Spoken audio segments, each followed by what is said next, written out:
became of Kupka? Why haven't we heard anything?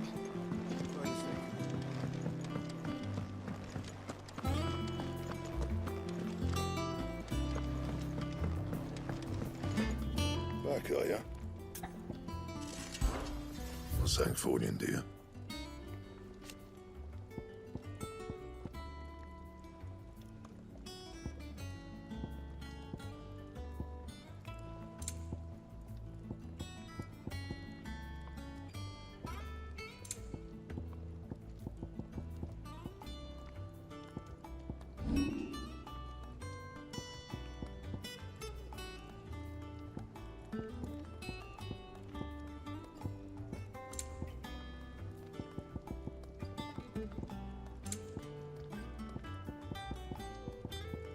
That it?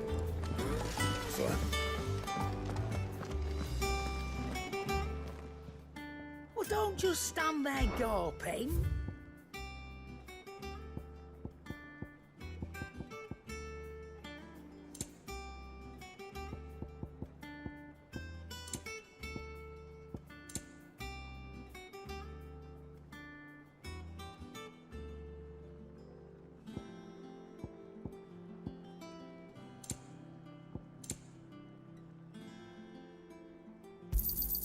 You'll not find a better price than that.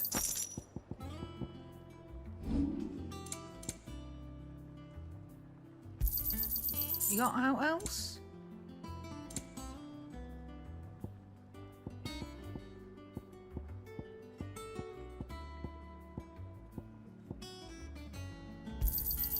I'll be thankful you got that much.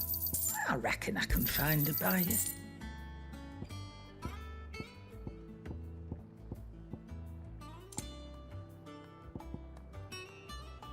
Finished, are you?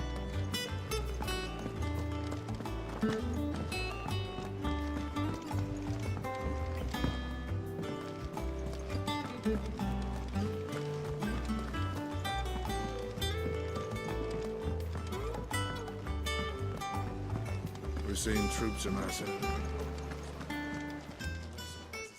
Welcome to the Patron's Whisper. Your benefactors are a generous lot.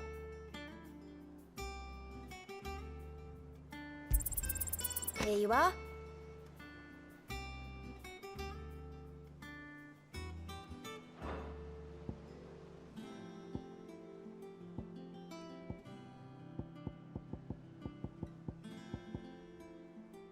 All done?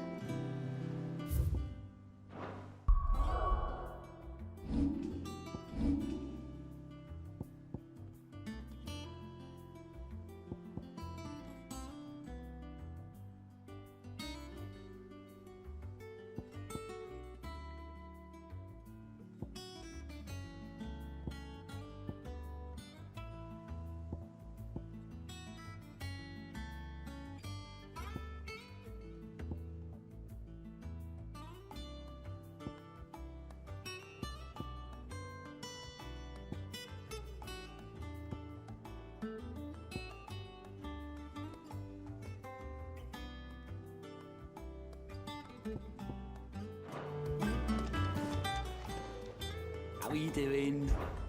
Here you go. Always something in there.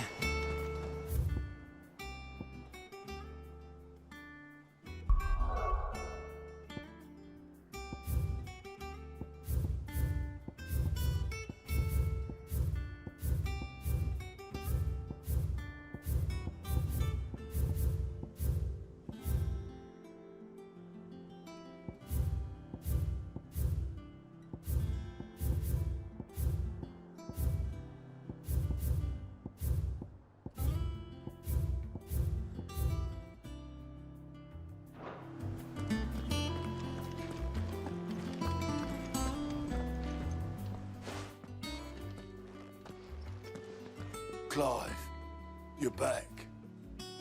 I am. And with glad tidings for once. Hugo Kupka is no more. Well, I'll be. All of our comrades who lost their lives back at Sid's place be smiling down at you right now. We had a stolus from Lubor saying Drake's fang had fallen. I expect that was your doing as well, was it? It's a long story. One for the history books, I'll bet. Welcome home, Clive. It's good to be back. You look better. I feel it. Which means I'm coming on your next little adventure. You're not leaving me behind again. Wouldn't dream of it. Otto, any word on the Royalist movements since I've been away? Shouldn't you be putting your feet up?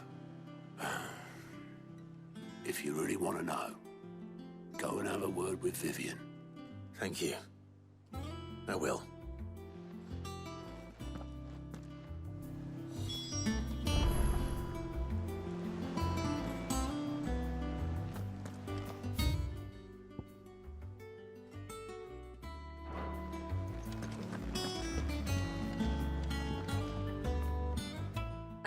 The conquering hero returns. And with hardly a scratch on him. I may have picked up one or two. Well, the fact that you came straight to me instead of visiting our resident physiker suggests that you picked up something more important. A scent. The scent of Waludas. The very same. But whatever plans Kupka was hatching with the Royalists, he took them to his grave. As did his men. Slaughtered by the orcs who'd taken over the Fang. Orcs, Vivian. I've never seen such creatures in Storm before. The Waludas must have ferried them over from Ash, but why? Why work to rescue Kupka only to invade his home, the mother crystal of an allied nation, and let both fall? It makes no sense. Do you know the tale of the blind men and the Adamantus? One can often be led astray by focusing too closely on individual details. One must instead see the bigger picture. And what bigger picture is there than my map?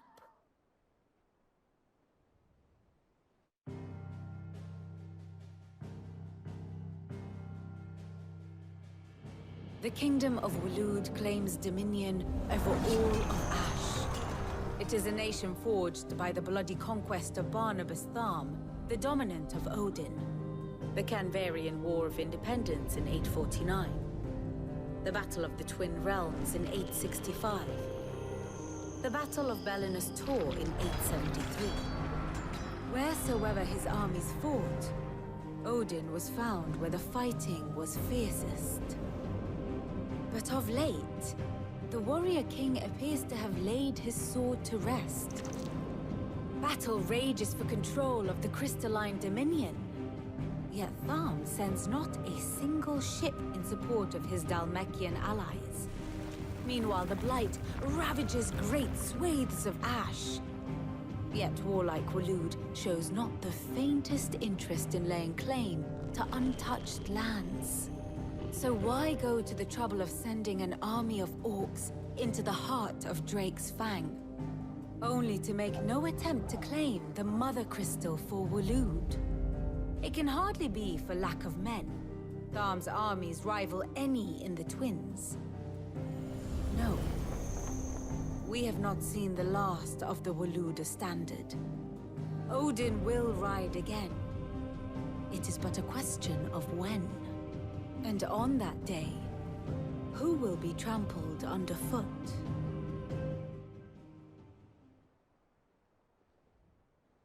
In summary, I know not to what end the Royalists betrayed Kupka. I know only that it is part of some broader scheme.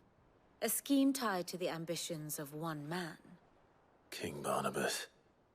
But there is no need to wallow in confusion. If one is to cure a sickness, one must first identify the symptoms. And your Lord Uncle has volunteered to do just that by keeping an eye on the Royalists' movements. He's really throwing himself into this. Indeed he is. Which means all that remains for us to do is await his reports. Well, not quite all in your case. The people of the Hideaway must hear the news. Justice has been done. Hugo Kupka is dead. The wounds he left that night are still raw, especially for those who lived with Sid the longest. Tell them that those wounds might finally begin to heal. Consider it the price of today's instruction. I've never known you to be sentimental. What can I say? I am only human. And we are, all of us, sentimental animals at heart. I suppose we are. Very well. I'll go and spread the word.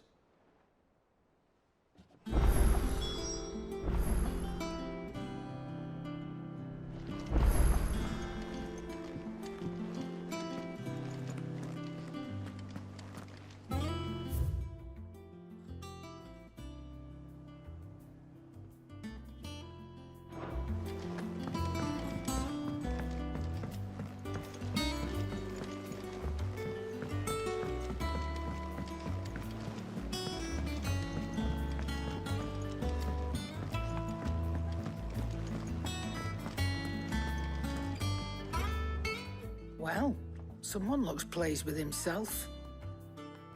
It's true what I'm hearing, then. Nothing escapes you, Lady Karen. It's true. Kuka is dead. No more looking over our shoulders, then. Good. I'm starting to get a crick in my neck. Don't let it go to your head, though.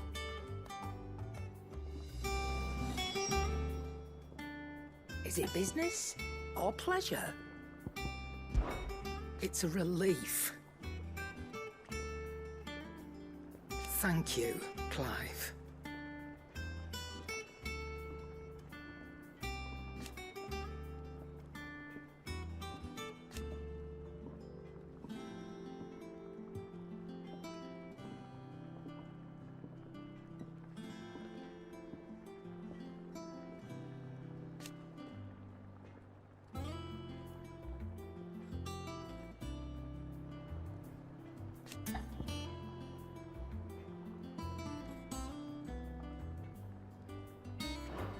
Nice to have a bit. I don't say it often. But thank you, Clive. Well, don't just stand there gawping.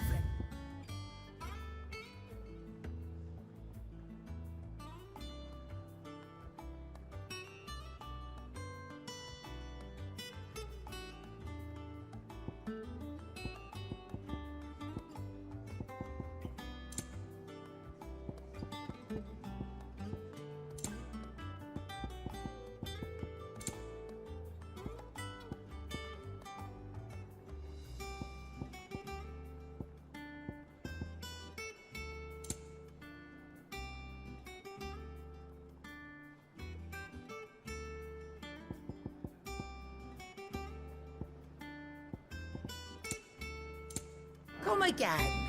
Or don't. I'm not much bothered either way. Blackthorn, do you have a moment? What is it? I'm busy. I wanted to tell you that Hugo Kuka is dead.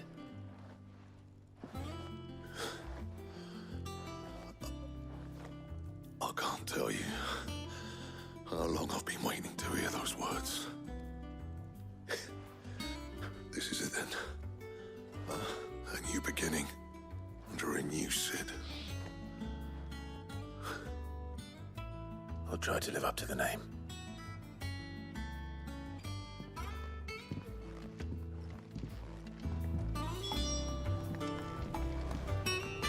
Clive?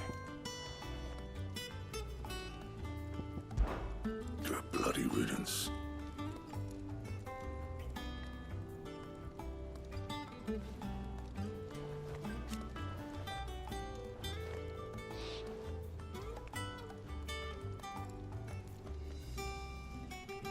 Not included.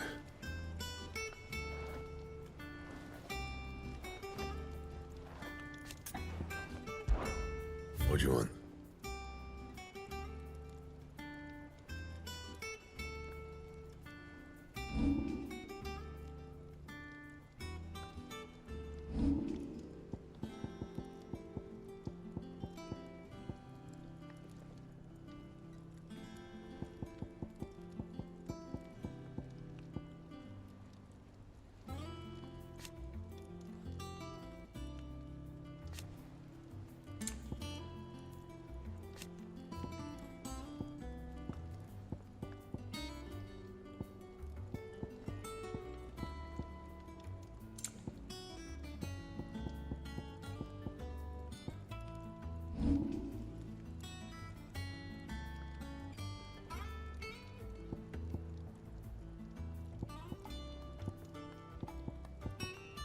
Anything else?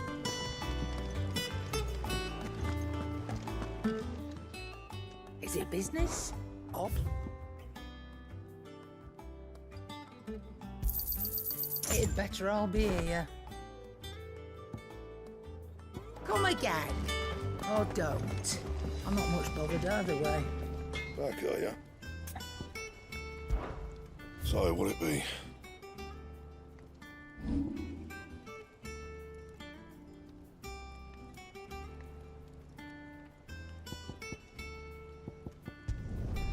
Yeah, that should do ya. You can thank me later.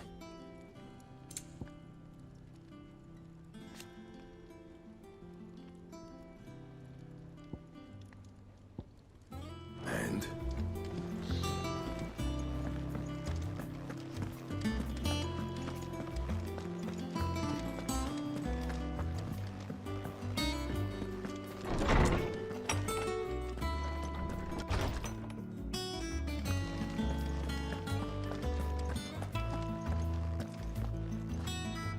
Ah, Clive. Have you come seeking the gift of knowledge? No. To share mine, actually. Hugo Kupka is dead. Oh, my. Can it really be true? Look, he's crying. He is. The big baby. And with good reason, children. These are tears of joy. We must offer up a prayer to your parents that the heavens might weep with us. There shall be no lessons today, only thanksgiving and merrymaking. Go, put away your things. All right. Brilliant.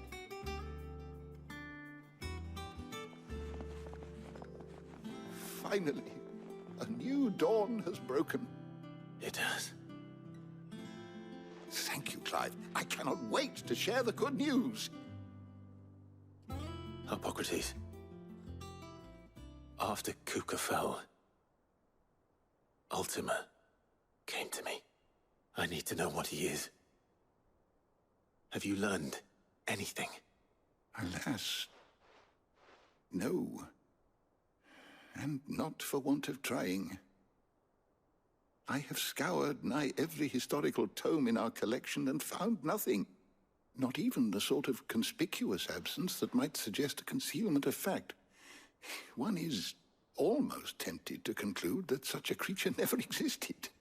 But I saw him. With my own eyes. I don't doubt that you did. Alas, it seems you are the only one who has. To others, he reveals naught. We see only that which he leaves in his wake, like some terrible force of nature beyond the ken of mortal man. A bringer of death. Whether the Ultima you met with was the being itself, or merely another projection of its power, I know not. But until I do, my investigations shall continue. Thank you. It means a lot. Right. Let's see if Otto has anything else for me.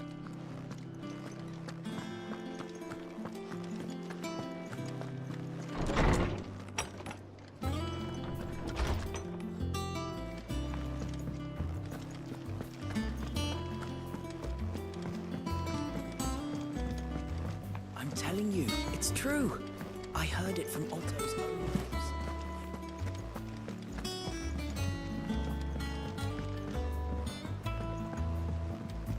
We've seen troops amassing in every... You barely sat down since you came home. Vivian got you running errands or something? Just spreading the word.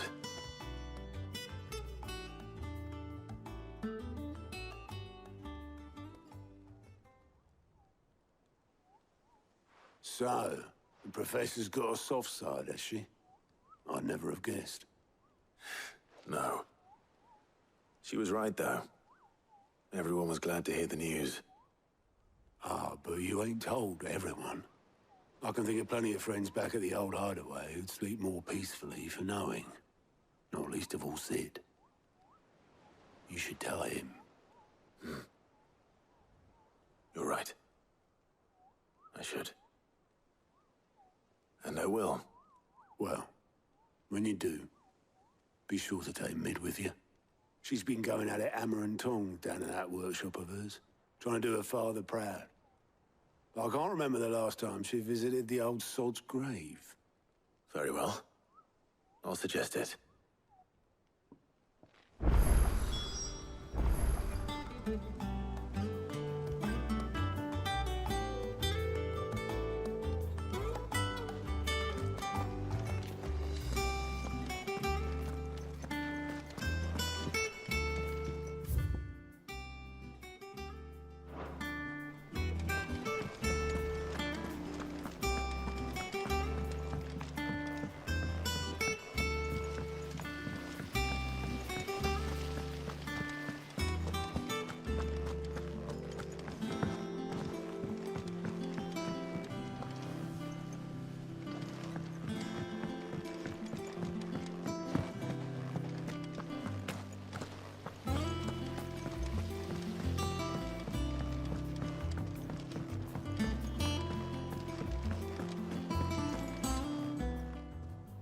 Clive!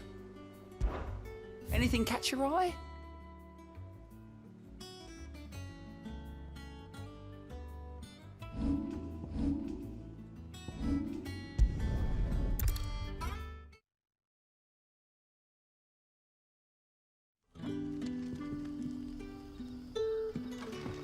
Good day to you.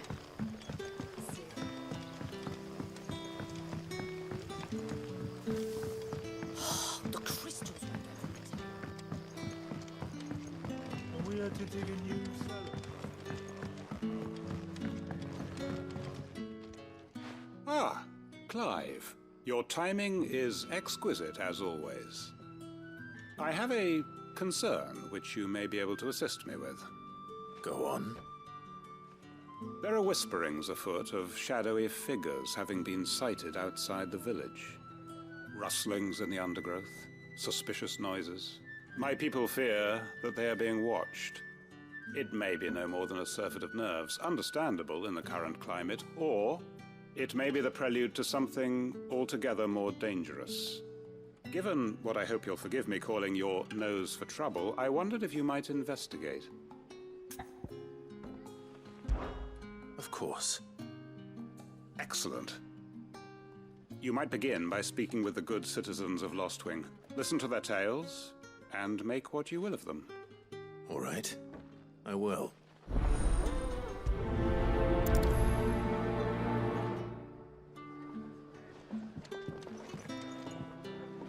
Hello, Sid. Right. Let's see what the people of the village have to say. I better find out if this is just nerves, or something we need to take more seriously.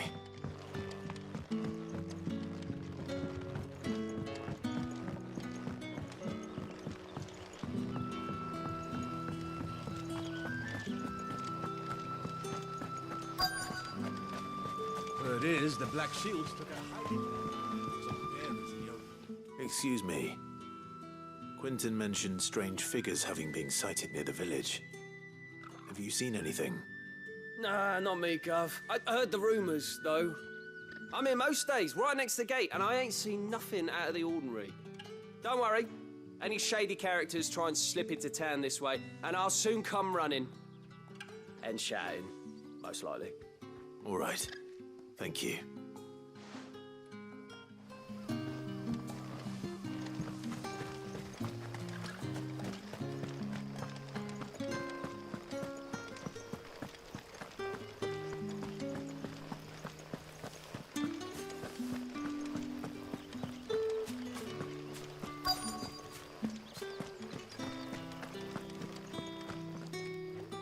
Do you have a moment? There's talk of suspicious figures in the woods. Have you seen anything out of the ordinary? No, but I've heard something. Sound of scraping metal, like someone sharpening a sword. Where was this? In Lorbert's Pass. Was out foraging for herbs when I heard it, screeching out from between the trees. Ran back here as quick as my legs would carry me. and I ain't been back since. I see. I'll look into it. Thank you.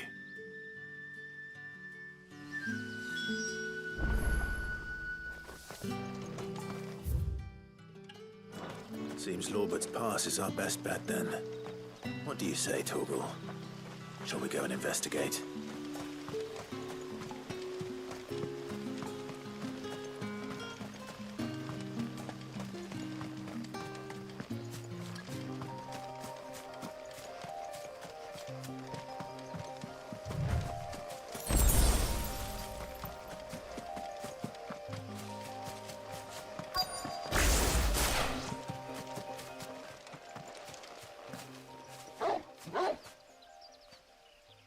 You there. Fuck! He's seen us. Get them before they escape!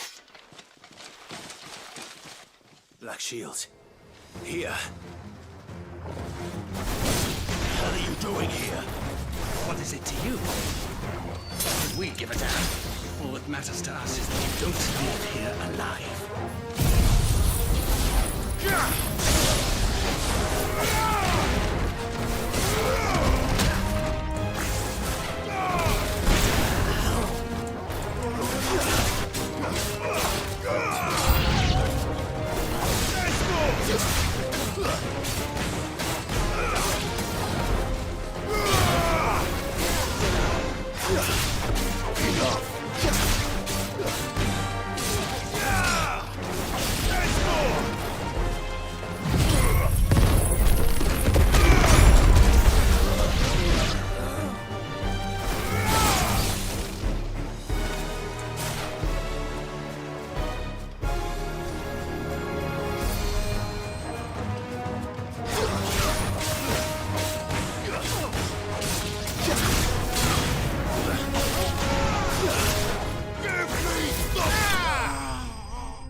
Why were they here? Are they planning an attack on Lostwing? I need to warn Quentin.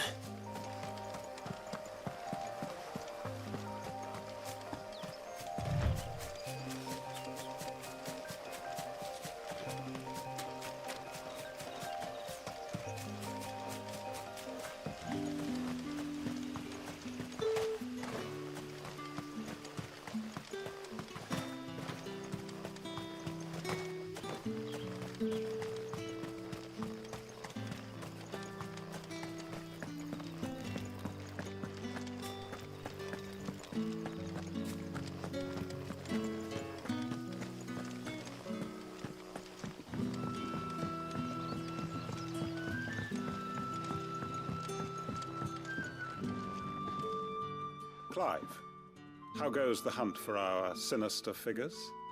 I found some black shields hiding near Lorbert's Pass. They're gone now. Black shields. The Empress's former bloodhounds, though they serve another master now. One who means to root out and destroy both me and those I care for. And it would appear the pack has finally caught the scent of its prey. Damn it all. I had hoped I would have more time than this.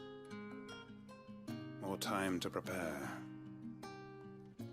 But if we are cornered, we have no choice but to bite back. And bite back we shall. I'm sorry. You're going to need to explain. Who did the Black Shield serve now? And why would that person want you dead? Because I want him dead. Who? The former Lord Chief Justice of Sanbreque. All that I have built here is for him. I don't understand. Why him? Why Lostwing? I suppose it is better that you know the truth. I was a member of the judiciary once. So sickened was I by the injustice of this world, I swore to fight it. And fight it I did in my own small way.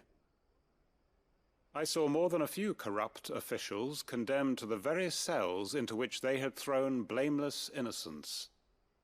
Men to whom the law was but a scourge to turn against the powerless. And throughout, it was the Lord Chief Justice who backed me, who was my one true ally in the quest to see justice done. So what changed? I discovered that he hunted bearers for sport. I was a fool to think he shared my hatred of venality and vice. His support for me was no more than a facade, a means of ridding himself of his rivals, a mask to hide the rot beneath. I filed suit against him immediately.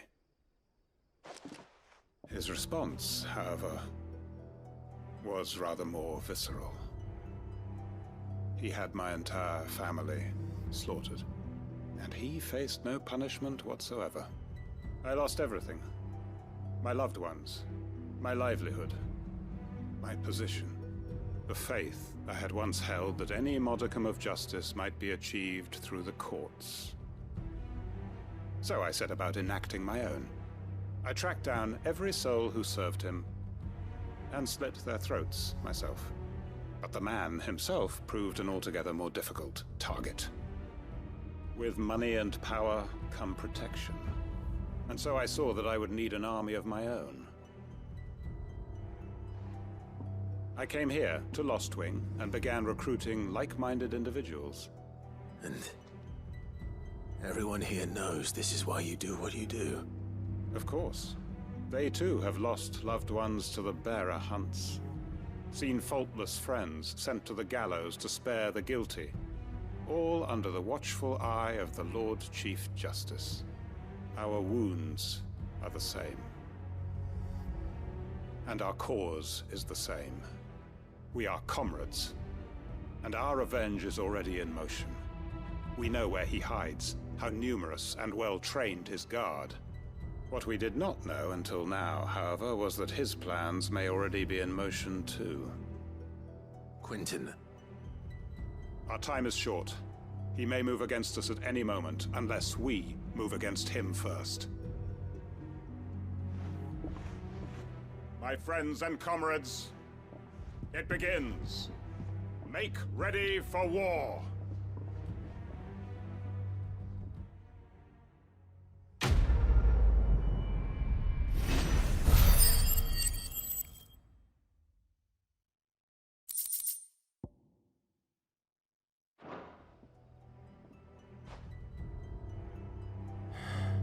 I'm not going to change his mind.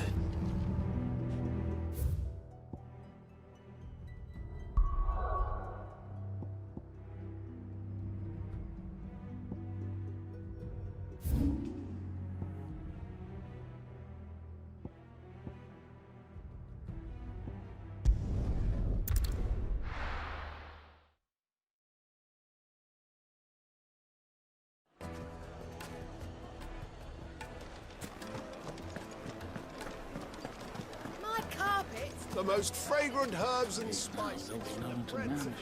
Gone, just like that. And without so much as a by your leave. What's the matter? It's my apprentice. He up and vanished while my back was turned. I'd go and look for him myself, but I've got a bakery to run. A bakery that's now short one pair of hands. Loath though I am to rely on the kindness of strangers, I'm at a loss. Please, will you see if you can find him? I'll see what I can do. Do you know where he might have gone? I wouldn't be surprised if he was off somewhere mooning at Drake's Fang. He used to work there, you see. Poor fool left his heart in its hollow. All right. Then that's where I'll start.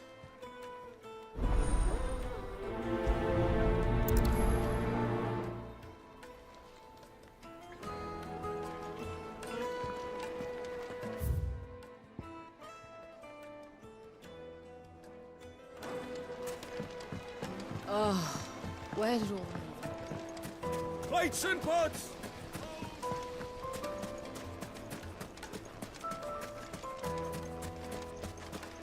No, I'm telling you, it's gone.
Excuse me.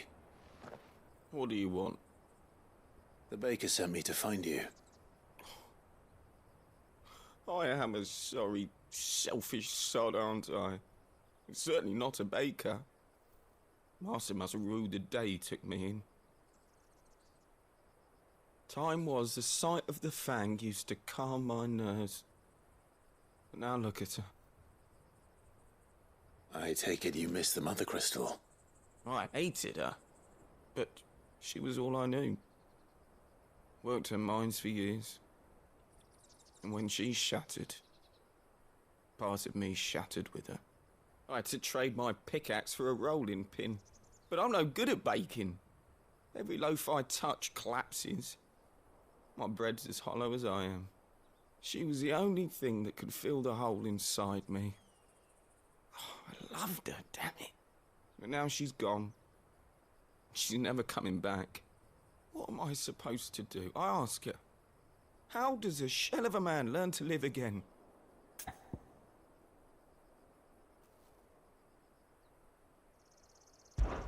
Perhaps you could express yourself in your work. If you miss the Fang, maybe you could recapture it somehow.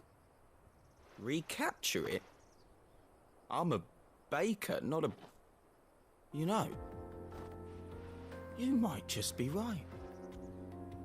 What a fool I've been! I have to get back to the bakery right away. Thank you. Thank you, my friend. You've opened my eyes. Wait.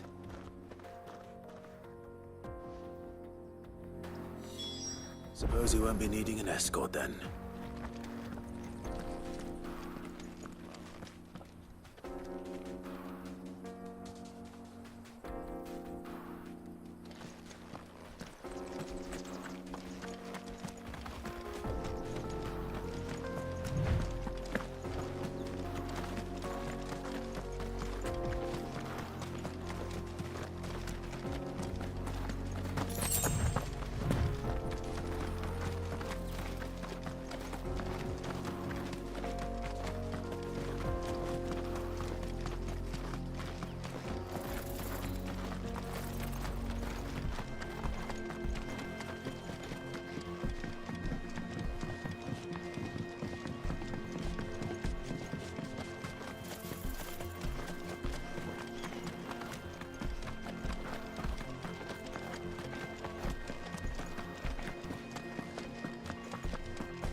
No, I'm telling you, it's gone.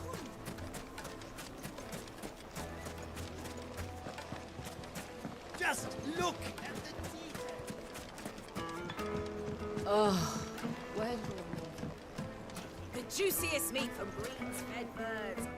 Ah, there you are. The man who lit a fire under my wayward apprentice.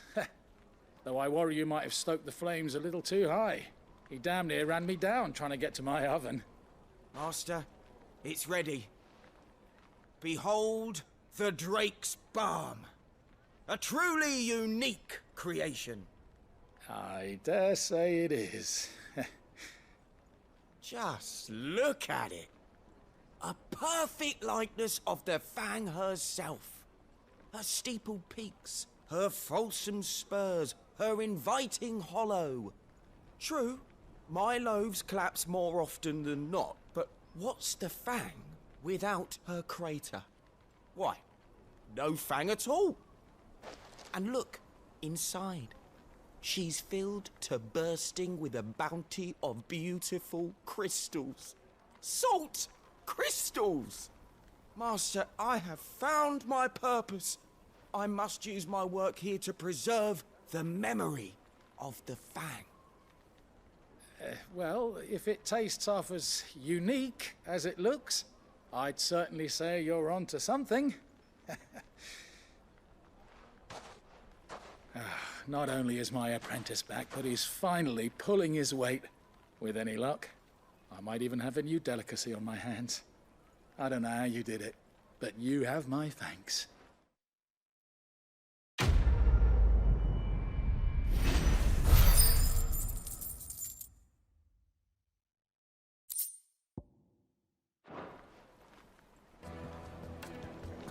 Now, Dusan, I know you're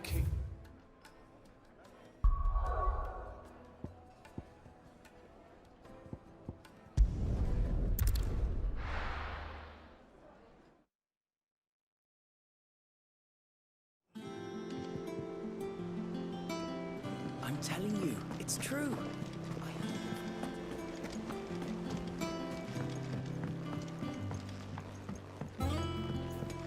We're seeing troops amassing Clive! Anything catch your eye? Think you can help?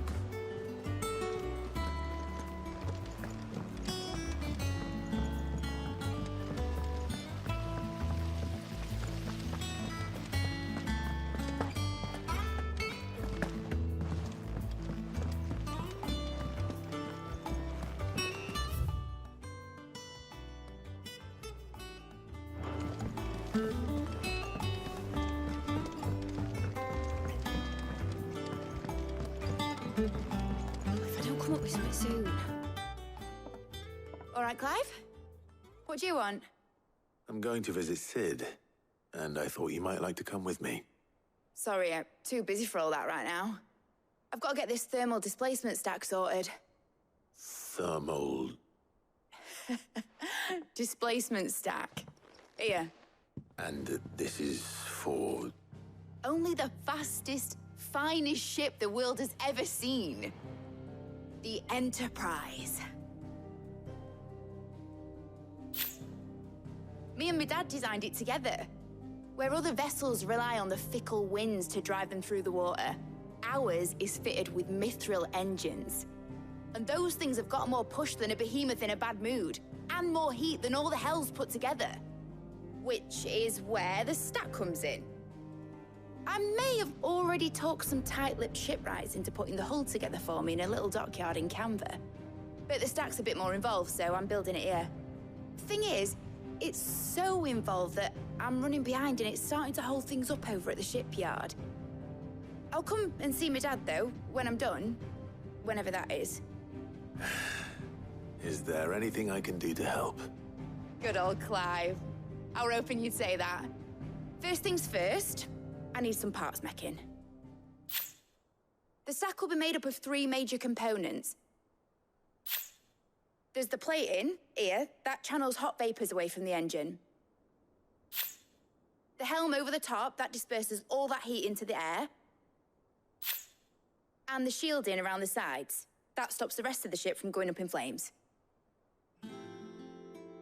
A full suit of armor, then? Probably best to take it one piece at a time. Then you'll need to start with the plating. Everything else fits onto it. I've got the designs and the list of materials here. Show these to Blackthorn. He'll know what to do. I can't make head nor tail of them. Luckily, you don't need to.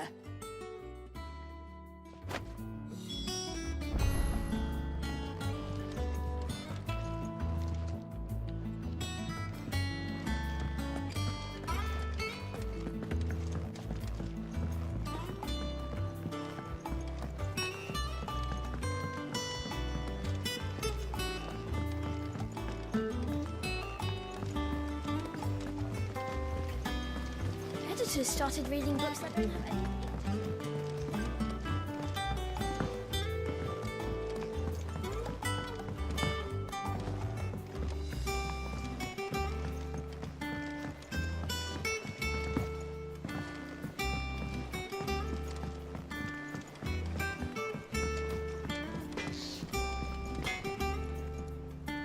Blackthorn, can I ask a favor? Hell with it. It's for Mid. This my last chance to say I'm otherwise engaged. I'd spare myself the arseache. Go on then. What is it this time? She said you would know. Here.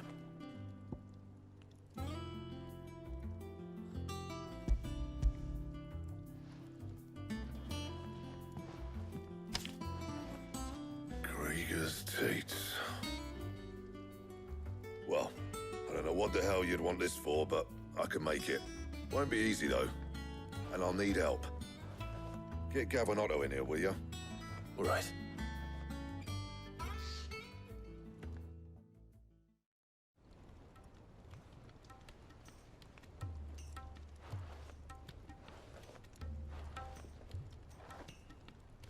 So Lid's roped us all in here again, hasn't she?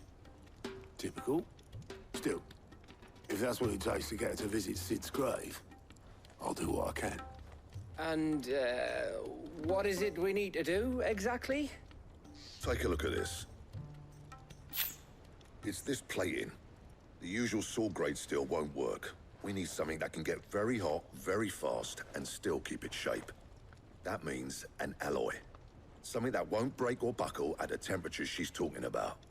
Which is where you lot come in. I need materials, and I've got my work cut out already. You'll have to fetch them. Now, there's a special kind of sand I'm after that you can only find out in the Velcroy. Stardust, they call it. As for the rest of the stuff, my usual supply should have it in stock. It just needs buying and bringing back here. Well, we'll get it done quicker if we split up. One of us should probably give you an hand coat in the sand. And the other can go and get the rest from this supplier. Right then. Well, make your minds up who's going where, we can get this over with.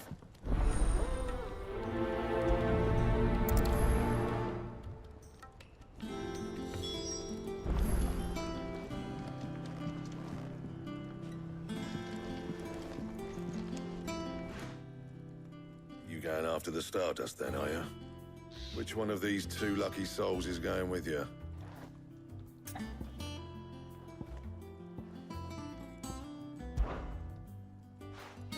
Gav, you're with me. All right, then. So, where do we find this Stardust stuff? There's a river that runs through the southern reaches of the Velcroy. It's the black sand that washes up on its banks that you're after. Southern reaches of the Velcroy, eh? That's down past Dalamil. I'll go and scout the place out. See about hiring us a wagon to bring the stuff back to. All right.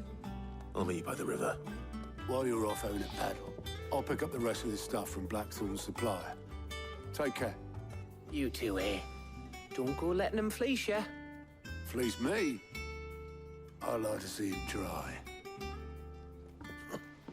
In your own time.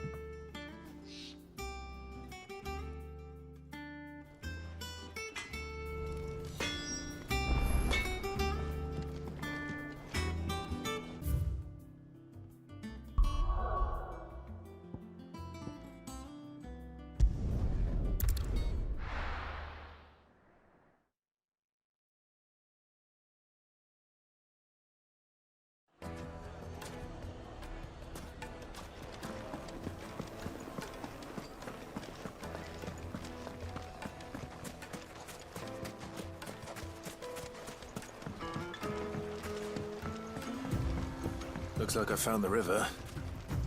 Where's Gav?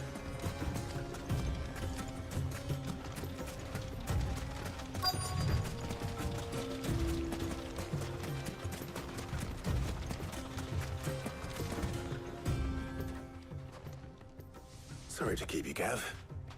Better late than never.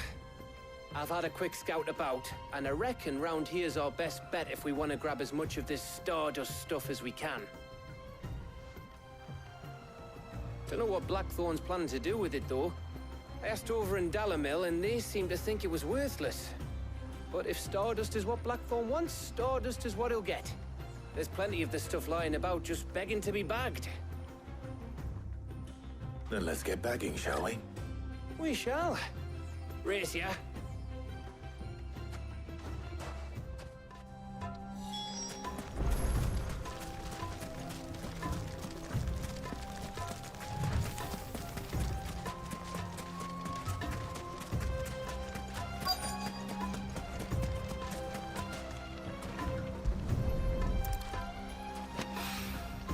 So this is stardust. It just looks like black sand to me.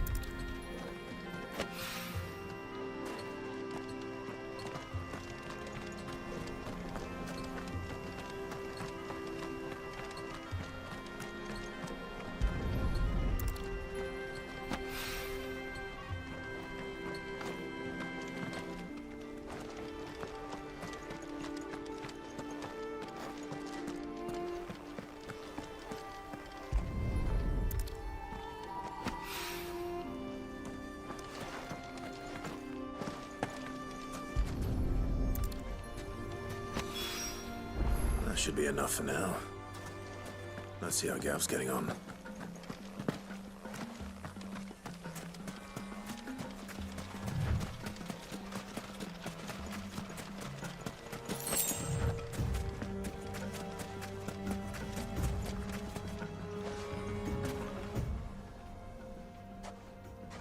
You finished?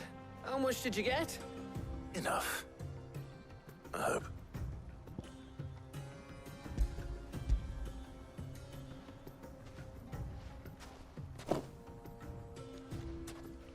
Oh, you win. That might even be enough for old Blackthorn. Hey, before we go, do you mind if we have a chat?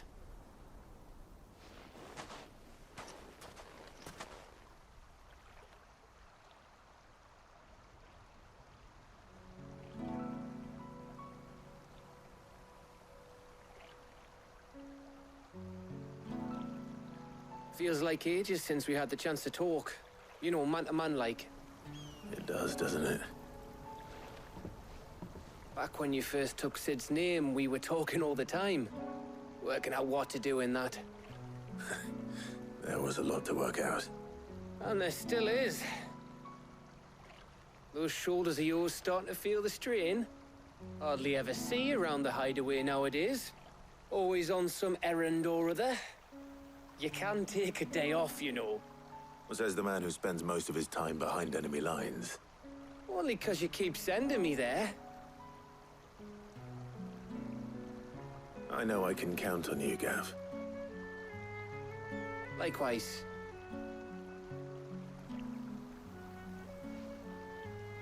So you keep sending me wherever you need to, and I'll keep going. Safe in the knowledge that I have a home to come back to. Thanks to you.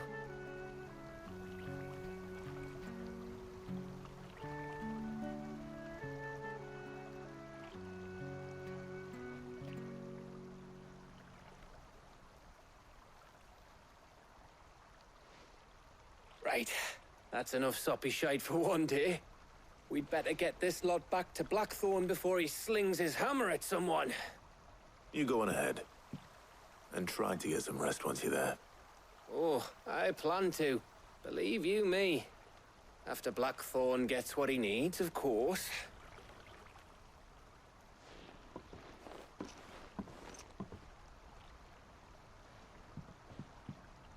Right. Ready to go home, boy?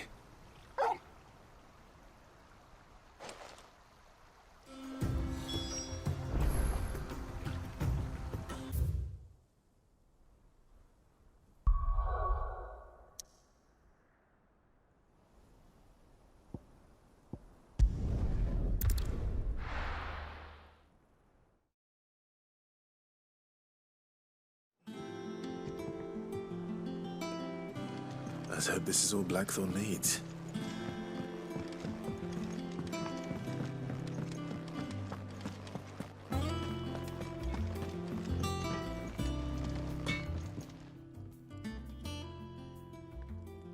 Blackthorn, got everything you need? Yeah. Yeah, I do. Cheers for the stardust. Should be enough to be getting on with. We should go out on maneuvers together more often. You know, it beats sneaking around on your tud all the time. I'll make a start on putting this thermal plating together then. It will take some time, mind. So if you've got other things to be getting on with, I could do without you breathing down my neck.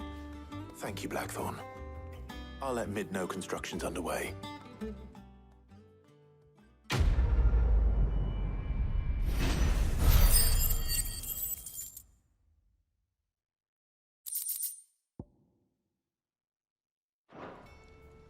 Suppose we'd better be getting back to work too.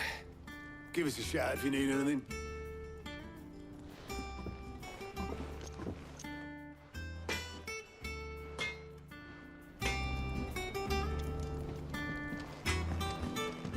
He cracked the crystal too? You're joking. It's no joke. Breaks fast.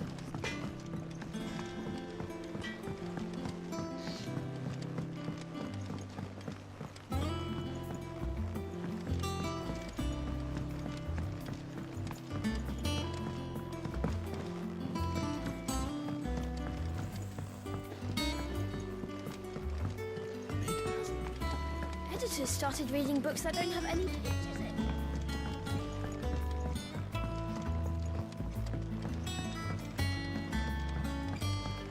If I don't come up with something soon. You'll be pleased to hear that Blackthorn's started work on the plating. Excellent. 1 down, 2 to go. So, what's next? The helm, of course. For this, we'll be repurposing fallen scrap. Salvage from the ruins? I thought that material was all but impossible to work. Ah, but we don't have to. I'm sorry. Just so happens there's one particular ruin that's broken into exactly the right shape and size pieces for what we need. What's the name back there? I'll give you all the details. What's her name? Right.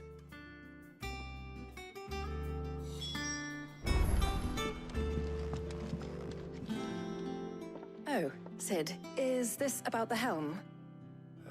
Yes. Mid said I should speak with you. I'll show you the plans then. Here you see the mithril engine, in which mithril is burned to generate heat.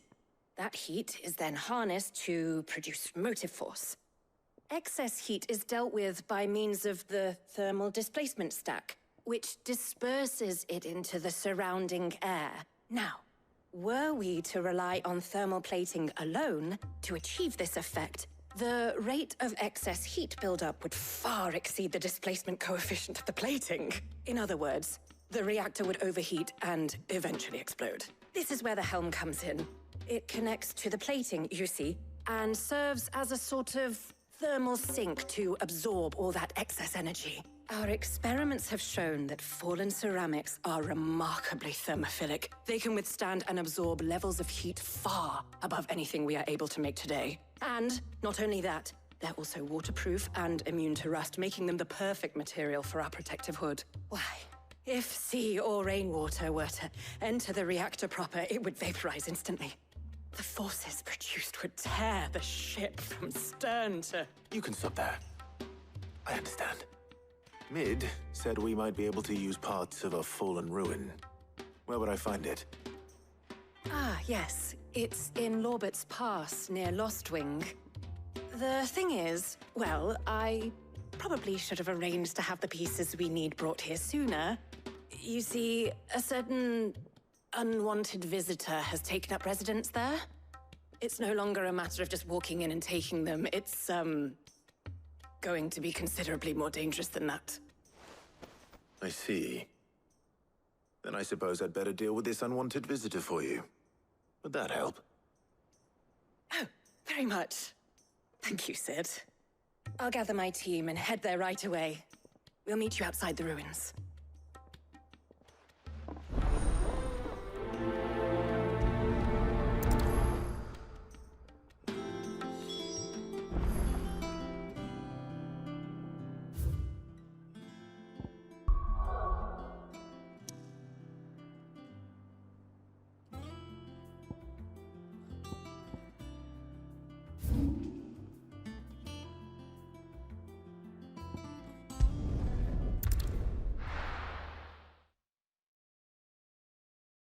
I'll be taking you all to a storehouse in the Bales.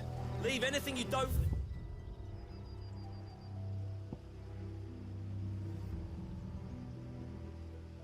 need behind.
There you are, Sid. Thanks so much for coming. The, ruins are just over there, as is the creature I told you about, I'd imagine. Would you mind? Of course. I'll be right back.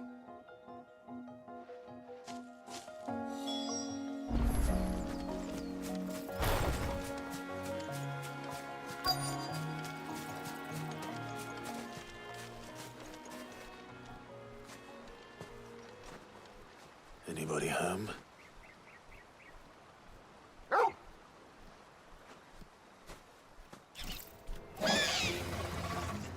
This must be our unwanted visitor. Time to go.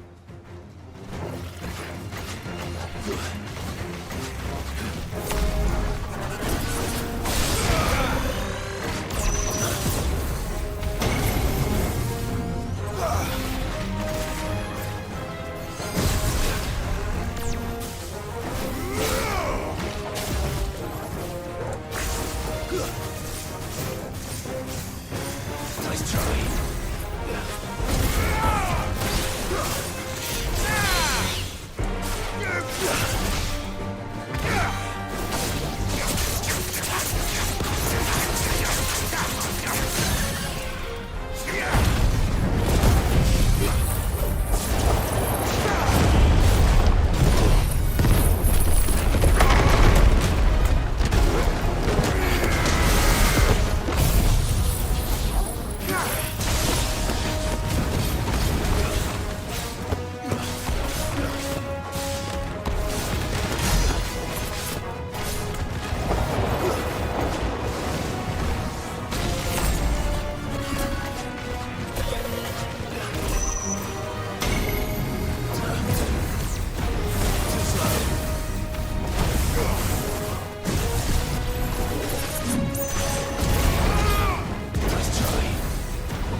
Figure.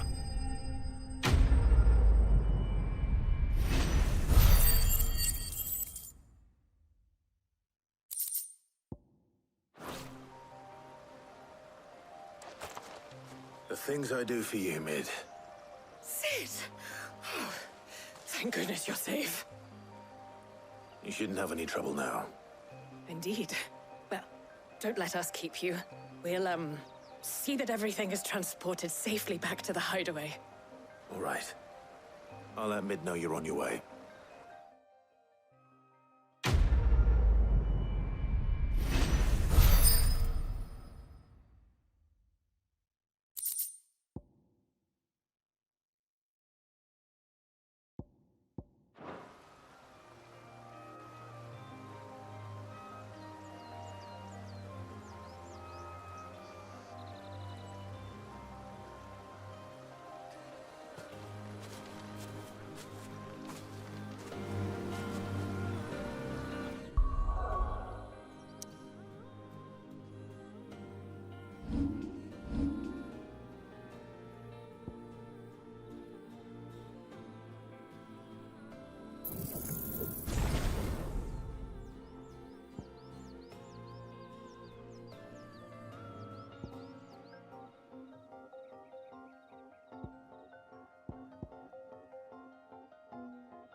Seeing troops amassing.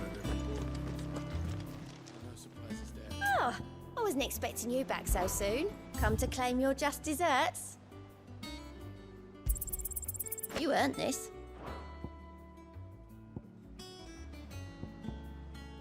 Best of luck out there, Sid.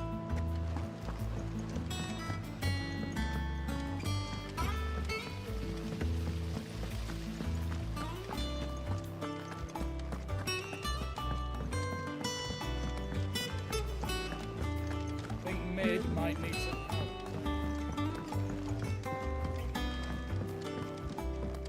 If I don't come up with something soon. Mid. Helena has recovered the material for the helm. She'll be along shortly. Excellent. Another job well done. And just one remaining. Right. Right, the shielding. This one's a bit of a bugger. How so? The plating's enough to stop the engines going pop, but those things will still be spitting out enough fire to set the rest of the ship ablaze. Which is why you need proper shielding. A prison for the dragon's breath that's blazing away inside. I thought a triple thick layer of tempered steel might do it. Or more of the stuff that the Fallen use, but they'd both be too heavy. The helm and the plating are bulky enough as it is. Add any more weight and the whole ship would be at the bottom of the briny before we'd even started. I need something light. But I've racked my brains and I just can't think what would do it. Well, if I were in need of obscure knowledge, I know whose counsel I would seek. Harpocrates. Tomes? Yeah, well, I'd thought of that, obviously. I've got all the details written down here. Can you take this to him, see what he makes of it? Right away.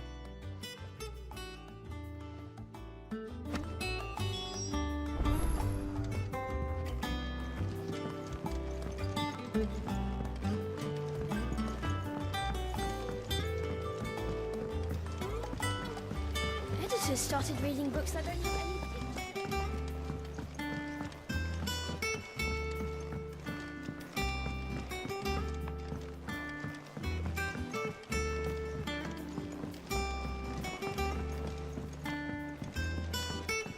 I went up to give some greens.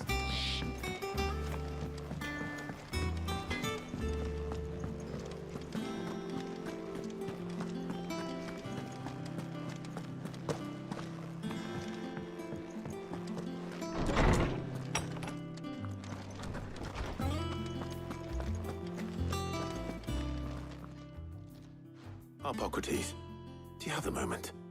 For you, Clive, always. Well, actually, it's for Mid this time. Could you take a look at this?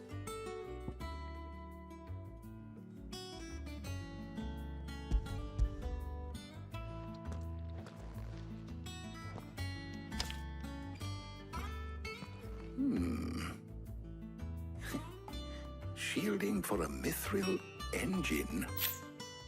Whatever will that girl think of next? And what are these notes around the edges?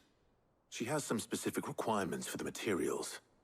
The shielding needs to be able to resist extreme heat on the inside, and yet remain cool enough on the outside not to set the ship alight, while also being light enough not to sink it. As you can imagine, she's struggling to find anything that meets her needs. I see.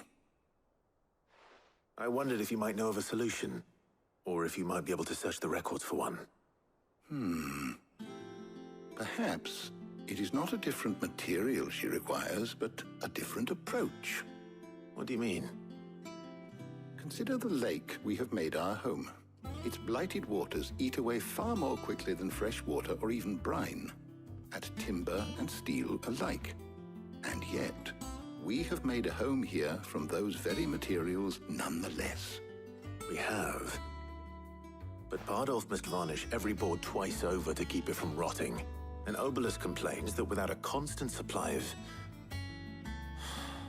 pitch. I see. Early Gregorian histories speak of a preparation known as moon dew. It is said to be able to resist even the most ferocious flames. Before the dragoons tamed the worms and wyverns of the realm, nobles would daub their castle walls with it in order to guard against dragon fire. So if we could recreate it... It might be applied to some material or other in order to provide the protection Mid requires. As to how best to apply it and to what material, perhaps Bardolph and Obelus might be of assistance. I shall speak to them and see what wisdom they might have to offer. If you would be so kind as to procure the necessary ingredients, I shall discuss the specifics of how it might be most effectively put to use with our two friends. The knowledge of the past may yet prove useful to we of the modern era. Thank you, Harpocrates. And since you're asking others to help you, Perhaps I should too.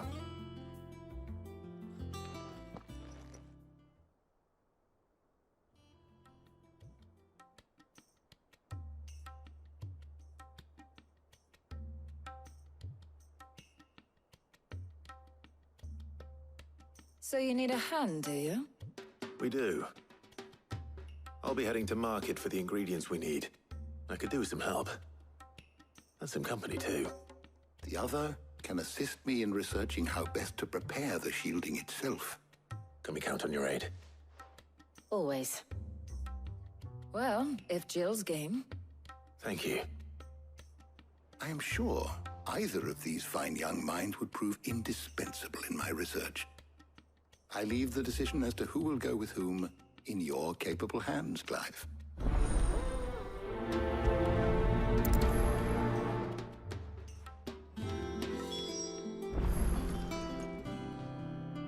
Shielding that guards against even the most ferocious flames. We could have done with some of that on Drustinus. I doubt I would have survived that place with or without it. A trip to Northreach, though, I think either of us could handle.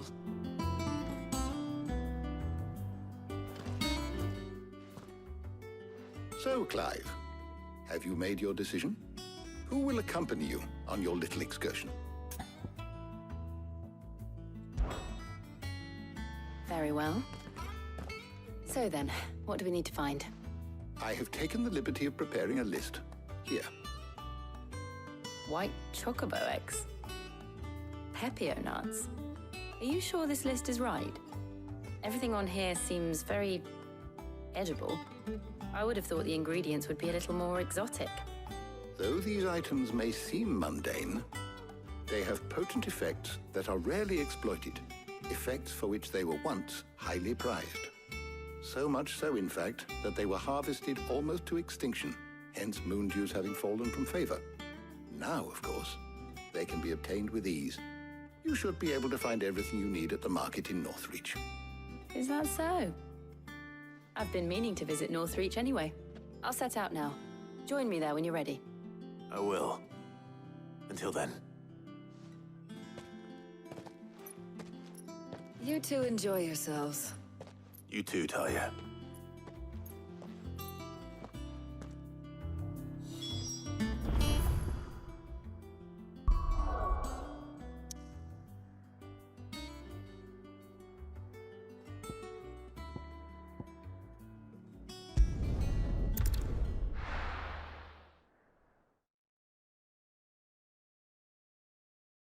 Now, where's Jill?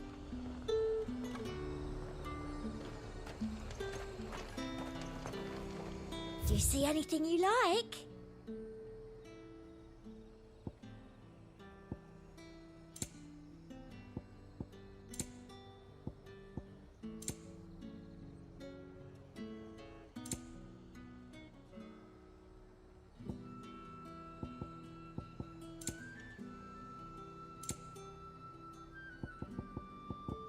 Come back again.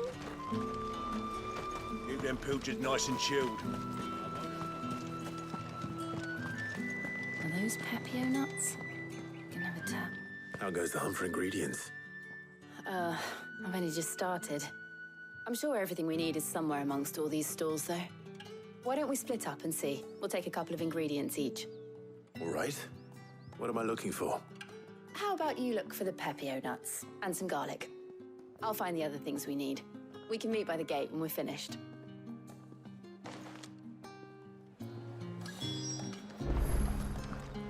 Up! You'll not find a bruised pippin in the... Fresh cuts! Come and get them before they're gone. What can I interest you in today? Ah, yes.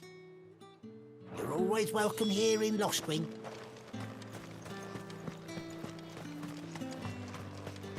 How the hell is anyone supposed to have... Oi, don't touch anything. If that's what you want. Thanks for nothing. That's everything. Let's see how Jill's getting on. All anyone ever wants anymore.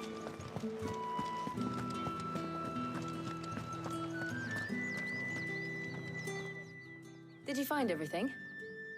I did. Here.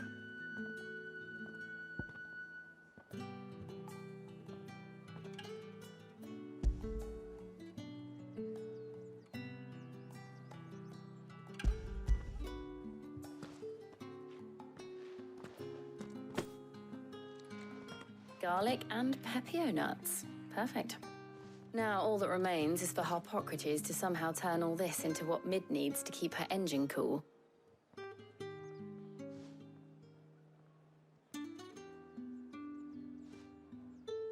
But before we head back, would you walk with me a while?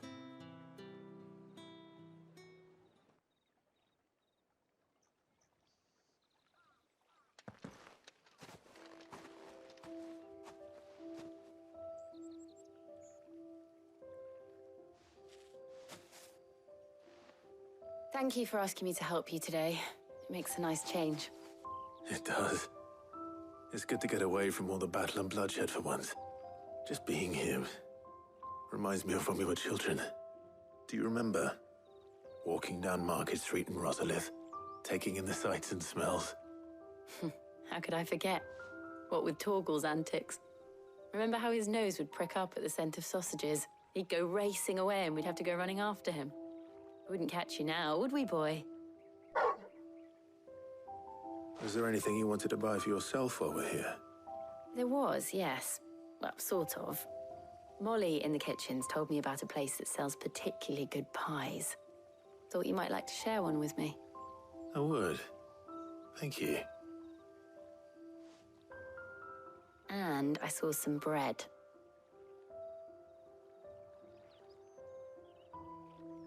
Big white cobs like the baker back in Rosalith used to make. What do you think? I thought we might get some soup to dip it in.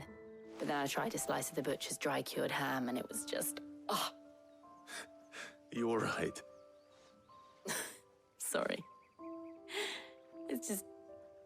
you're right. I really do feel like a child again being here with you.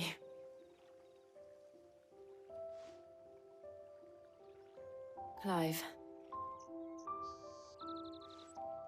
Is it wrong of me to enjoy this? No, Jill. This is how life should be. And it's how our lives will be when our work is finally done. When we can live on our own terms. I hope so. Thank you, Clive.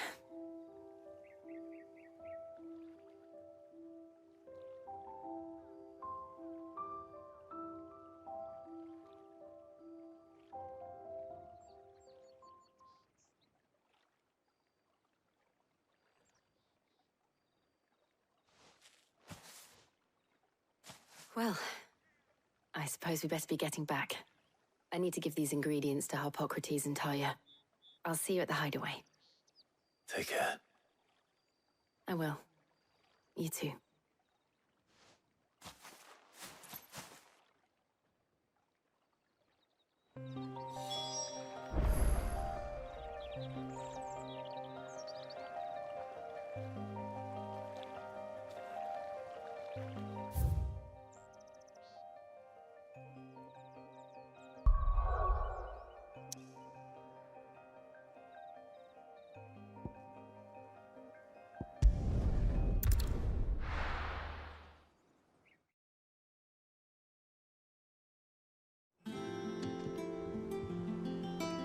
I wonder how Harpocrates is getting on with the moon dew.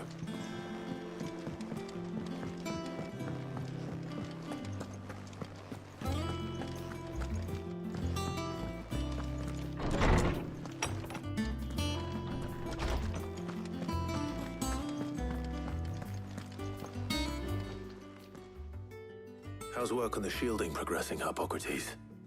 Well, very well indeed. And thanks in no small part to your kind assistance. I was just explaining to Tarja how we might best go about preparing the moon dew. And now that we have all the ingredients, we may begin. You can count on me. I've mixed more than a few mysterious concoctions in my time. I'm sure you have. What about the shielding itself? Work is underway. under the watchful eyes of Bardolph and Obolus. Apparently, it'll be ready soon. Thank you. All of you. Right then. Jill, would you join me in the infirmary? Many hands make light work and all that. Of course.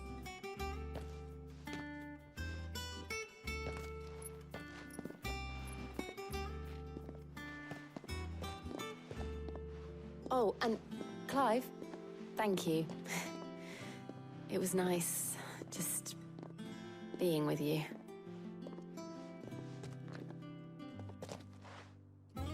It appears our work here is almost at an end. A shame. I was enjoying playing the man of action for once. When both the shielding and the moondew are ready, it will merely be a matter of applying the one to the other. Followed by a rigorous process of testing and retesting, of course. Perhaps someone ought to warn young Mid of that. Leave it to me. Thank you, Hippocrates.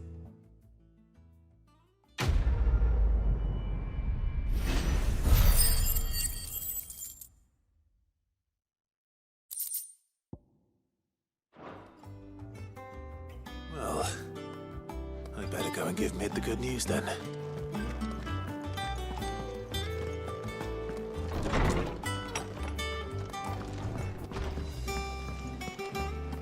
Thanks to Sid.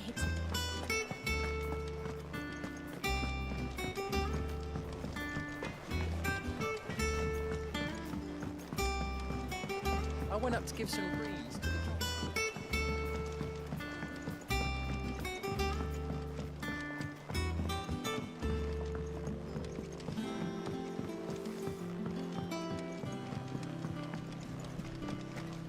Editors started reading books that don't have any pictures in.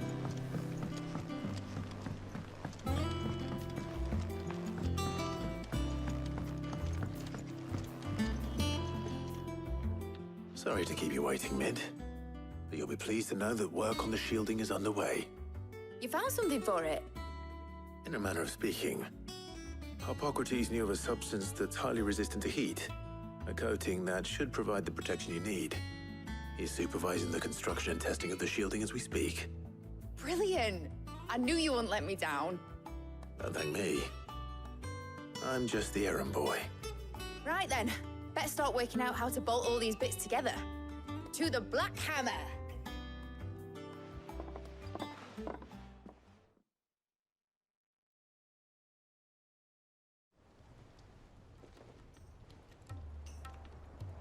You know, when I got into the smithing game, I thought I'd be making swords and shields, not thermal bleeding didgeridoo-dahs.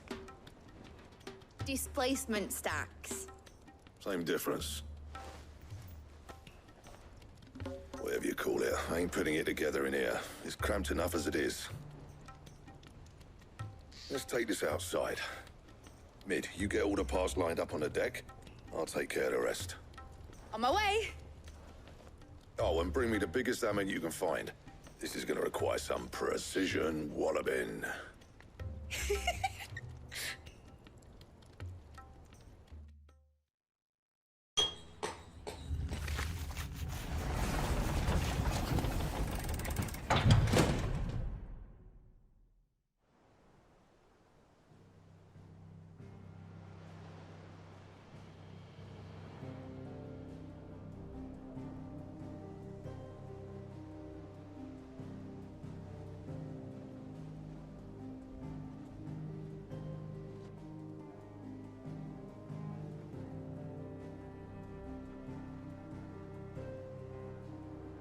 It's finished! It's finally finished!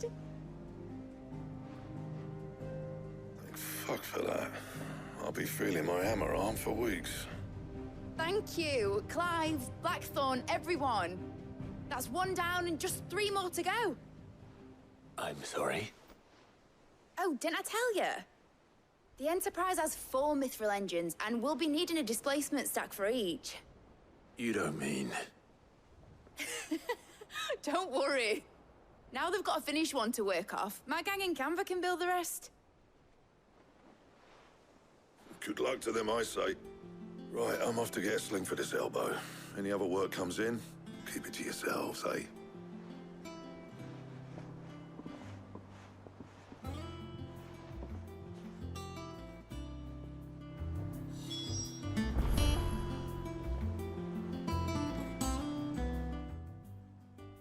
What's the matter?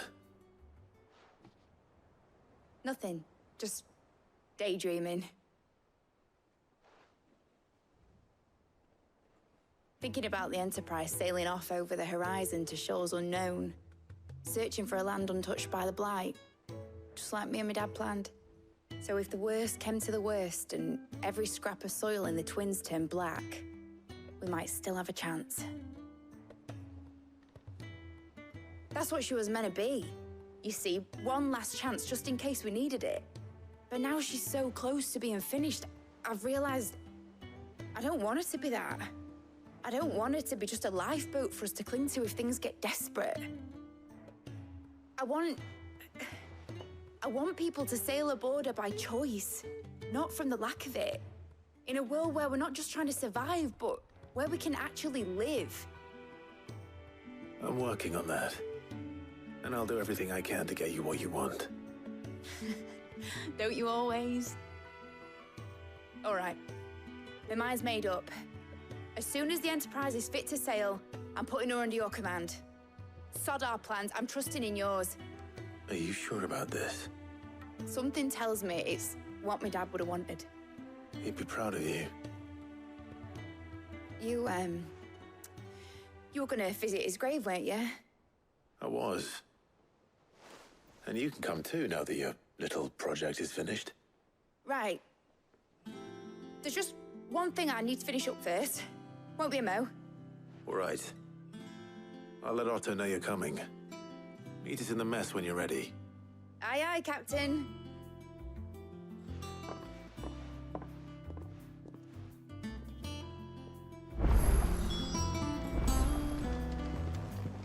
Meg told me she was building a ship.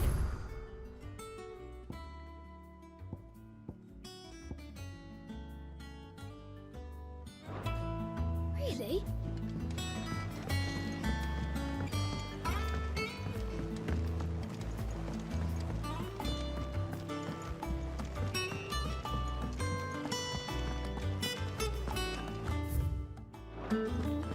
We cracked the crystal too.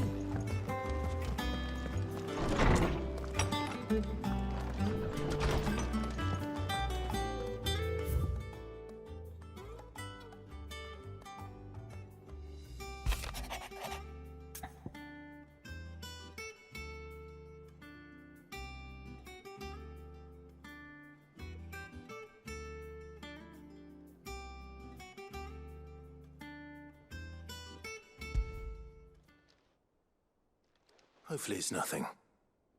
But I should speak to Blackthorn just in case.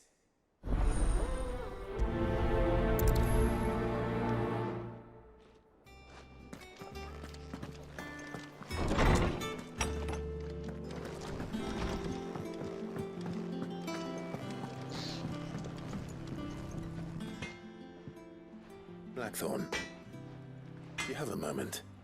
Not really, no. This won't take long. I just wanted to ask how you're getting on. August was worried about you, and you might still be doubting your craft, even after learning the trick of that cuirass. Is there something else weighing on your mind? Perhaps sharing your thoughts might help. That bastard's like a dog with a bone.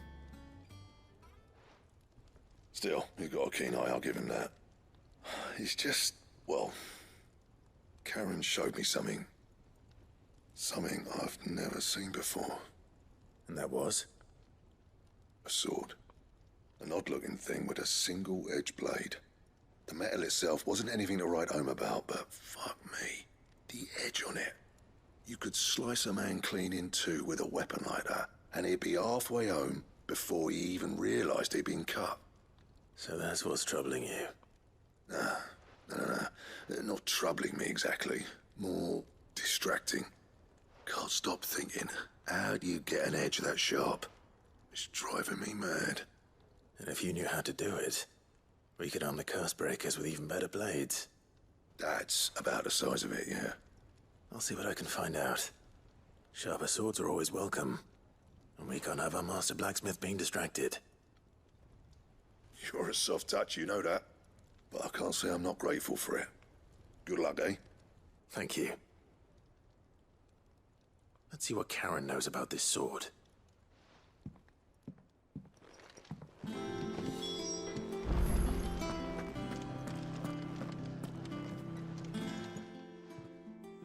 You're looking well, Karen. What do you want? Out with it. I want to know about the sword you showed Blackthorn. Single-edged and extremely sharp. Running around after him again, are you? I suppose I am, yes. But I need to help him find out how to work an edge like that. It's driving him to distraction. Little wonder, I suppose. There's not many like that make it as far as the twins, and those that do go straight into private collections. Which made it nice and easy finding a buyer. Can you tell me who bought it? Where is it now? You think I tell people who my clients are? Suppose you're not likely to go nicking him off me, are you now? Fine. If you stop mooning at me like that. Lord Ignac's the man you want. Dalmekian bloke. Collects weapons and the like. And he's got more money than sense, which is why he's one of my favourite clients. Reckon he'll still be at the inn in Dalamil, where I left him. Thank you, Karen. Oh, and he's a touch eccentric, if you take my meaning. I appreciate the warning.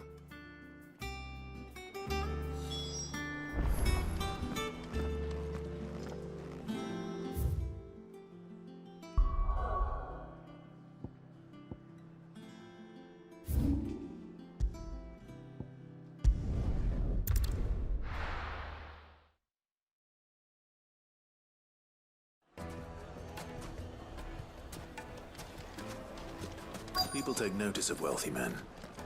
Shouldn't be too hard to track down Karen's collector. The St. Drape's Fang is gone. The whole Mother Crystal gone.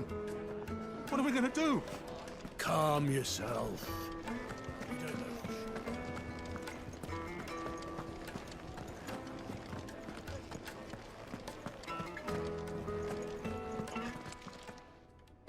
My reputation will be ruined! Ruined! Calm yourself, Lord Ignac, I beg of you, before you do yourself a mischief. Pardon the intrusion, but... Out! Get out! I paid for these rooms so I wouldn't be disturbed. Leave me be! Please, allow me to apologize. His lordship is going through a difficult time, and he's never been fond of guests arriving unannounced. Radim! Get rid of the filthy oaf this instant! Very good, Lord Ignac. Would you mind stepping outside for a moment?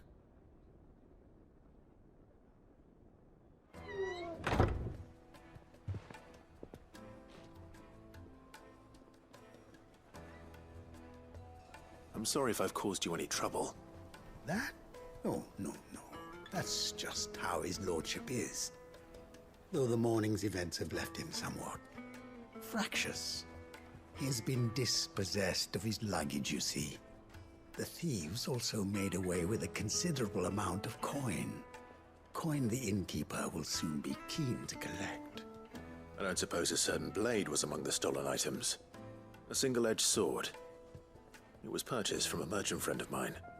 Ah, you know Lady Karen. Yes, I'm afraid it was. Then I'll retrieve Lord Ignac's luggage. But I have one condition. You have but to state it. You are welcome to anything that is within my power to grant. I want an audience with Lord Ignac. A few minutes should be enough. Then I'll be on my way. A condition I would be a fool to refuse. Of course, you shall have your audience. I don't suppose you saw where the thieves went? I did not, no. Though some discreet inquiries made on his lordship's behalf mean that I know where you might find them. The bandit's bed. Every ill-gotten coin in Dalamil is said to pass through that disreputable corner of the Valcroy. And that's where I'm heading. I shall speak to Lord Ignac in your absence, and arrange for an audience upon your triumphant return. That will be very kind of you. Farewell, and best of luck.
straight home now.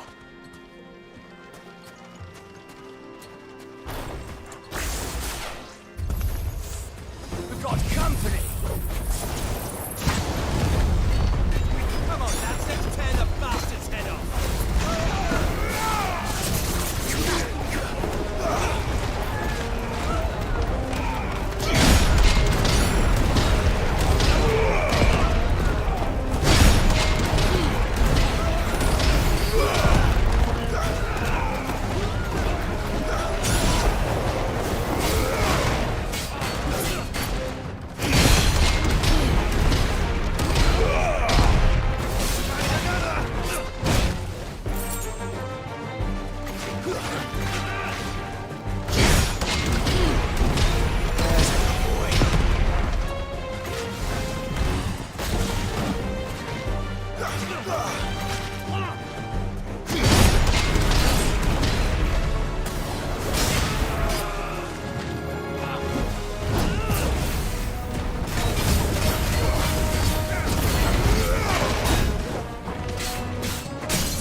This must be Ignac's luggage. Nothing seems to be damaged. All right. Let's get it back to Dalamil.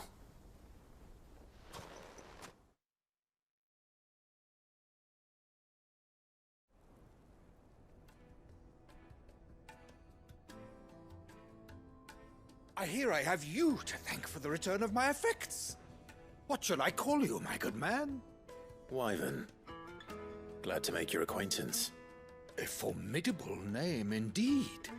Well, Wyvern, I appear to be in your debt. Redeem here tells me you wished for an audience. Is that all? A few moments of your time should suffice, yes. You're a peculiar fellow, Wyvern. All right, speak.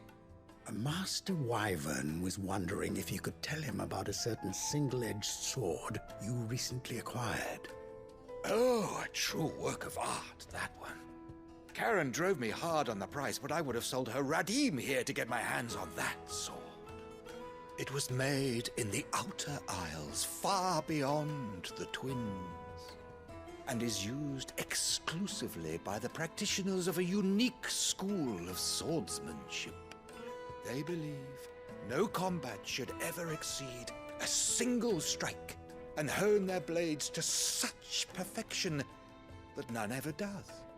Each sword is made for that one perfect stroke, and for that stroke only. They crack upon a second blow. There's a brutal sort of beauty to it, really. But how do they hone such an edge? Fine question. Why, they use a whetstone, of course. Whetstones, rather. A whole array of them, ranging from the coarse to the fine. 10,000 licks with the sharpening stone, then 10,000 more. But it is the final stone which lends the blade its legendary sharpness. A mineral quite foreign to this great realm of ours. And that is the key. The secret ingredient. Wyvern, it occurs to me that my little lecture is hardly equal to services rendered. Take this, together with my regards. The very stone of which I spoke, far rarer among collectors than even the blade itself, and a far more fitting payment. Thank you. Pardon the intrusion, my lordship. However, it is long past time we prepared ourselves to depart. So it is. I am locked in bitter competition with a rival collector of curiosities. I am one step ahead of the unscrupulous scoundrel, but he is hard at my heels. Are there many other collectors out there? Too many to count, but only one do I consider my nemesis. Lord Byron Rosfield, and is a perennial thorn in my side. I can imagine. Farewell, Wyvern. May our paths cross again. Radim, we mustn't dawdle.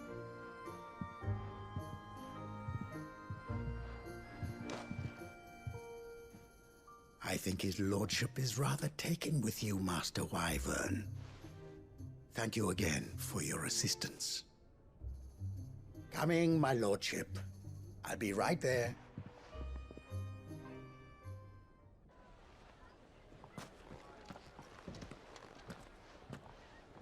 Trust Uncle Byron to find such an interesting rival. Now, let's see what Blackthorn makes of this whetstone, shall we?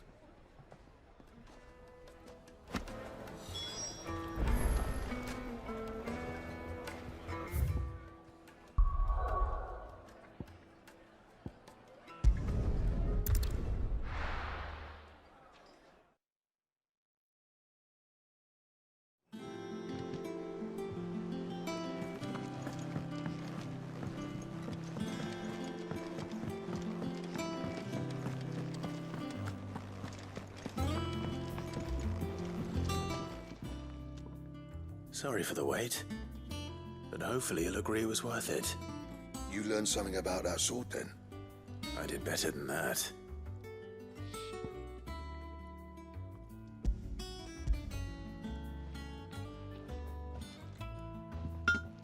A whetstone? Yes, but not one you'll find anywhere in Valisthea.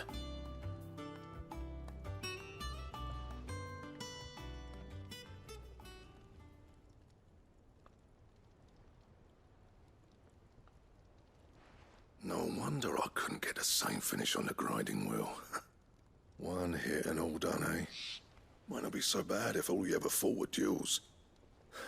Good luck on the battlefield. Your second opponent would be your last, no matter how good you were. Even so, is there some way it could be used to give the Cursebreakers an edge? I think so, yeah. With this whetstone and the right kind of steel, I could probably even make a twin of the blade that rattled me. But there'd be no replacing this little rock once I worn it down to a sliver. I reckon we get a dozen swords from it, if that. Swords that the Cursebreakers wouldn't know how to wield properly, and that would see them through a single fire piece. Nah, no point trying to copy that thing. Be about as much use as a wax anvil. But finishing our blades with a whetstone this fine, now that's something to consider. And what's finer than fallen masonry, eh? Or more hard-wearing, for that matter. Just imagine it. Good Valisthean steel with an edge as sharp as any found in the Outer Isles. I won't make a copy, nah. I'll make something much better. I'm sure the Cursebreakers will be delighted. Just don't push yourself too hard. Don't you worry about me, sunshine. I've been working day and night since I was half your age, and I'll still be here when you're long gone. Hey, thanks, Clive. I mean it. I owe you one, August too. It's good to know someone's looking out for me. He'll be happy to hear you said that. And I'll see that my debt to you's paid. First new blade I make's got your name on it. You come and find me when you've got the materials. All right. I will.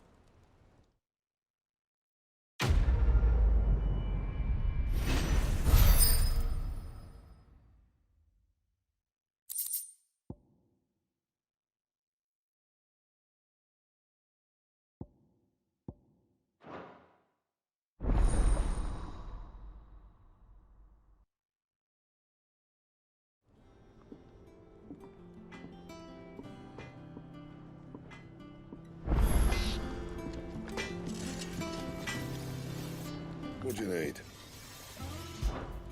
What do you want?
Is it business or pleasure?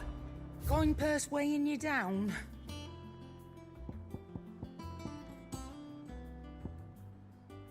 Is that all?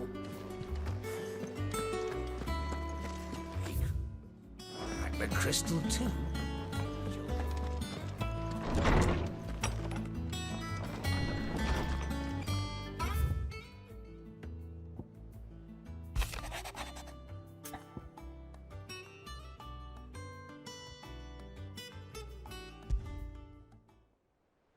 What could be wrong with Torgor? He seemed well enough when I last saw him.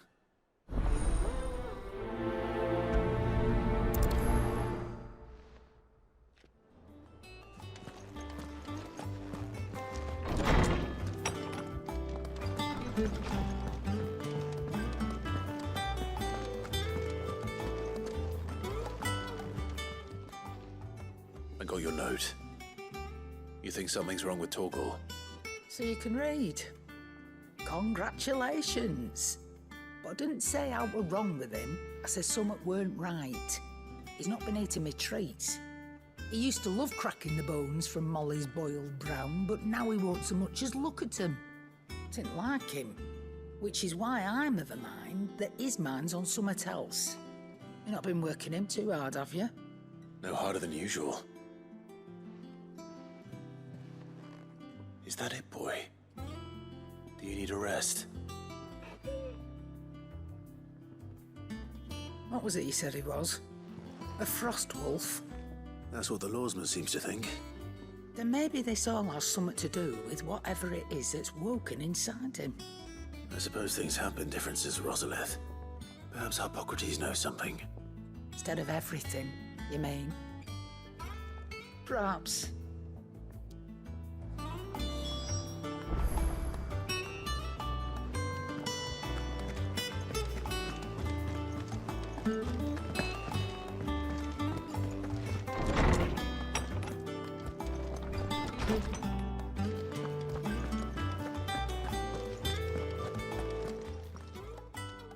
Lawsman, I need to ask you about Torgor. Something's not right with him. He isn't ill, is he? I don't think so. But according to Lady Karen, he seems to have lost his appetite, which is certainly a new development. She says he's hardly been touching his bones of late, and she believes it may have something to do with what happened at Rosalith Castle.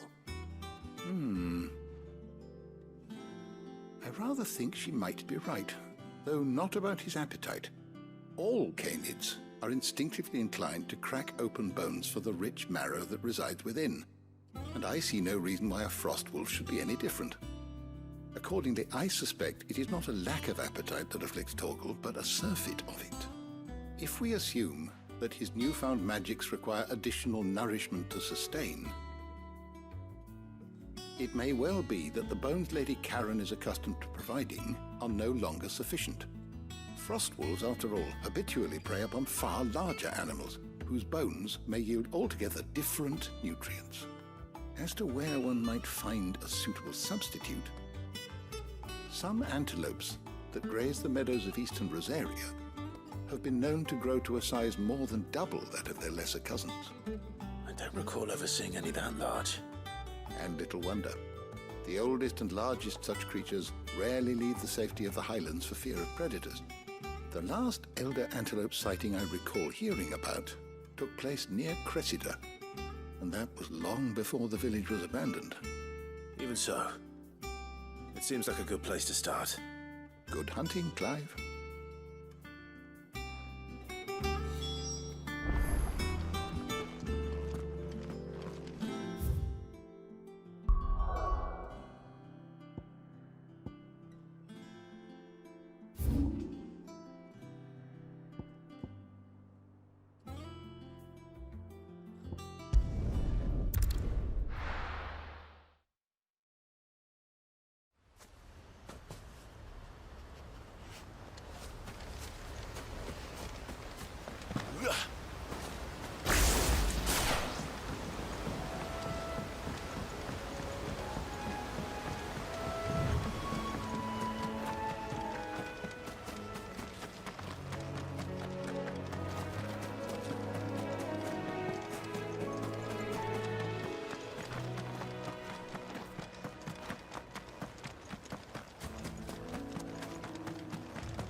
certainly quiet. If I were a giant antelope, it would seem like just the place. I doubt we'll find one bigger than that. You hungry, Torgal?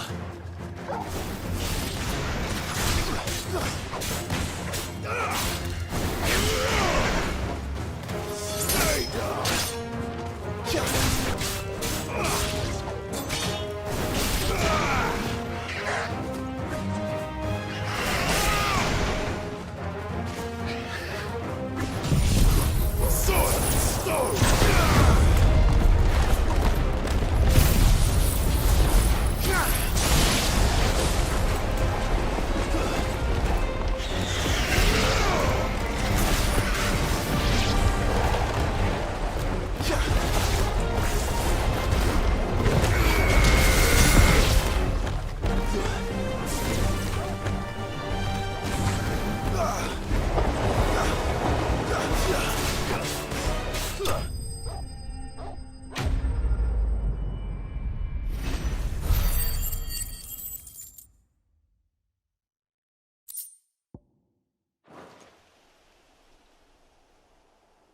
Now,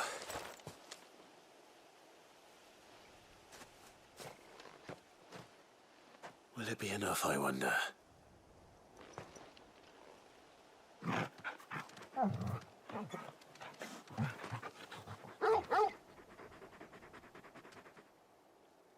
I say that answers my question, which means we owe the lawsmen our thanks. You're just a big puppy, aren't you? A very big puppy.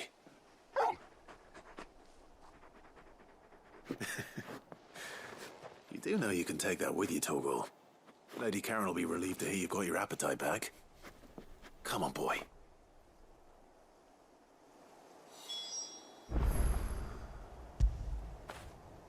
Oh, Torgal.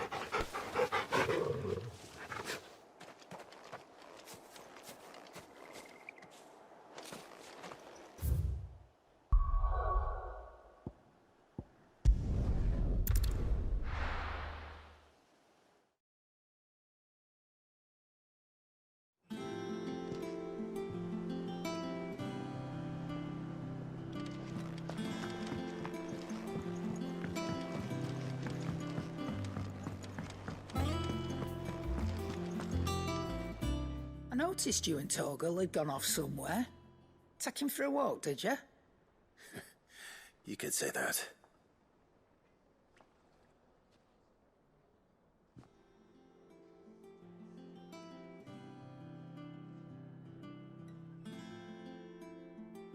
So, Molly's leftovers weren't good enough, eh? That'll teach me for treating you like you're still a pup. All right, no need to shout. Now we know what you're after, I can see about getting some in. Speaking of which, I brought one for later. Can I leave it with you?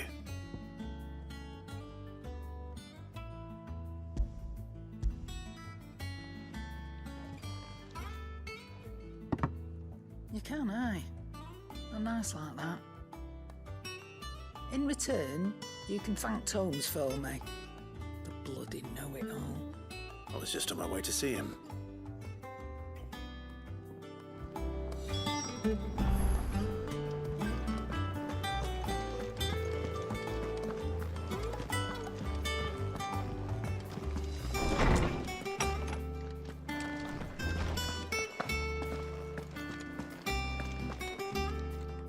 Ah, Clive. Were you able to locate your quarry? We were indeed, Lawsman. You pointed us in exactly the right direction. And Torgal's been a very happy hound ever since. Very good, very good. Lady Karen sends her thanks, by the way, for your part in solving the mystery. Ah. But that reminds me. After your last visit, I found myself pondering Torgal's talents. Do you recall our conversation concerning Lady Jill's role in Torgal's transformation? About how she somehow woke the power within him. Precisely that. A reasonable conclusion, I thought. But one which raised certain questions in my mind. You see, the Fenrir of legend served Shiva and Shiva alone. And while the powers attributed to him are certainly impressive, the records imply they are somewhat different in nature to those you described Torgal as having used. What are you suggesting? That Torgal may be the beneficiary of more than one icon's power. Consider that in addition to Lady Jill, he has served as a loyal companion to you, your brother, and even the late Cid.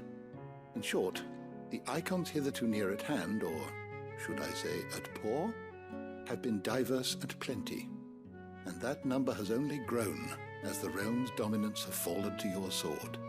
One can but speculate as to how all of this has affected Torgal. He has seemed more fierce of late. And if I am not mistaken, he will grow fiercer still. We are fortunate indeed to be able to count him amongst our allies and not our adversaries. Oh, he's more than an ally. He's a friend.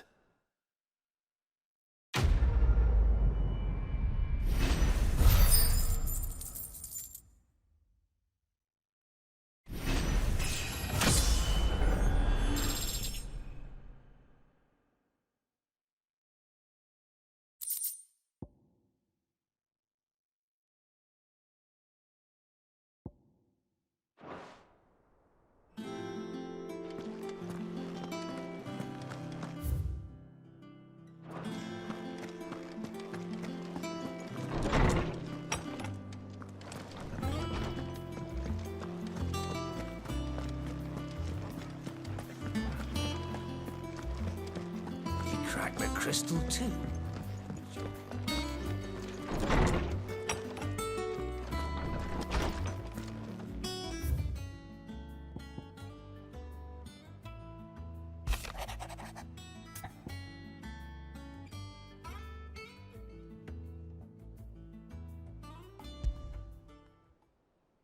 Trouble with the ledgers.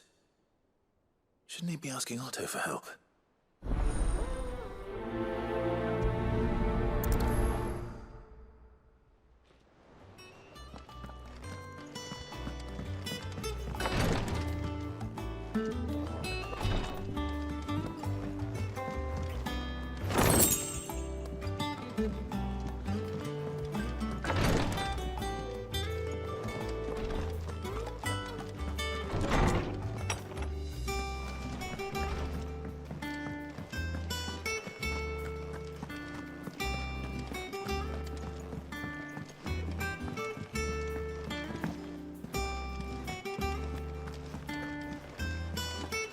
Is that the thing Tomes helped with? Ned told me she was building a ship.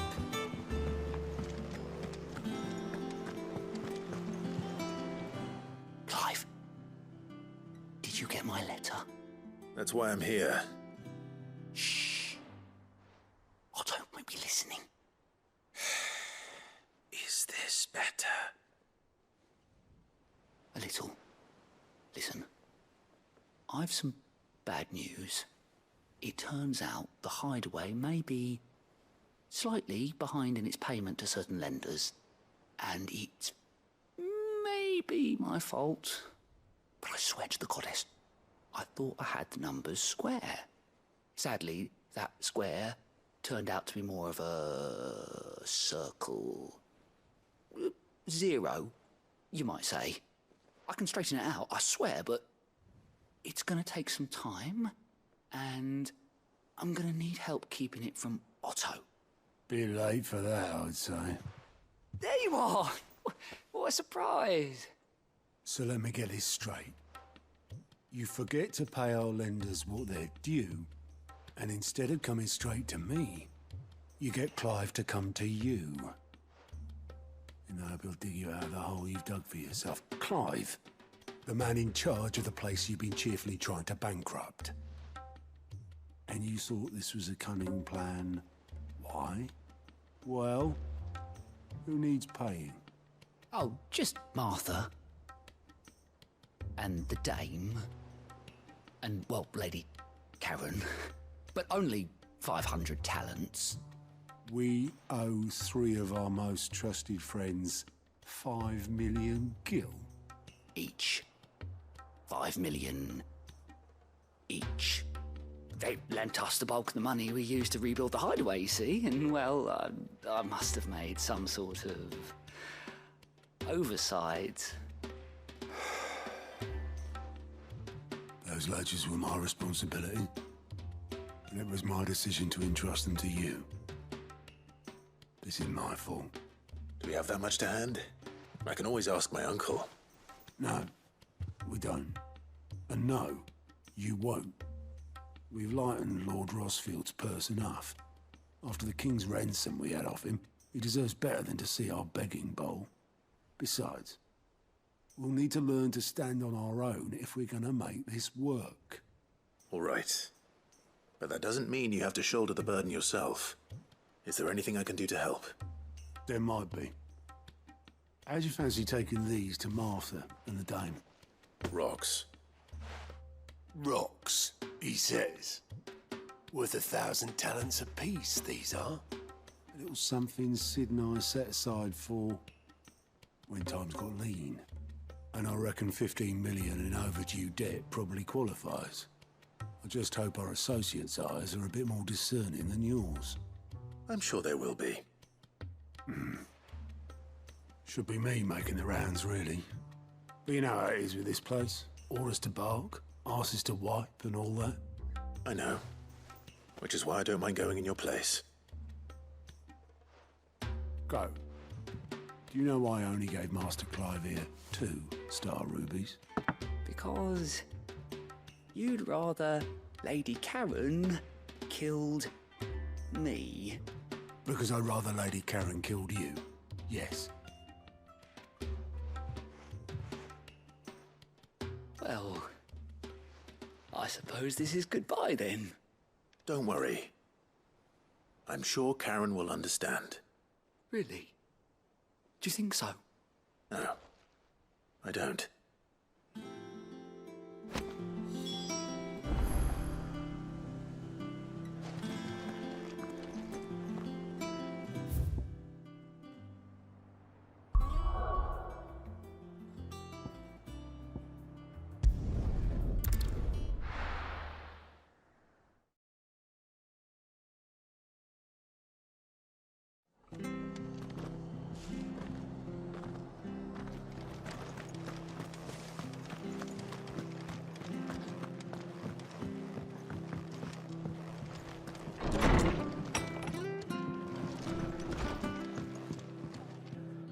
Clive, we weren't expecting you. I wasn't expecting to be here, but it seems we still owe you a considerable amount of coin for your help with our rebuilding efforts. And though I doubt it's what you were expecting, we were hoping you'd take this as payment.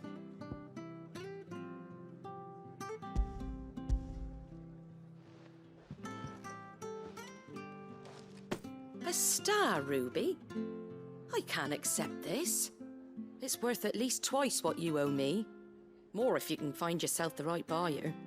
Think of the difference as interest. Interest? If word got out I charged that much, no one would ever borrow from me again. Anyway, why are you the one here asking me about this? I'd have expected Otto. Bit much sending the Lord Marquis out to settle your debts, isn't it? The old goat working himself to death again? Something like that. Most days I think he's the only reason the hideaway's still standing. Same as always, eh? Back when the place was nothing but a twinkle in the eye of a recently retired Lord Commander, word is he was the first one Sid reached out to. Probably knew that without his strong arm and level head, the idea would never get off the ground. Sid may have been the face of the hideaway, but Otto's always been the backbone. And when Sid passed away, we were all worried that would be the end of it. That Otto would just give up. His death was hard on everyone. But it must have hit Otto hardest of all. But he didn't give up, did he? Quite the opposite, in fact. If I recall, he was the one who nominated you as Sid's replacement, and rallied the rest around you. I reckon what he saw in Sid, he saw in you too. And don't we all? Doesn't hurt that you're half as stubborn and twice as handsome, neither. That, and you keep good company. I suppose I do.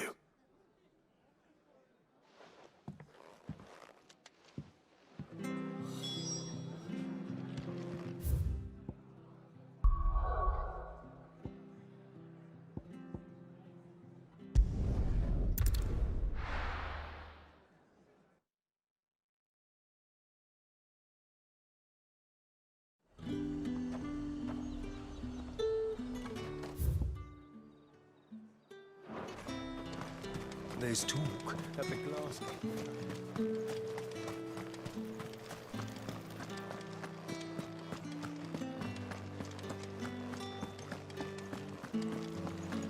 Did you hear? I want to see. What am I going to do without Sweetwater and Olive Talk? Milady, I come bearing gifts. Gifts? Whatever is the occasion.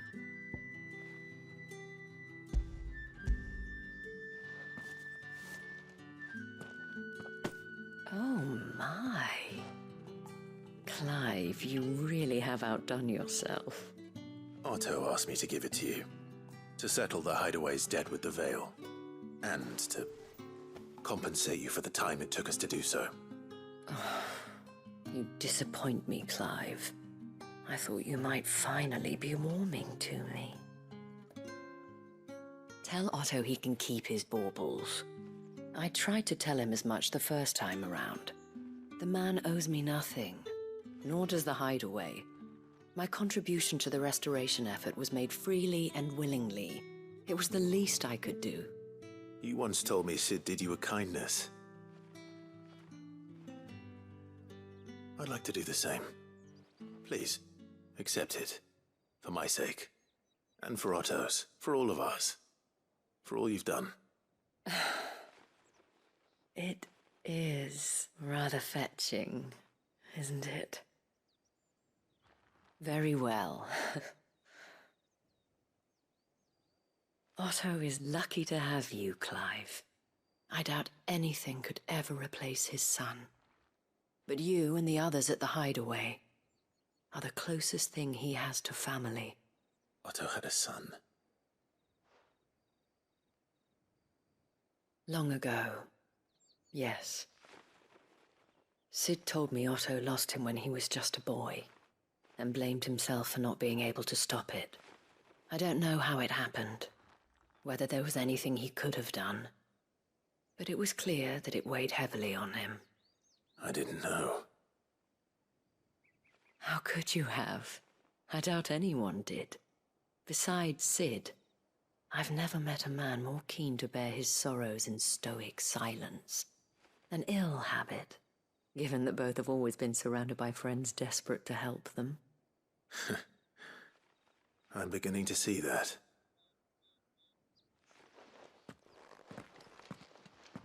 Go will want to know the stones were delivered.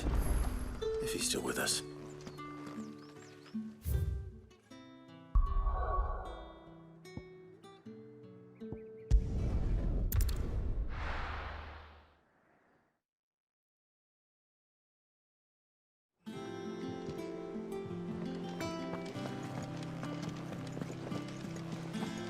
Is that the thing Tomes helped with? Mid told me she was building a ship.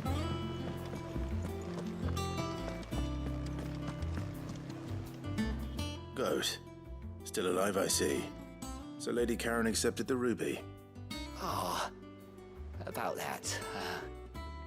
I tried my best, but she was just too stubborn to take it. She threw it right back in my face, in fact, and told me I could stick my stupid stone where the sun don't shine. Karen refused payment. I hope it wasn't something I said. I'm sure you were as tactful as ever.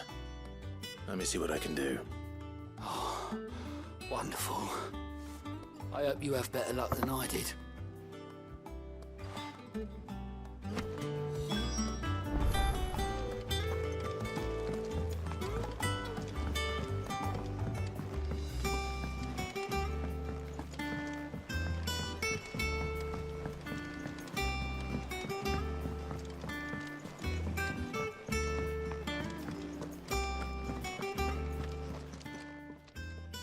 Lady Karen, Goad tells me you weren't happy with our offer.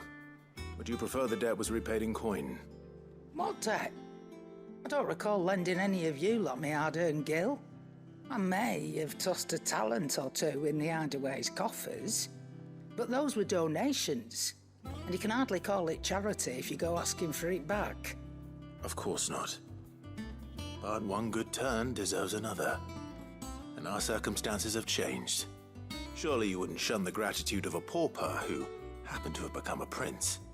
Oh, so you're a prince now, are you? Fine. But I'm selling it and taking what I'm owed, then you're getting the rest whether you like it or not.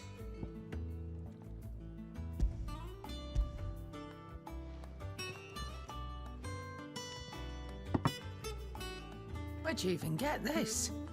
A decent trader might nab 1,000 talents for a star ruby. A canny one, meanwhile, might claim it were nicked from the belt of Sid the Outlaw himself and ask twice as much. Might be I already have a buyer in mind. Might be you even know her. A fine continental maid whose beauty's only eclipsed by a guile in commerce. You wouldn't mind, would you? Not at all. Just be sure to tell her that it's always a pleasure doing business.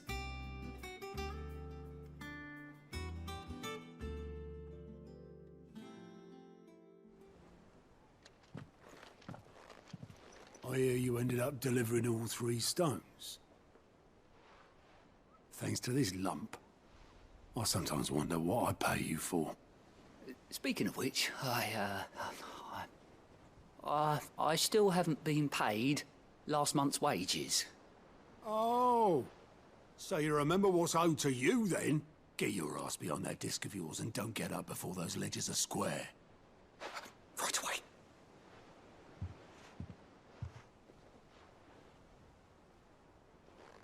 I've seen that before. You have, yeah. Plenty of times. It was the only goblet Sid ever used. Either out of habit, or because the filthy sod couldn't be bothered to find a clean one. I knew so little about him. Like most people. Martha and the Dame both seem to have fond memories of him. Huh. I bet they do. How long did you know Sid before he... Before he died. 20 summers, give or take. Back in the day, I was a purser on a trade ship, which is where I met him. He bought passage to... I forget where. But having nothing better to do on the long nights, we set up drinking island rum till the morning bell dragged me back to my duties. Quit my post not long after that, on account of making a fine maiden's belly fat. But me and Sid stayed close, promising we'd one day sail the seas again. That was before fate stepped in and said she was having none of it. The magic woke inside my son soon after his first name day, and there was no hiding his knack. Couldn't you and your family have... My family were the ones who summoned the constable, wanted the monster taken away. I couldn't turn my back on him, forget what I felt, and I couldn't for the life of me understand how they could. Luckily, Sid was of the same mind as me. It was him who stood beside me when all I wanted was to tear the whole world down. Him who cried for me when I had no tears left of my own. Him who swore he'd do everything he could to stop it from happening again. And he was true to his word, too. Left the Royal Army once and for all. His ranks, his ribbons, gone. Just like that. Threw away everything he had. All to right a wrong that no one else had the courage to face. I knew then I'd follow that man to the ends of the earth.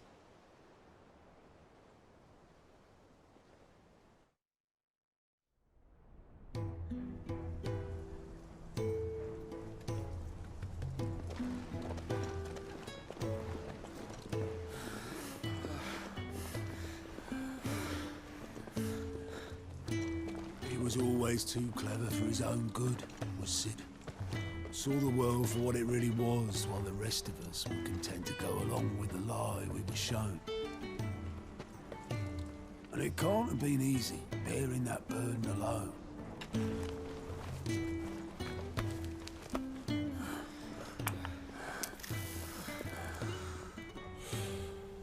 But he didn't let it stop him. He never lost faith in what he believed was right. And that gave us faith in him. Faith he'd steer us true. So I swore to myself that I'd always be right behind him, ready to catch the stubborn sod, if ever he should fall.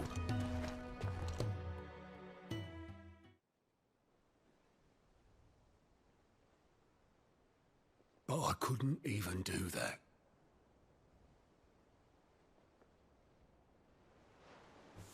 Ignore me. Just the ramblings of a tired old man. Leave that lot. I'll tidy it up in a bit.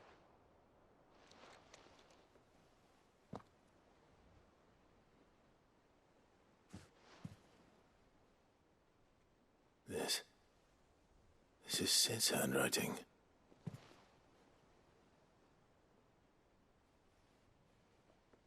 Dear Otto.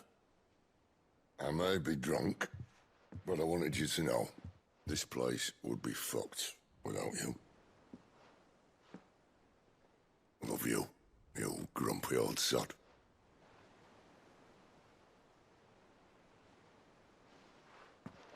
This note. Hmm? What about it? Sid was right. Without you, we'd all be lost.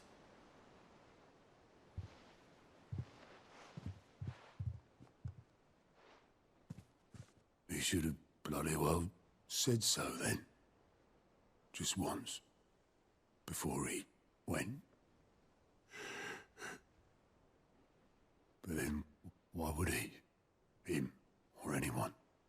I'd only have told him to piss off.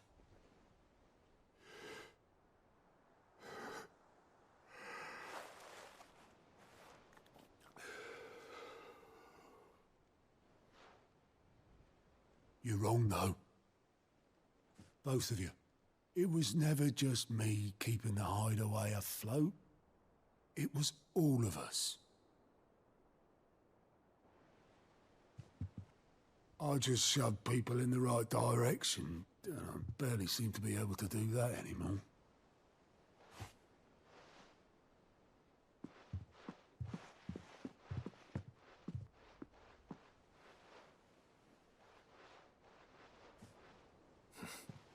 Would you rather goat at the helm? Well, maybe I've got a few more years left in me.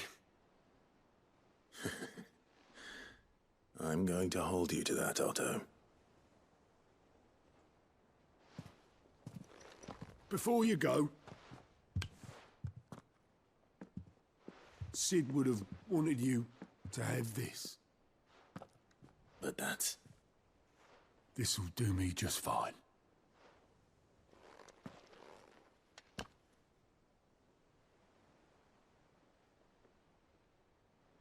Thanks for the ray of sunshine. I'll see if I can't pay you back. Already have.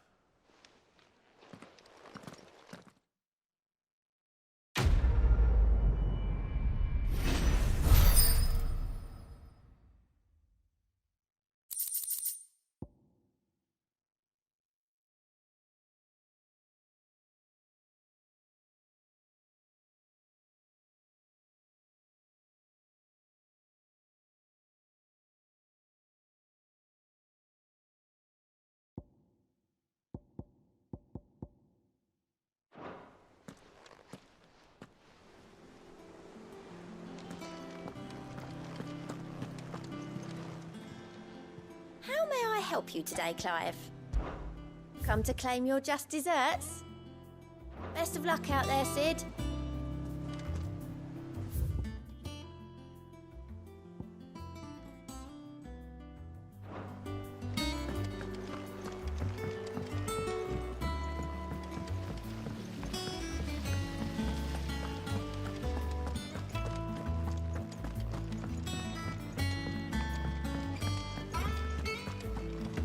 Kid might need some help.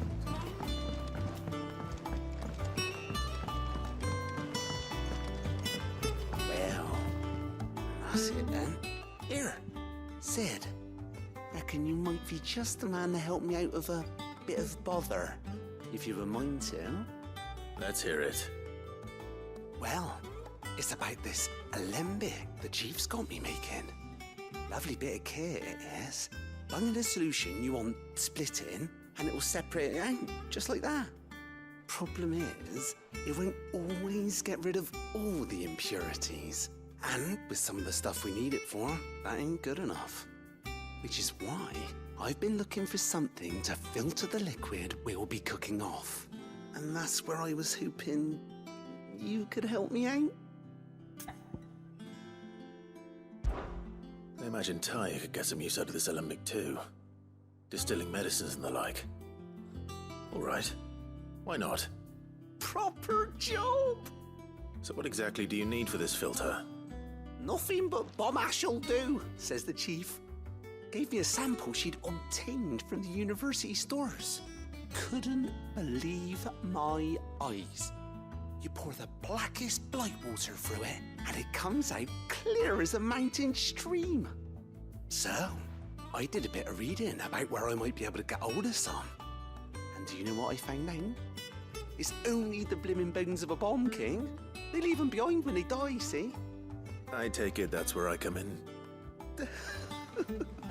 If you wouldn't mind. I saw a billet on the hunt board for one just the other day.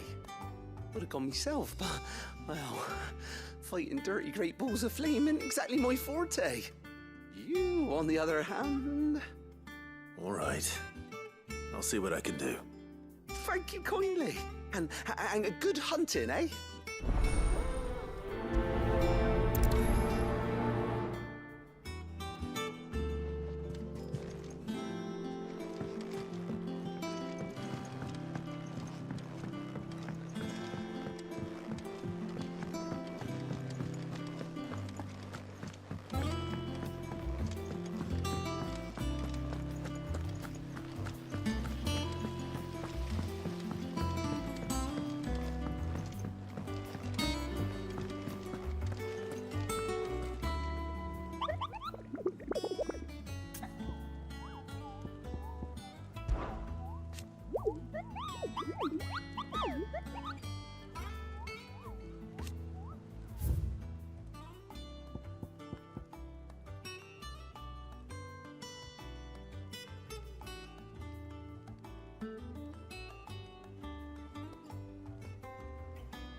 is over. Now to collect the ash. I should probably have brought a bucket. This looks like the stuff. Let's see if there's any more.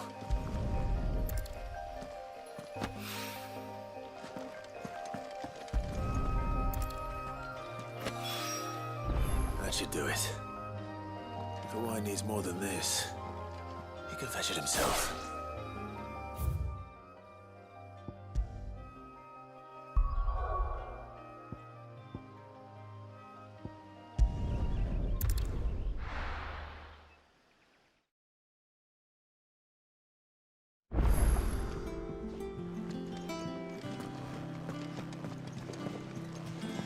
Is that the thing Tomes helped? Mid told me she was building a ship.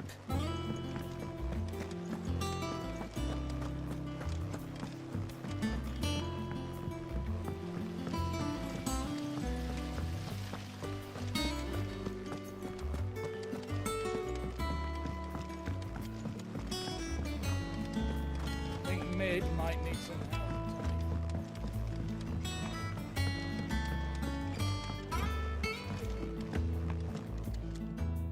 All right there, Sid? How's that hunt for the bomb ash going? I have it here.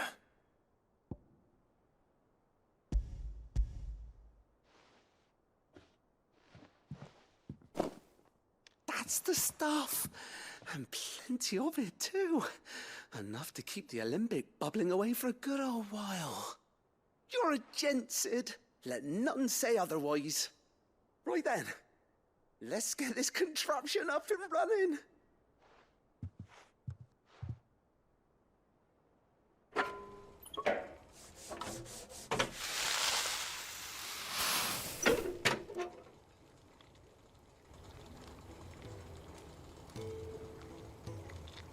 There we have it.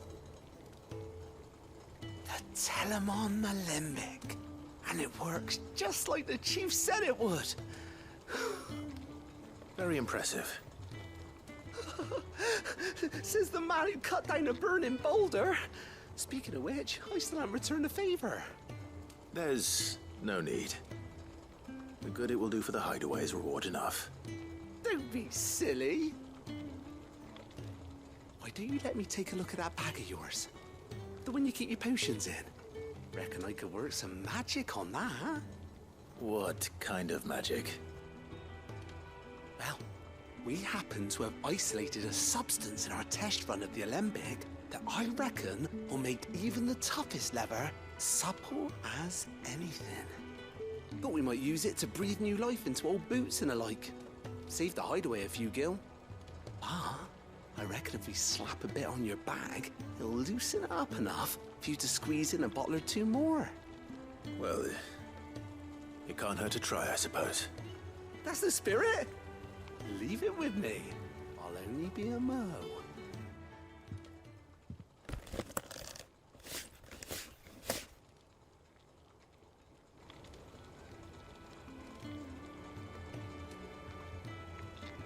Well, what do you reckon? It certainly feels more flexible. Right?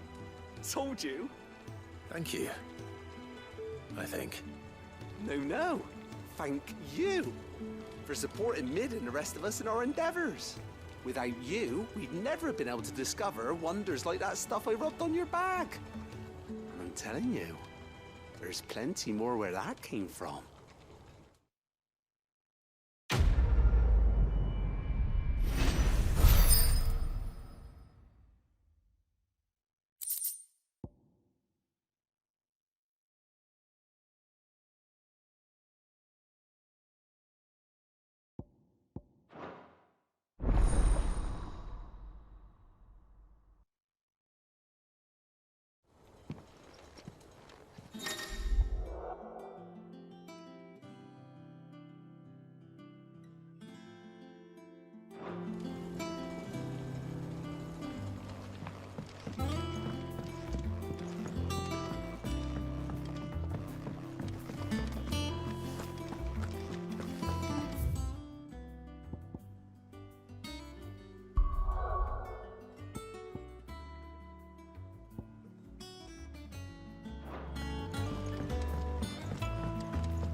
help you today, Clive?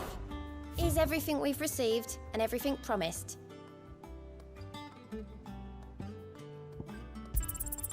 Here you are. Best of luck out there, Sid.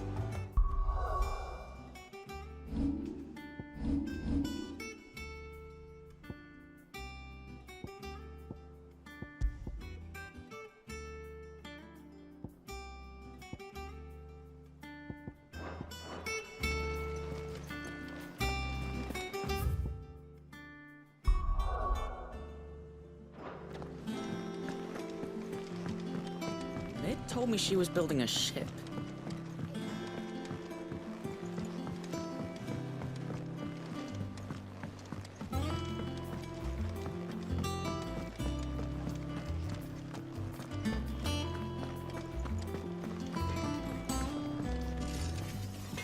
Back, are ya? What do you want?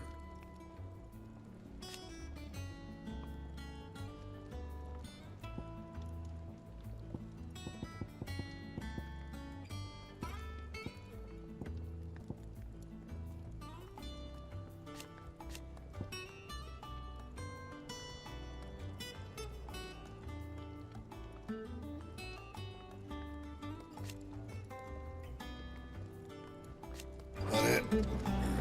Fine.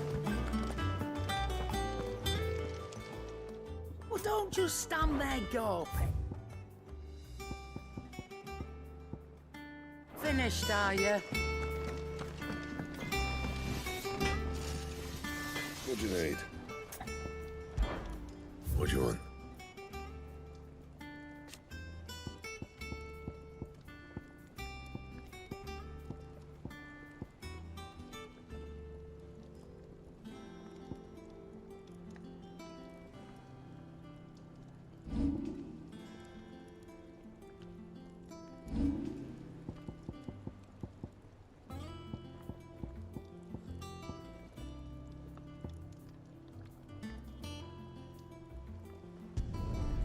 Should last you a good while.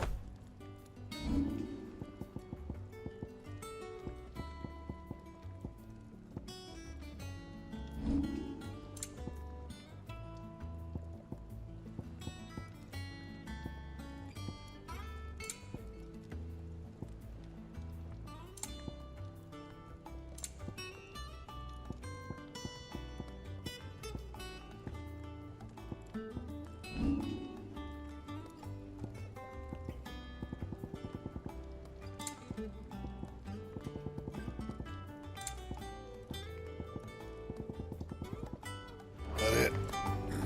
Fine.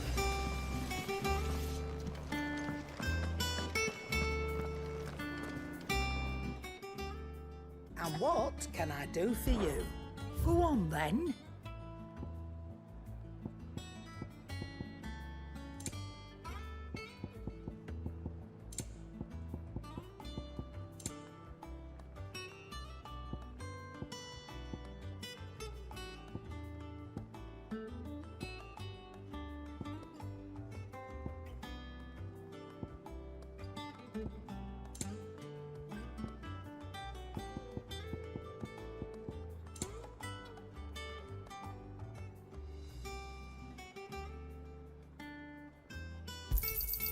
You're rubbing me blind, you know.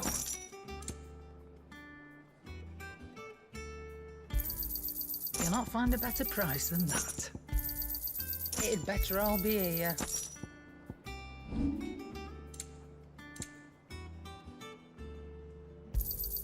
You got out else?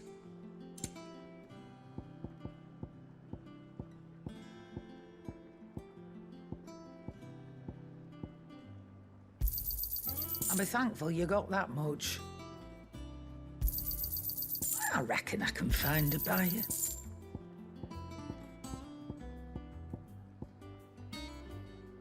Finished, are you?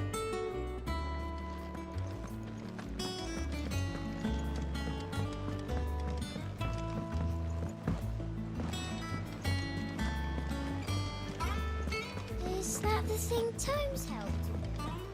Mid told me she was building a ship. All right, Clive. Asterix. We'd finished sending half the hideaway traipsing across the twins, has she? I swear, that girl'd do anything to put off visiting her old dad's grave. No excuses now, though, eh? Not quite. She said there was one final thing she had to take care of. I'm sure she'll be finished soon enough. She said that? In those words? She did, yes. Clive? Were you born yesterday or something? There is no thing. She'll probably be halfway to Canva by now. Mid. I might still be able to catch her.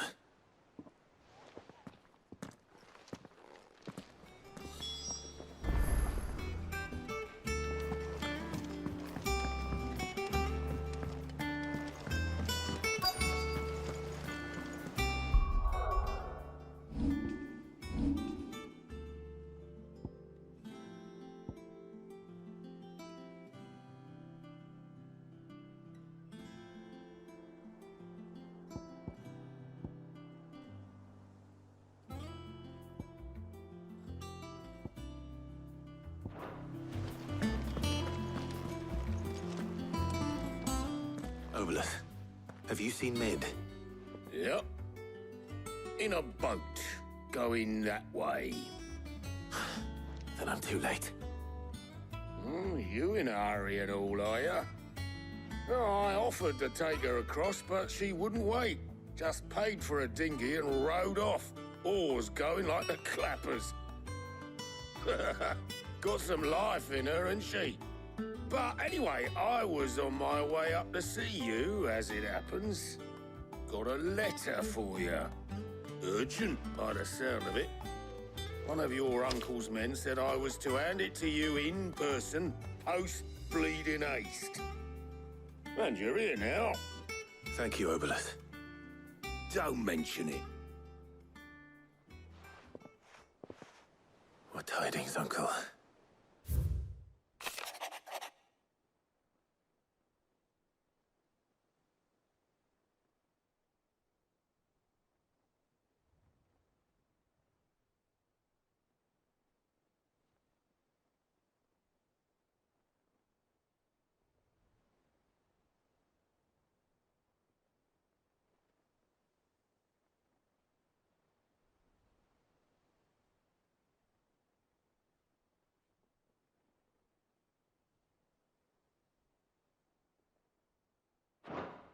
Trouble in Canva.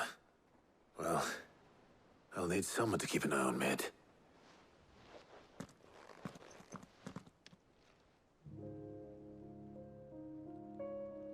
So what? Mid got us to do all the dirty work and then just sailed off into the sunset? It, seems that way. Well, nothing we can do about it now. But next time you plan on visiting Sid, you might want to tie her to something before you suggest it. Ah, don't be so hard on her. Got to admit, the dirty work was kind of fun. Everyone pitching in, all that bollocks. Just like when we built this place. You're right. Anyway, we all set to head to the old hideaway. I could do with getting to Canva pretty sharpish. Wouldn't do to keep Lord Rosfield of the Seven High Houses waiting now, would it? Not after he asked for me personally. Gav will be leaving with me. Will you mind the place while we're gone? You can count on me. Just be sure to give Sid and the others my regards. All right. Oh, by the way, Jill will be joining us too. She's got some things to take care of, but she'll meet us there. I hope she's telling the truth at least.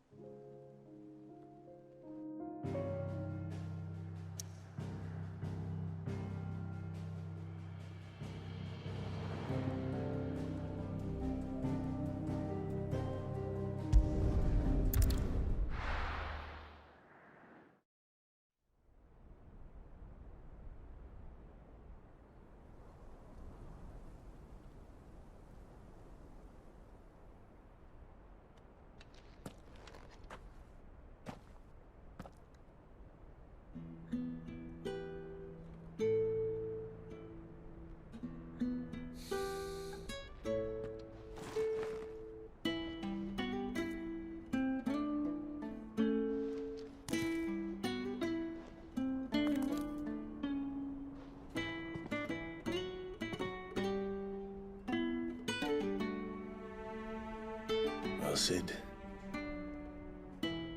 I remember what you told me. That if no one is listening to what you have to say, you may as well not say it.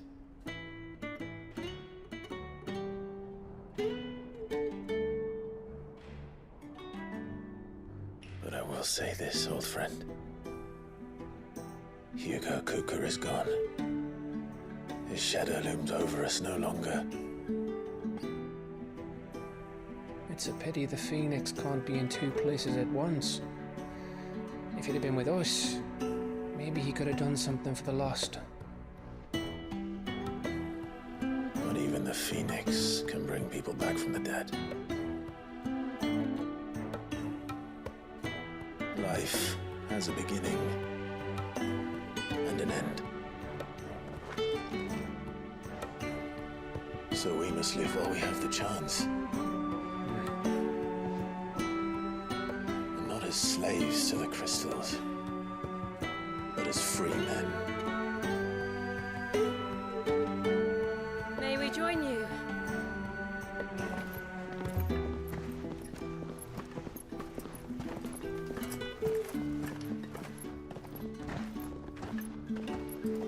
Lady Karen, what a pleasant surprise. I thought I'd drop by and see how you were all doing before heading off to restock my supplies.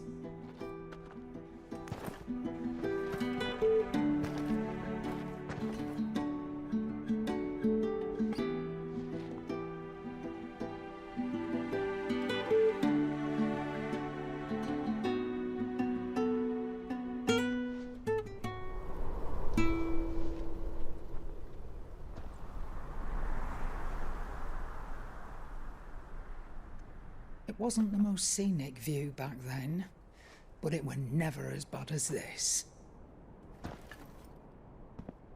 I know. The blight marches on. And soon, there'll be no escaping sights like these.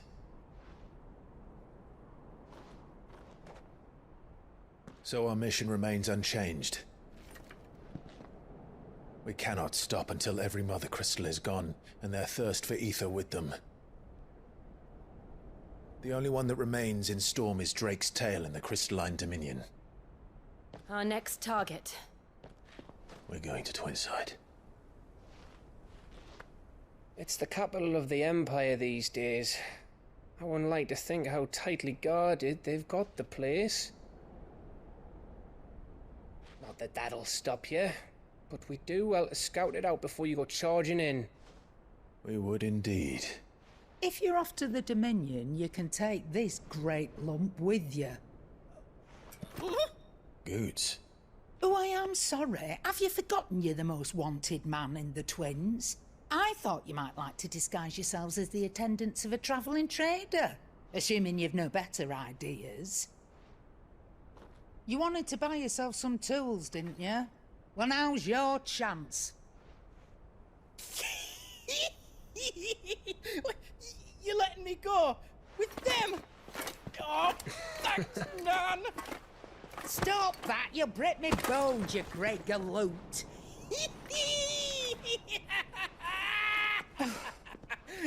There's a caravan that runs back and forth between the Dominion and the Bocklad markets.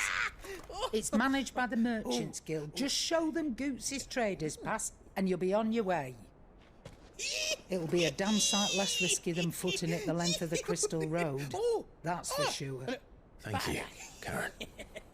And glad to have you with us, Goots. Okay then. I'll get me things and I'll meet yous there. See yous down in Bocklad. Get off! Me poor fingers! Jill, you're with me. Understood. And Gav? Already on my way, Captain. Be careful. Aren't I always?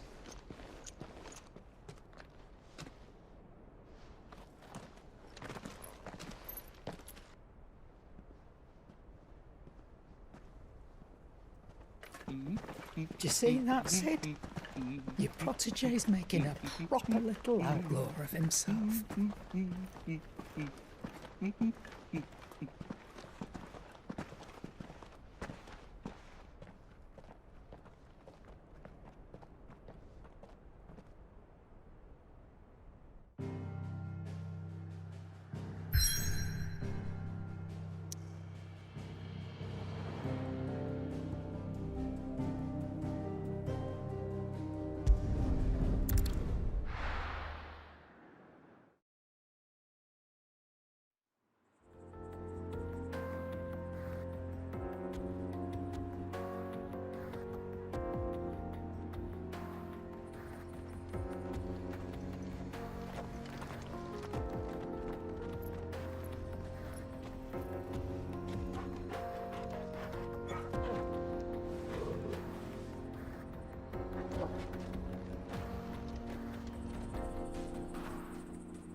How are you feeling?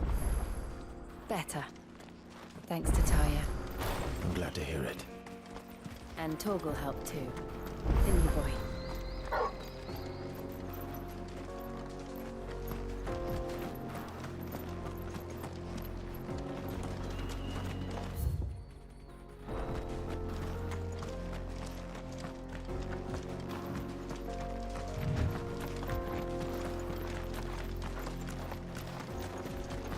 This used to be a trade route for merchants crossing the Scars, till the Republic laid a new road wide enough to let wagons pass, and all official traffic moved there.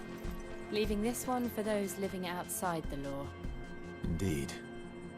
I doubt we'll be the only outlaws on the trail today.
So what do you think? That we'd be lucky to make it out alive. Really? It's as bad as that? Oh, aye. There's trouble up ahead. And too much of it for us to handle. I take it there's danger on the road. Oh, what about this fearsome-looking fellow? You think he'd be equal to the task? Well, no doubt. Assuming he's willing to hear us out. Well met, friend. My brother and I have been tasked with finding a merchant's missing cart. You seen it by any chance? How does a merchant misplace his cart? Oh, the man's a coward. When he thought goblins might come a-snarling, he ran, leaving his livelihood abandoned in the pass. He sent the two of us to fetch it, but it's gone. Now, I'm not much of a thinker, but I know the work of thieves when I see it. My brother's right on all accounts.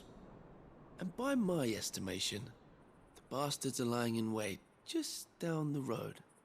We may have seen our share of action, true, but we've not got the skill in arms to boldly brave an ambush. You, however, have the look of a man who needn't fear a band of backwater ruffians.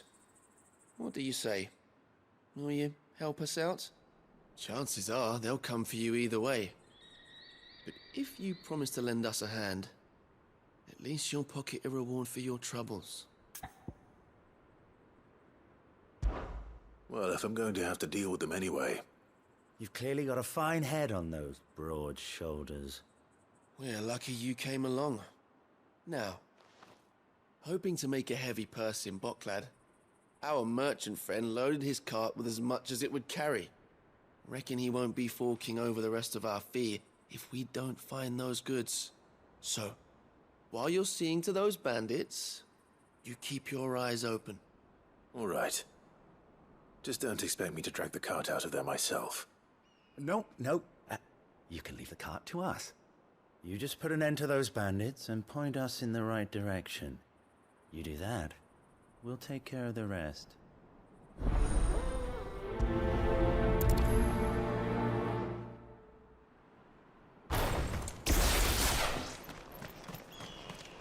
I'm not sure I trust those two.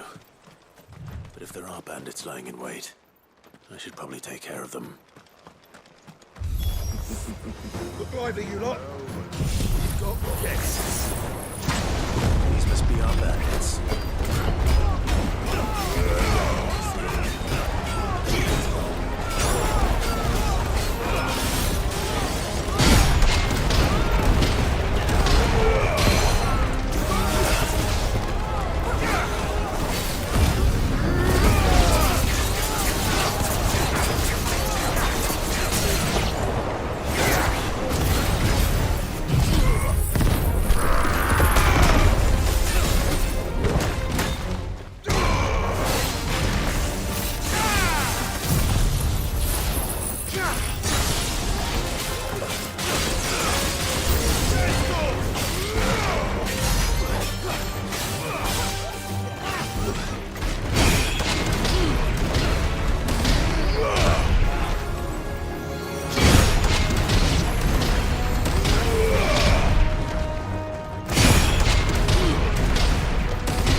That's them dealt with.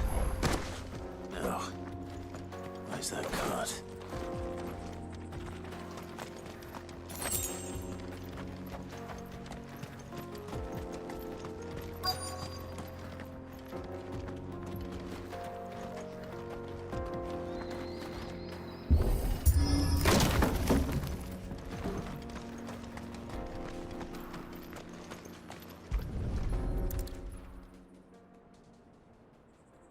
Getting all of this out of here will be a nightmare.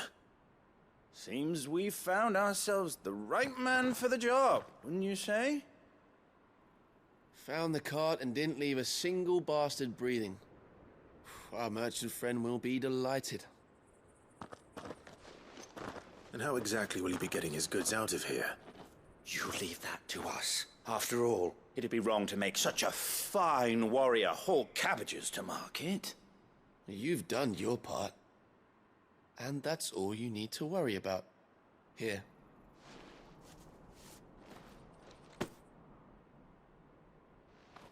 It's been a pleasure.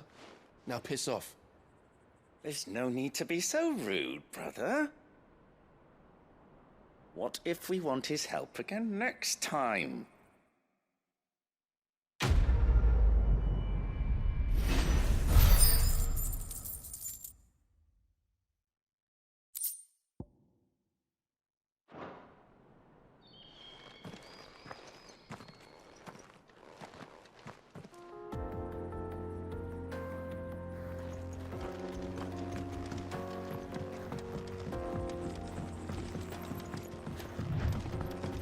I see the Dalnecs lag behind this area when it comes to bridge building.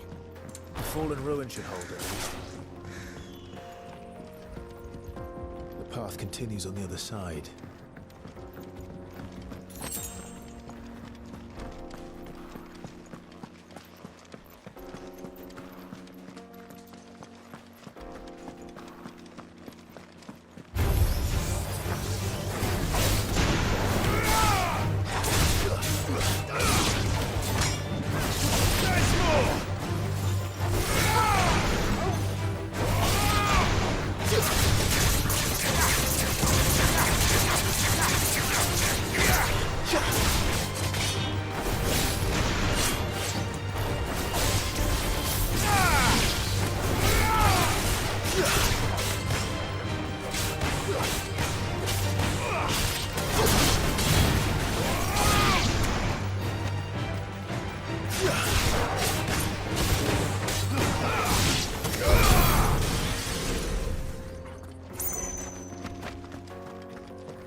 So this is Zemeckis.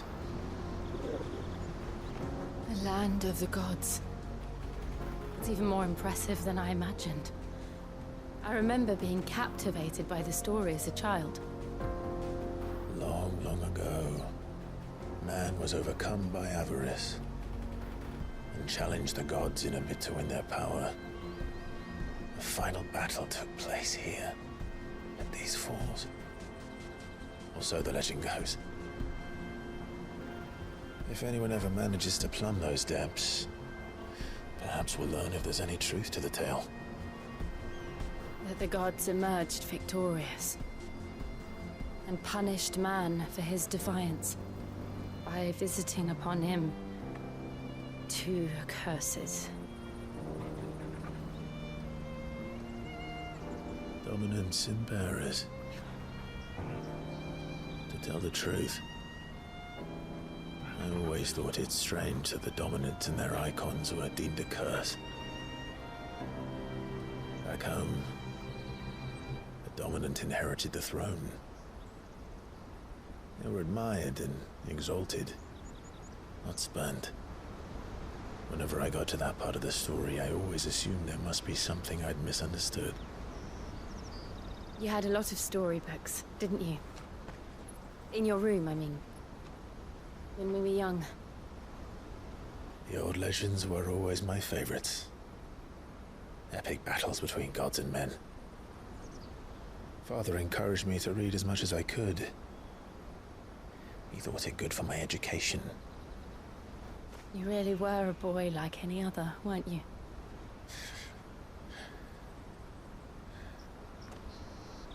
Just look at this place. It's enough to make you believe the legends are true. I know.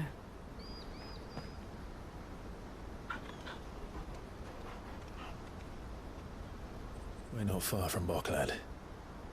The road will be busier up ahead. Then we'll have to keep our wits about us.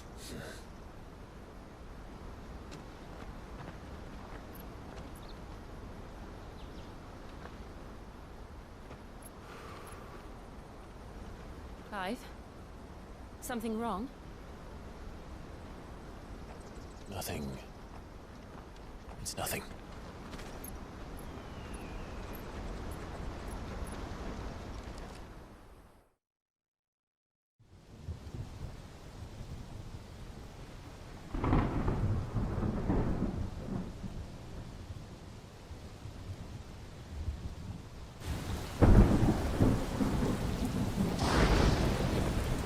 I see the reports are true, Father.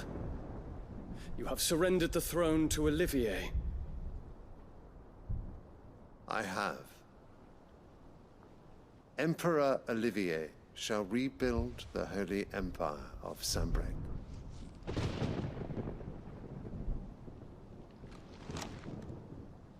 How is he to rule an empire? He is but a boy. I shall advise him until he comes of age. Father, please. Or for as long as I am able.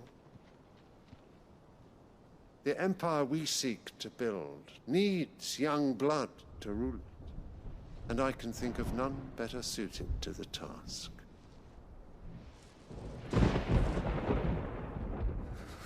There is other news, Dion. Hugo Kupka is dead, and Drake's Fang destroyed. The pillars of the Republic have fallen. Ere long, the Imperial banner shall fly over every city in Storm.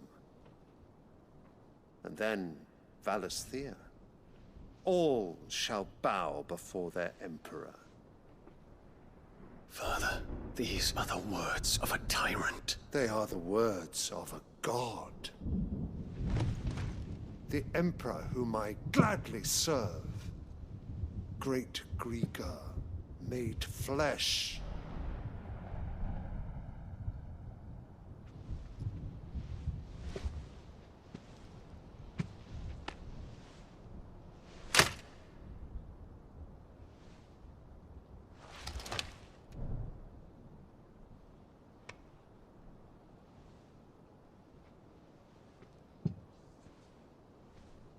Return to your camp, Dion, and ready your forces.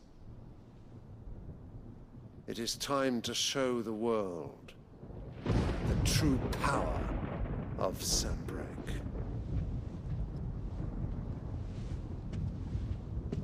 Father. I find you much changed. Is this truly the path you wish to tread? Or are these the ambitions of another? Of Ultima, perhaps? What nonsense is this? I speak my mind, and my mind only. Though I do owe Annabella thanks for reminding me of certain truths regarding the nature of nations, of rulers, and of the divine. You would trust the words of this traitress? She betrayed her country. She slew her husband. You have ever been an invaluable servant to Sambrek, Prince Dion. I trust you will continue to serve your Emperor in the wars to come. The canker! Silence! Insolent wretch! You will bend the knee. All else is heresy. Sire, forgive me. This audience is over. Come, Your Radiance. The Rowena Syndicate awaits your pleasure. Oh, not another meeting with silly old men. They're so boring. I'm hungry, Father. Can't we have luncheon instead?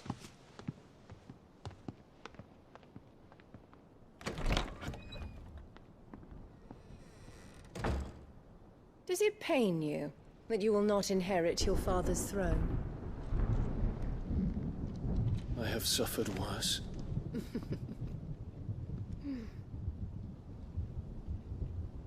Count your blessings, Dion. For a base-born child to be chosen by Bahamut is miracle enough.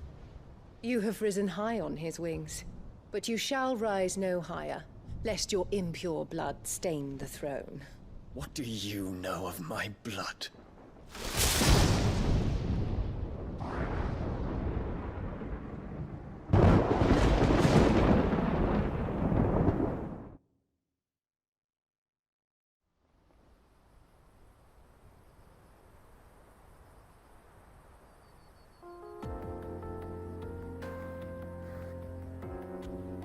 The Boklab markets are to the north.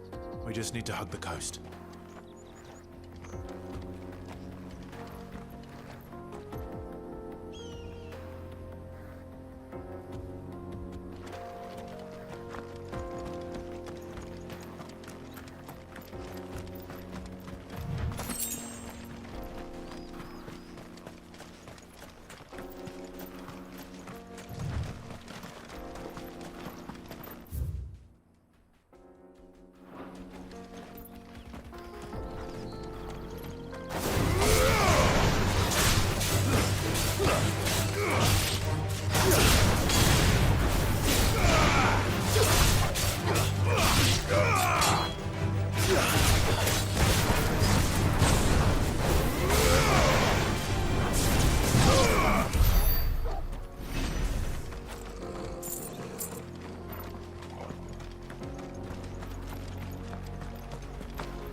Infiltrating the Dominion won't be easy with the Imperials on high alert.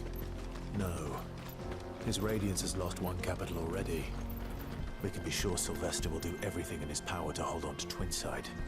His troops are well-trained and increasingly battle-hardened.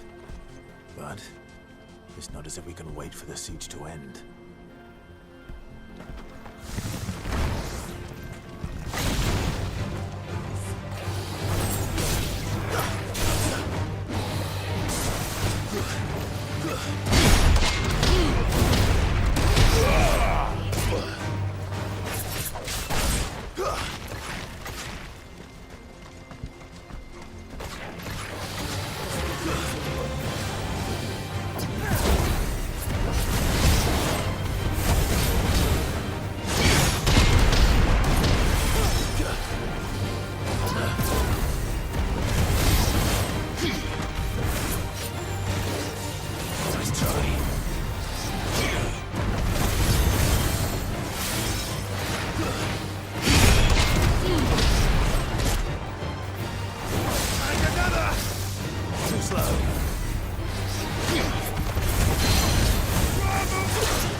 This will be easy.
They've closed the road to Randalar.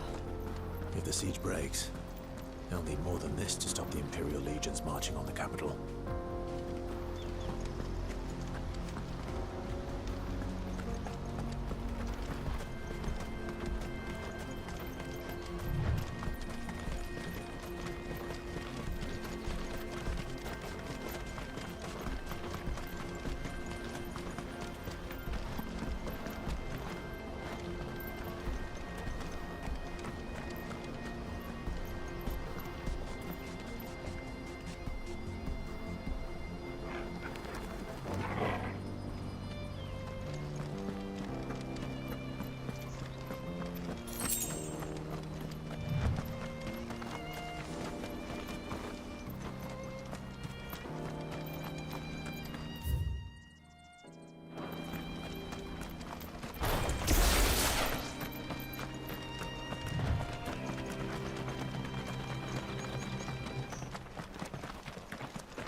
More refugees.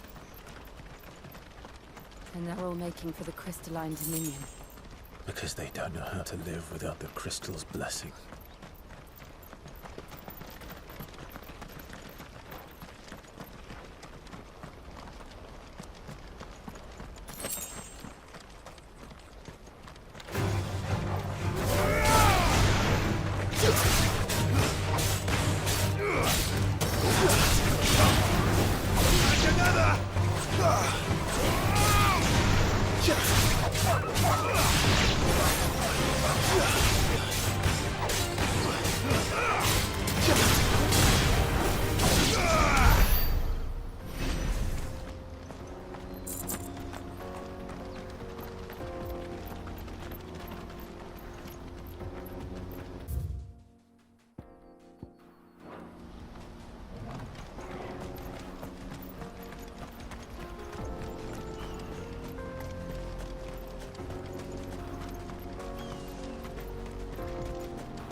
There are no crystals here. This is where we're supposed to meet Goots, isn't it? That's right. He said he'd wait for us here after replenishing his supplies. I dare say he'll have finished by now.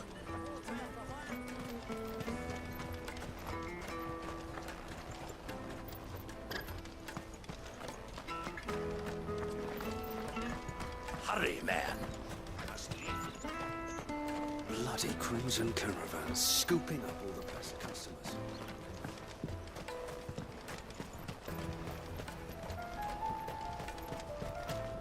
I hear the brothers found another victim. Can you believe it? A third this month.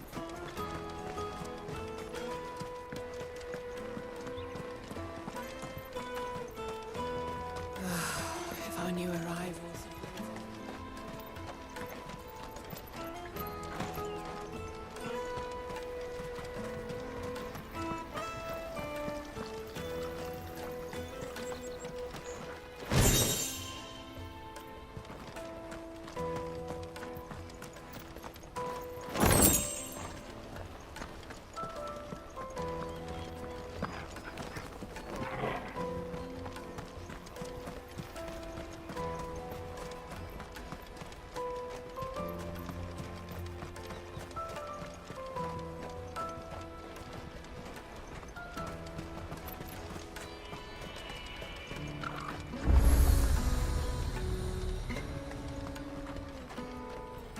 You won't find a finer array this side of the strait.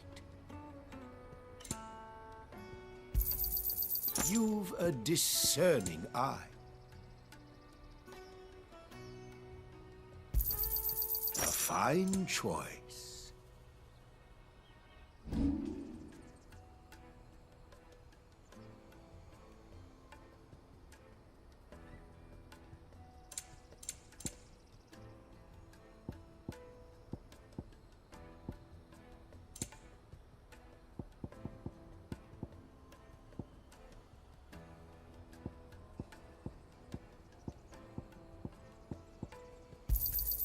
Just what I was looking for. Farewell. Out of my sight, wretch.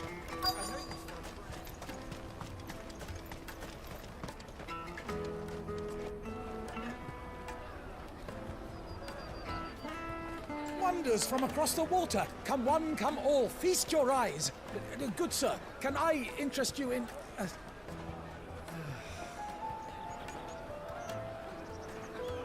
How much? For a measly crust of bread? You won't find any cheaper. Not nowadays. But you're more than welcome to look.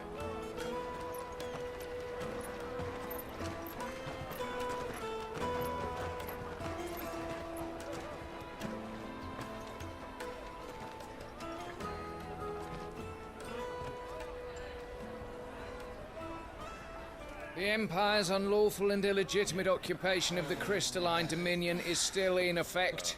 Only those whose business in Twinside has been officially approved by the Republican Army will be permitted to cross the border. All who seek entry are to form a line and ready their documents for inspection. Looks like we aren't the only ones who are eager to leave. And they're checking everyone. Can't you make an Not for the likes of you. We won't get through without that pass. Let's go and find Good, shall we?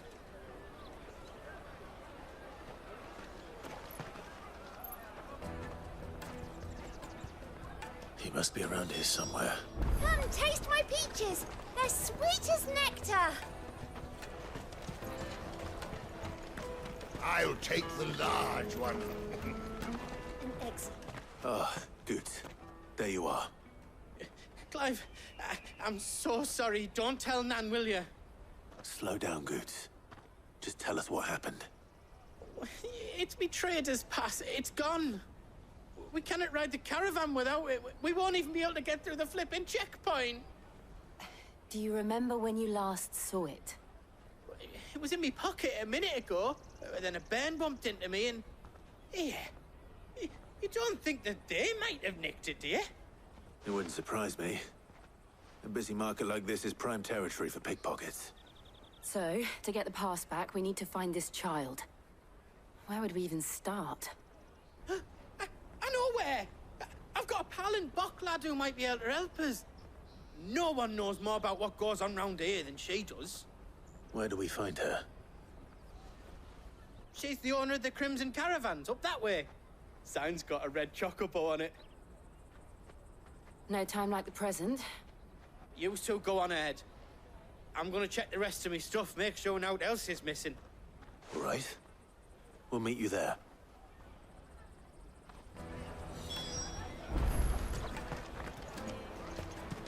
Let's keep an eye out for this red chocobo, then. And the other on our purses. Next to the check.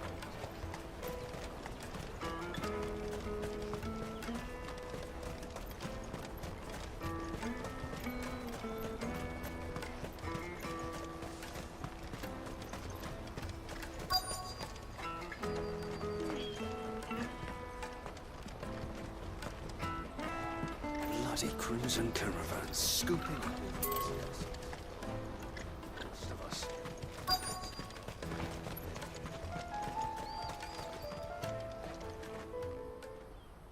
Looking to hire a coach? It's 10 million for a two-birder to the Crystalline Dominion. Take it or leave it. Oh, we're not here for that. Then I bid you good day. Oh, wait! Don't go, El. He's me mate. As I live and breathe. Goots, what are you doing back in Bocklad?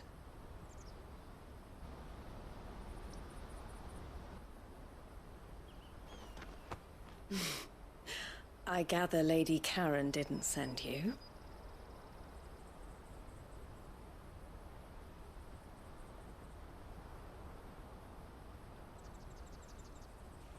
So what trouble have you got yourself into this time? It's me trader's pass. It got stolen. By a little bairn. Of all the... You're the size of a marble. Honestly. Ugh. Goots told us that you know the markets well. Might you have an idea which little bairn could have done this? We don't intend to punish them. We just need our pass back. Then, we can be on our way. I see. So neither of you has a trader's pass either. Not that anyone would take you for traders, but I suppose that's why you came to me, correct? Now, I can't say for sure who took your pass, but I suspect I know why they did it. Let me explain.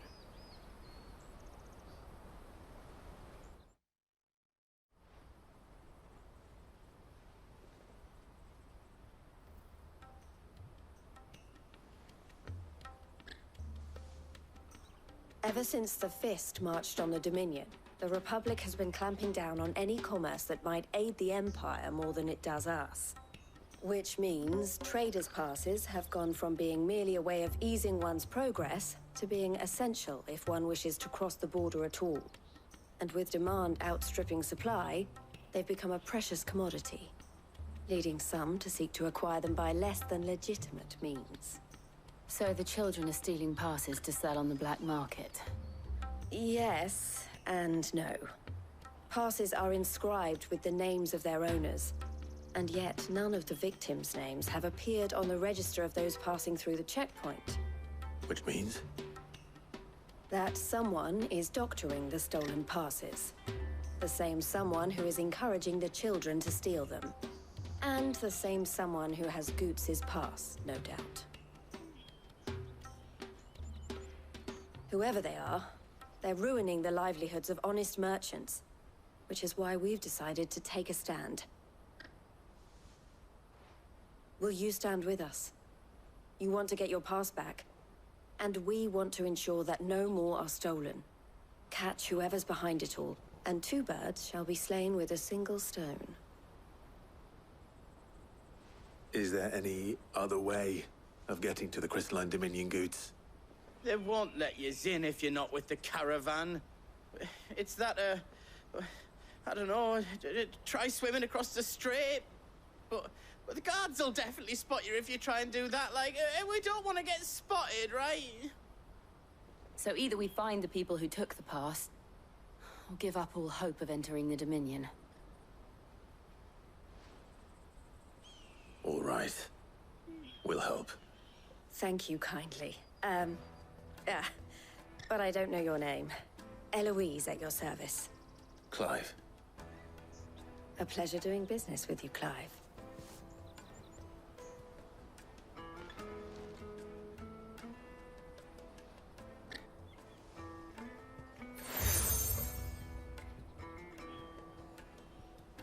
The proprietor of the furniture makers by the coach stop is spearheading the search. Wear that, and he will know you for a friend. I suggest that you speak with him first. The furniture makers. Understood.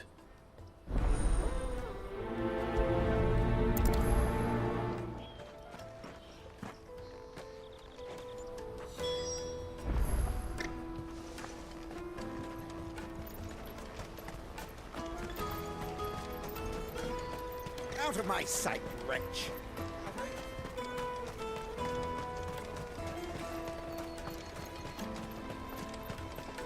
Come on, come on! Jug of snake spit for the road?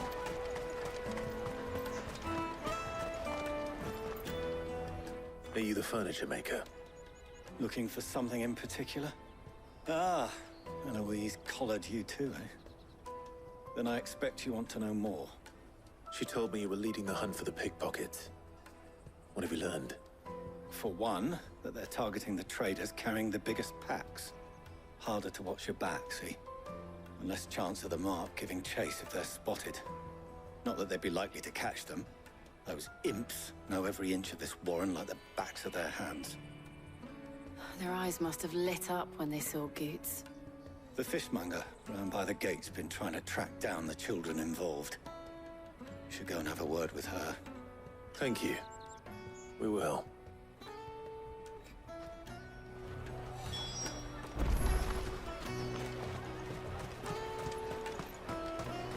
You won't find anything of this quality in Twinside. You should come with me to the Dominion. Fish for sale! Fresh sorted and smoked! Can I interest you in... Ah, sorry. Message from Eloise, is it? She's asked me to help her. To help you find the pickpockets. Is that so? Suppose I better tell you what I know, then. For one, this isn't a family operation. All the traders say the children who stole their passes were dirty, dressed in rags. Street urchins, by the sound of it. We get a lot around here. Orphans from the wars. A few, perhaps. You saw the refugees gathered by the entranceway? They're all looking for a new start in the Dominion and beyond. Some of them take it as an opportunity to rid themselves of unwanted baggage. The shame of it. Whoever's behind this would have to have made themselves known to the children at some point. And so should we. You should start with the children around here, then. I doubt they're the ones involved, but they might have heard something. It's worth a try. All right, then. Questioning children. How hard can that be? Remember when half the people coming through here were traders from the Empire?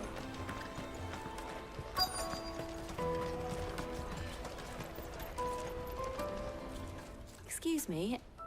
Do you mind if I ask you something? Can't stop you.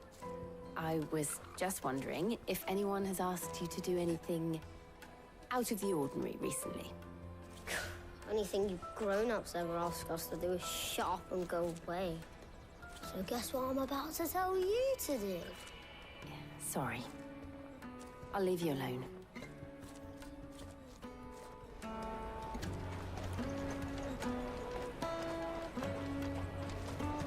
I'll take the line.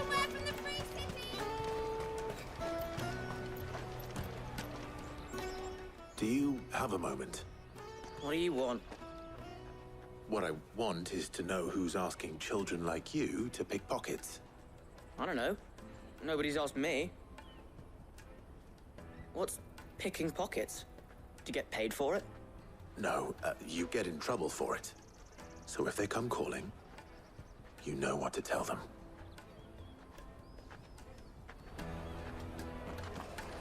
The caravan stops next to the ship. Excuse me? What do you want? I don't have any money. It's all right. We're not going to hurt you.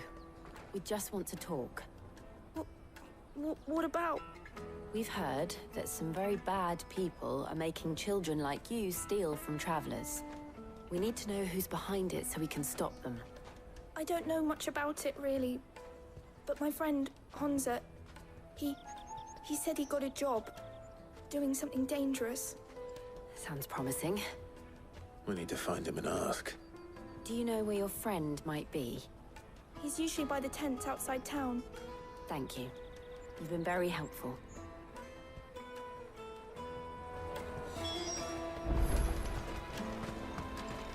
Come on, come on!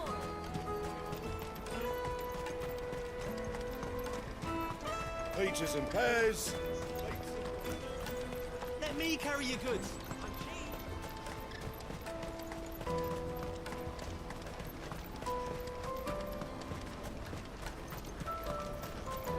She must have meant the refugee camp. Let's hope he's still nearby. Daddy, I'm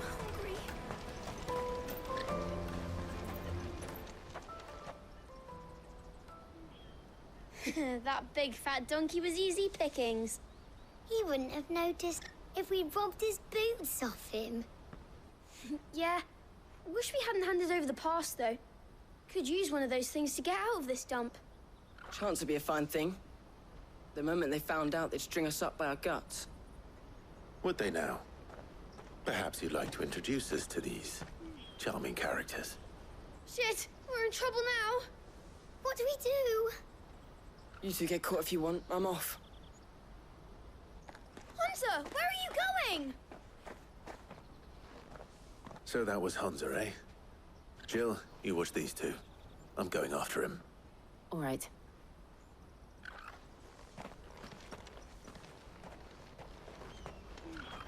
He can't have gone far. I need to find him before his employers do.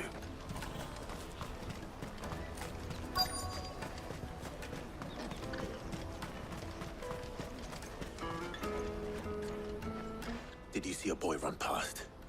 He stole something from a friend of mine. There was a boy ran back there towards the chocobo pen, but... Thank you.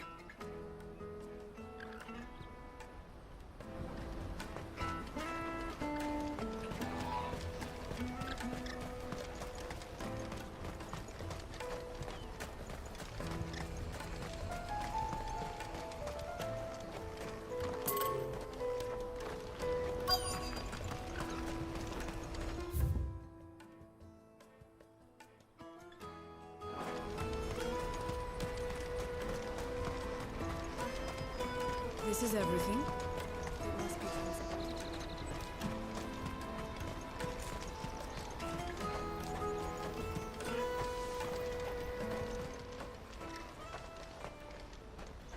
Shit! Cornered. It's all right, Hansa. I'm not going to hurt you. I just want to ask you some questions. Fine. Not like I've got a choice. I'm looking for the people who are making you steal for them. Who are they?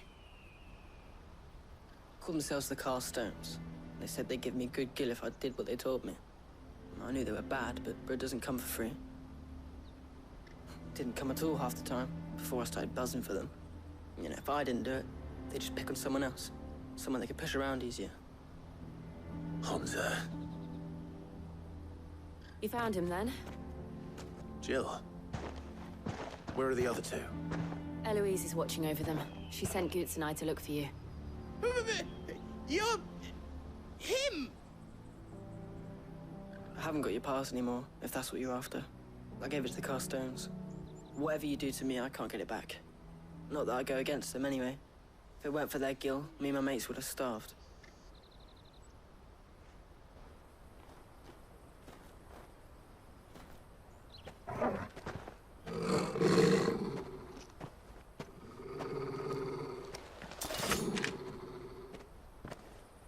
Cowards.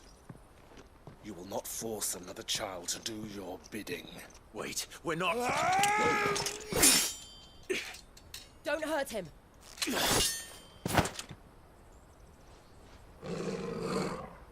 You're making a mistake. We're on the same side. Like hell we are. That brooch. Where did you get it? Master Theo? Goots. What are you doing with these people? Unless you're the ones my sister was talking about. Your sister?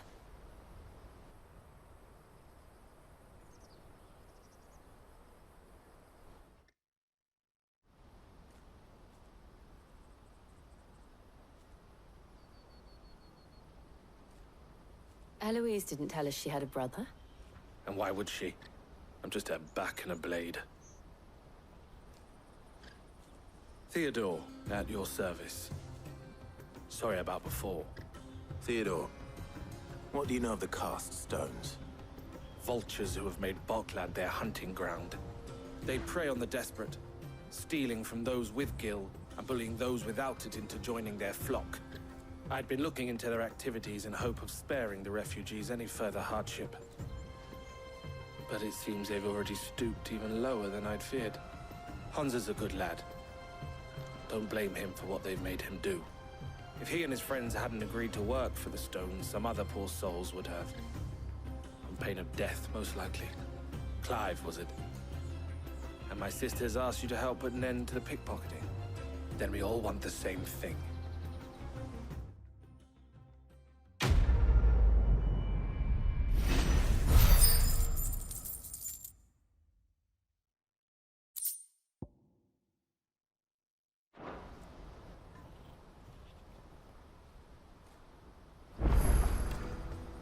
Oh, where is it? So, what's the plan?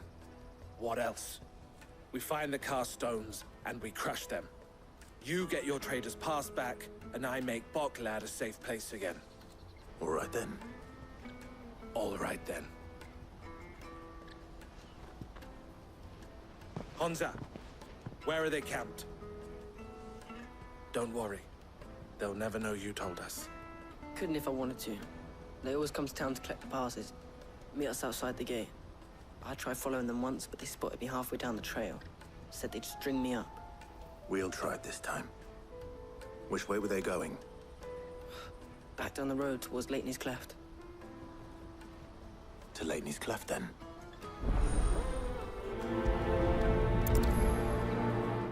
Lateney's Cleft is to the south, past the camp.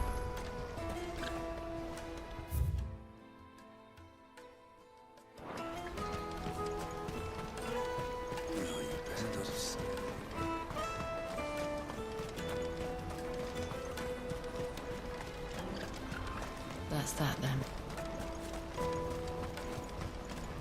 Daddy!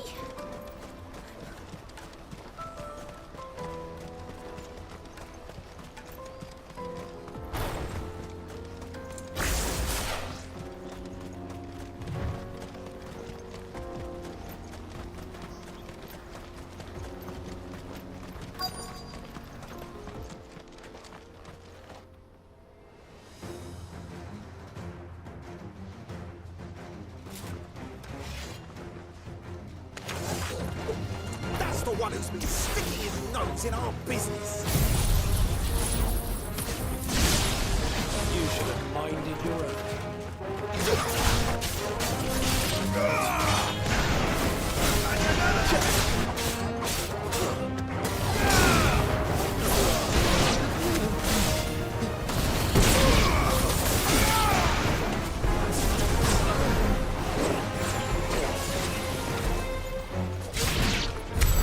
I doubt these were the ringleaders. But at least we know we're on the right track.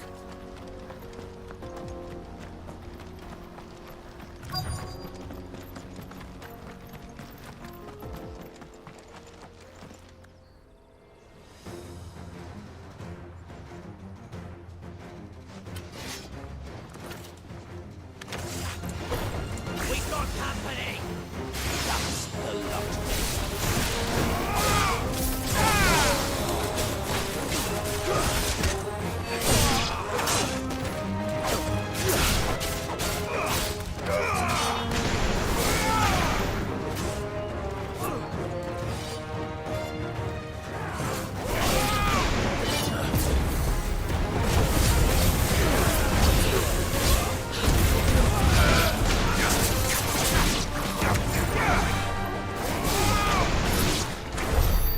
Foot soldiers. Fewer now.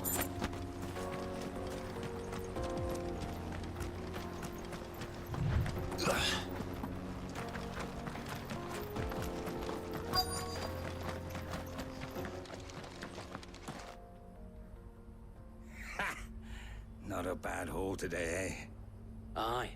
Some of our new recruits are natural-born ne'er-do-wells. Especially the little ones. That Hans has got nimble fingers, all right. It will be a shame when they chop them off. But till then, let's make the most of it. Scum. The leaders of the cast stones, I take it.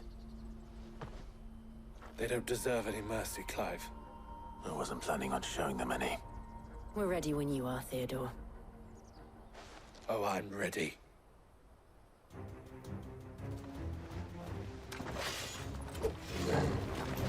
Fuck! That guard from Bossland! Kill him! Kill them all!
And they say crime doesn't pay. Gold chains, rings, purses. And traders' passes. Dozens of them. Have the names been changed? Not yet. I recognize some of them. No doubt Goots's is somewhere among them. Now I just need to sort through it all and return everything to the people it was taken from. We should go and give Eloise the good news. Can we leave things here in your hands, Theodore? Of course. Oh, and, be sure to tell her of the part I played, won't you? We'll be glad to.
There are no crystals here.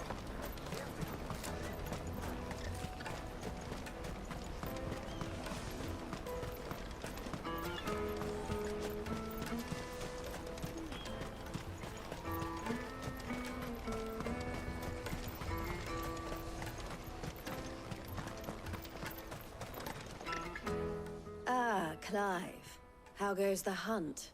My brother isn't getting in your way, I trust? Quite the opposite.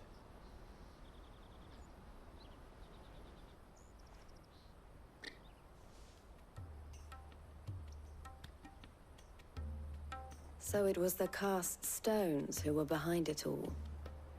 Theo told me he'd been on their trail. And their demise solves 3 problems at a stroke. That of the pickpockets, the bandits pulling their strings, and the passes they were stealing. I only hope yours is among the items you recovered. Only time and Theo's return will tell. Speaking of whom, welcome home, dear brother. You are too kind, Eloise. Here, Clive. Goots's pass. Ask him to keep a closer eye on it from now on, would you? I will.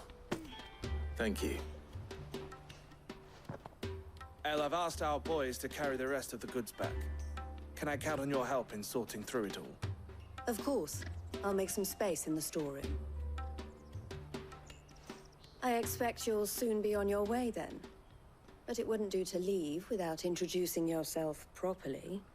Would it now? Sid. Don't look so shocked. We're on the same side. I don't understand. As you now know all too well, we at the Crimson Caravans are always happy to help those in need. For a small fee, we will move anything that needs moving. Be that goods to market, or bearers away from it. I was the first my sister helped escape. If it wasn't for her, I'd have been branded as a boy. I had no idea. It just so happens that we are seeking to expand our operation. And who better to join forces with than the leader in the field? Wouldn't you agree, Theo? I would. It seems our purpose is the same in more ways than one. So what would you say to working together again? It would be our pleasure. And our honor. The honor is ours. Here, Clive. This is for you.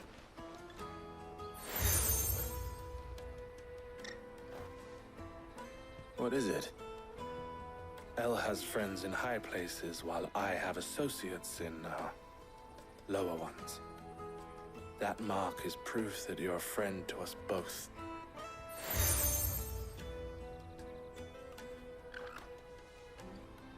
I shall bear it with pride. Well, all that remains is to wish you a safe onward journey.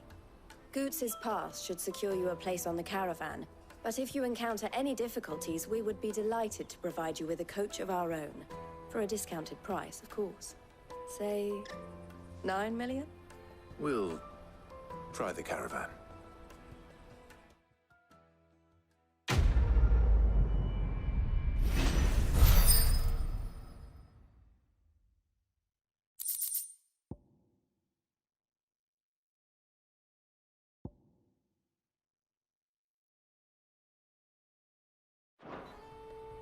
Right then.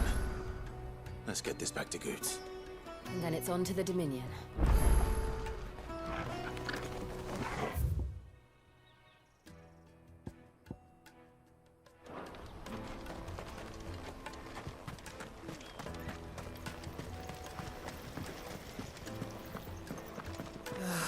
If I knew where Now I just need to see about getting the word out to everyone. We'd be rich. I want to know right away. Bad news.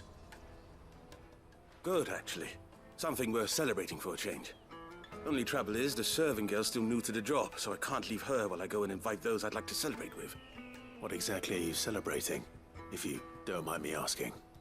I've come by a particularly fine bottle of red. A Gotan 66, no less. Gotan Rouge is the only good thing to have ever come out of the Empire. And most wouldn't part with a 66 if you held a knife to their throats. So I've heard. Oh. So you know of it, then? Clearly you're a gentleman of taste. A gentleman who might sympathize with my predicament, perhaps? Would you pass the good news to a few friends of mine? I'll give you a little something for your time, of course. Sounds simple enough. So you'll do it? Marvelous. Thank you. You won't need to go far. All three of them should be right here in the market. There's Aldrich the porter, Milan the butcher, and Bolek, a guard over at the north gate. Three of the finest fellows in Boklad, if you ask me. Tell them to come to the tavern when they finish for the day. Stop by again when you let them know, and I'll give you your little something. I'll be right back.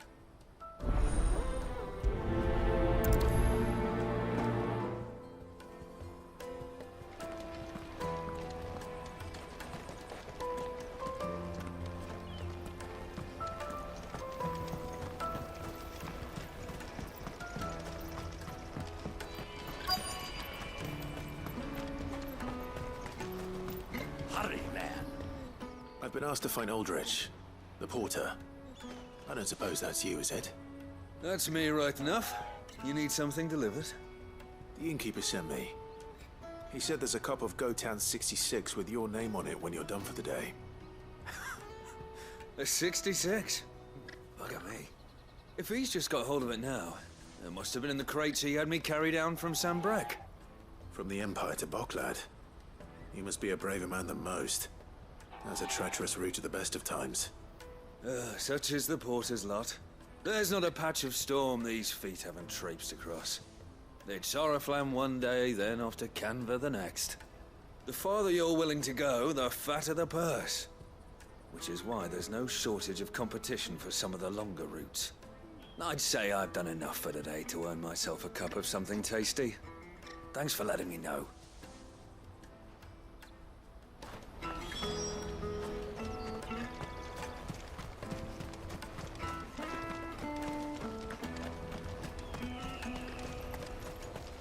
Out of my sight, wretch!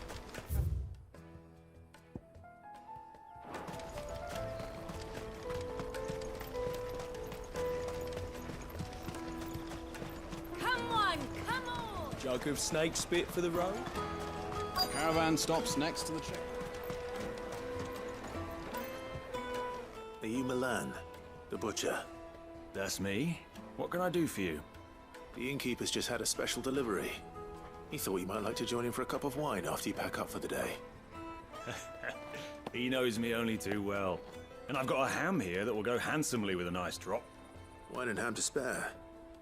Boklad clearly isn't suffering then. Comes with being the place everyone has to pass through to get to everywhere else. Those who travel the Crystal Road bring all manner of goods with them.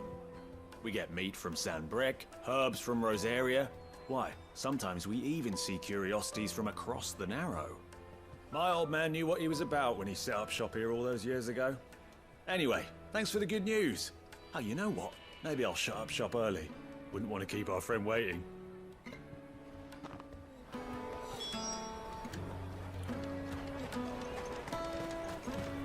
You won't find anything of this quality in Twinside.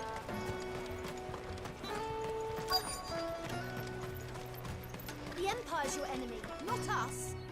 I'm looking for Bolek. I was told he'd be guarding the gate. Well, you found him. You're not here to enlist, I take it? The innkeeper sent me. He's just taken delivery of a rare vintage, a Gotan 66. He thought you might like a cup. I've never said no to a goat hand. I'm not about to start now. Thanks for letting me know. You must be a busy man. The market would be flooded with refugees if we weren't here to stem the flow. Oh, my heart goes out to them, all right, but we've got our orders. No papers, no passage. Plenty try to slip past us nonetheless. And every now and then, one of them's foolish enough to try and force their way through. And when they do, well, things can get nasty. You know what? That wine's sounding better by the moment. Hold on. I wonder if the innkeeper might spare a cup of that wine. Through! Tight-fisted. You won't find anything of this quality in Twinside.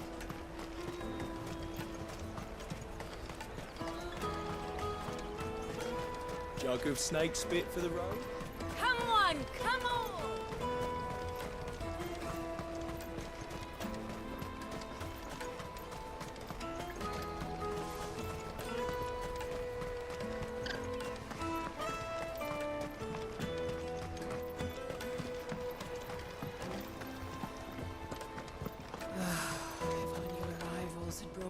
I spoke to your friends.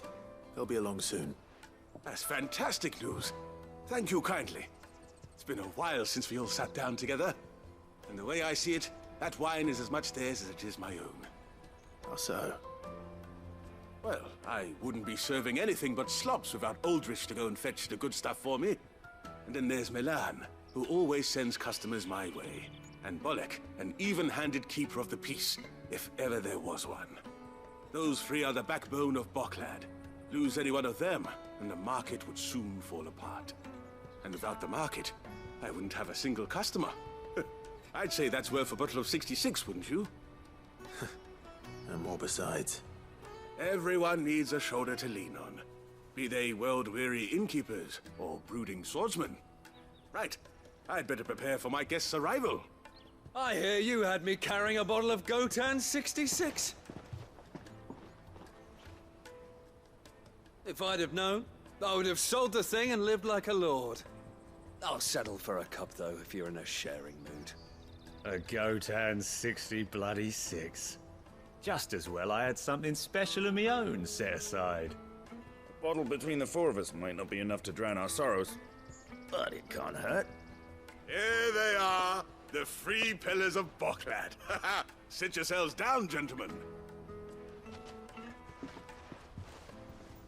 The woes of the world may be monstrous and many, but there's nothing like a few good friends to keep the misery at bay. Never a truer word spoken.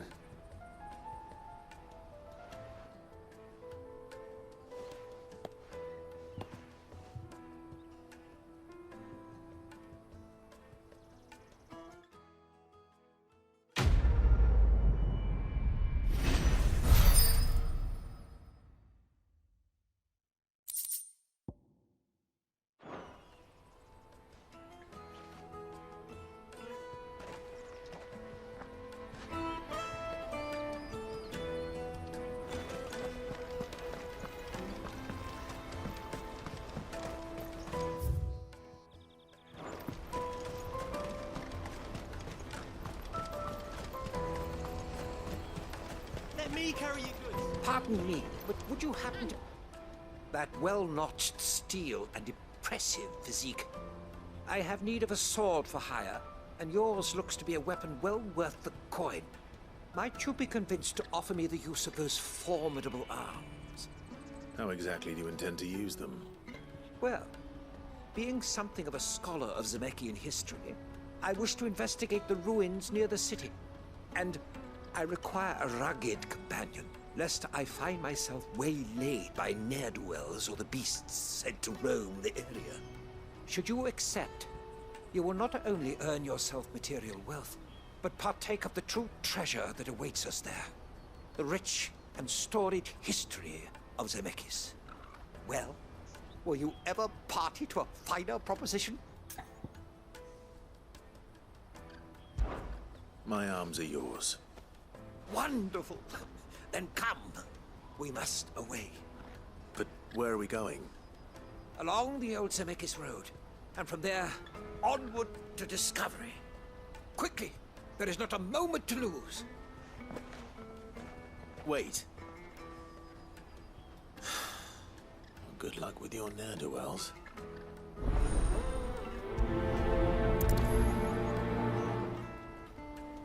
I better make sure he doesn't get himself killed.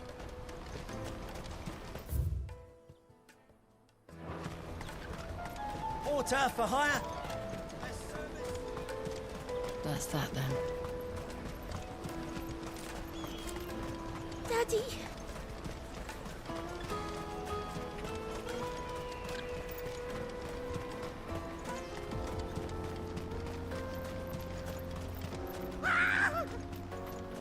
Why am I not surprised?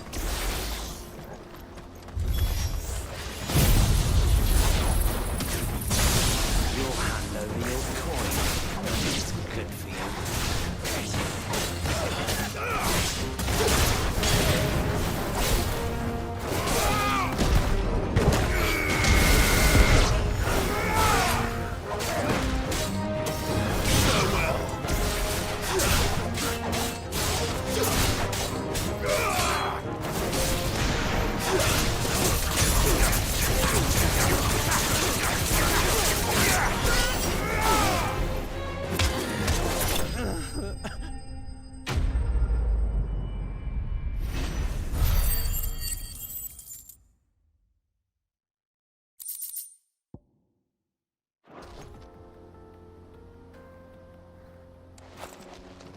Are you hurt? Happily not, good sir. Thanks to your timely intervention. More importantly, we have arrived. Now, feast your eyes upon the marvel before us. Ruins, a relic of the fallen civilization. A sight so common that man is oft blinded to its wonder. Colossal vessels, dashed from the very heavens. Airships, we call them, with very little thought to what wonders such a word might describe. Oblige me if you would. Does anything strike you as peculiar about this particular specimen? Though we ourselves find fallen ruins to be nigh indestructible, whatever gouged the final sin from the rock cleaved clean through the structure you see before you. A tantalizing mystery, no doubt, but merely one of countless enigmas in which Zemeckis history is steeped.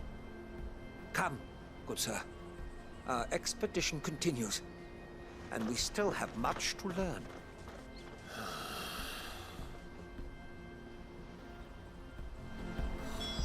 He's passionate. I'll give him that.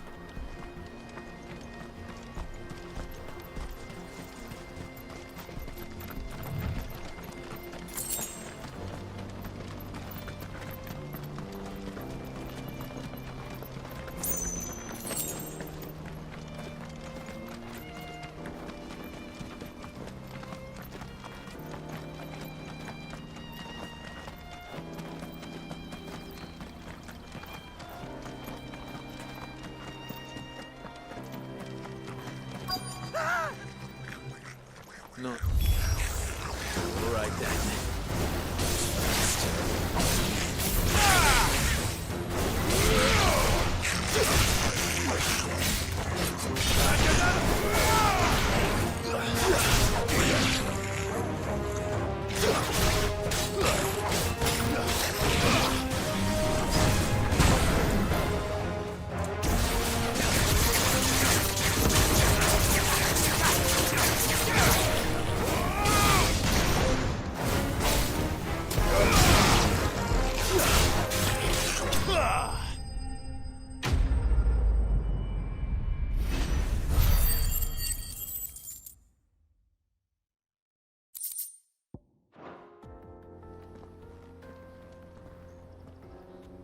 going to get yourself killed.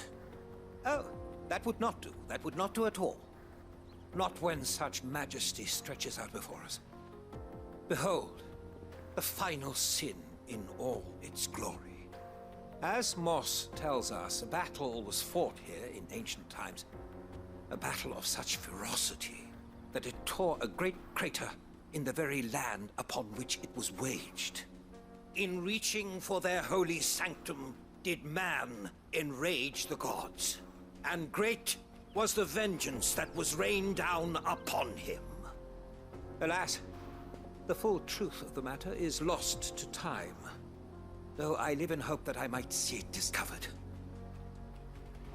But we must not dwell upon such things. There is more yet to see. Onward! History awaits!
Still in one piece?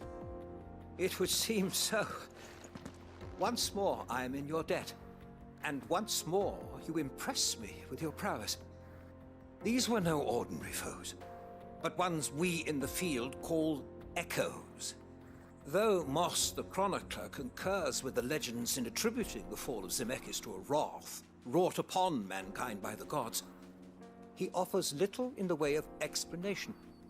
Could the ruins we see before us here, in all their elaborate beauty, perhaps suggest an answer?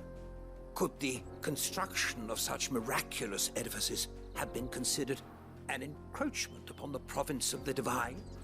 Alas, all is mere speculation. But one day, perhaps, I will learn the truth. Not if you keep running headfirst into trouble. You are right, of course. And not only have you plucked me repeatedly from the jaws of death, you have proven yourself a willing audience to my ramblings. Glad to help, but didn't you say you came here to investigate something? I fear I may have rather overstated the case on that front. In truth, a captive ear was all I really desired. You see, even my fellow scholars have grown somewhat weary of my musings of late. And so I came upon the idea of purchasing a companion. A captive audience, if you will. That's what this was all about.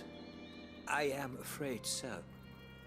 And now, my good man, it is high time we returned whence we came. Fine. Just don't go running off this time.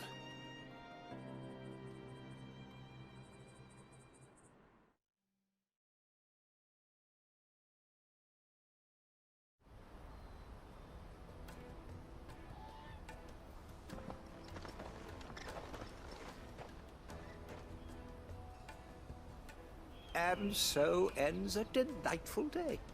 Here, your reward for humoring my selfish whims, plus a little extra for the trouble I have put you to.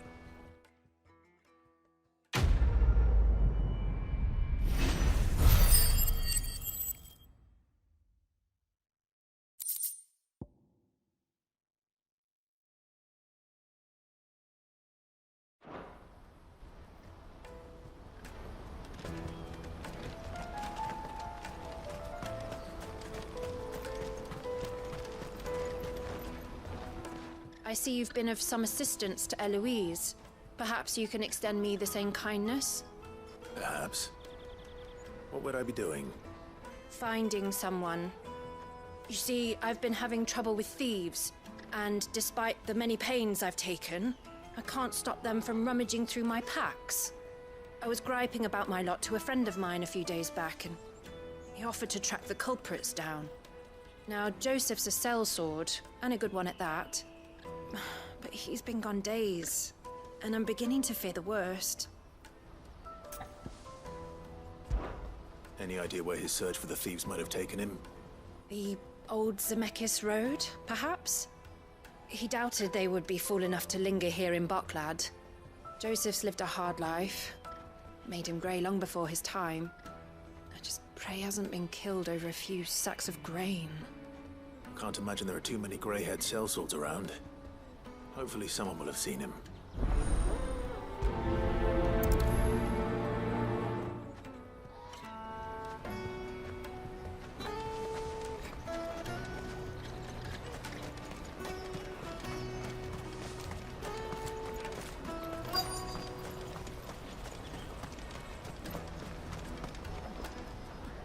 What do you want?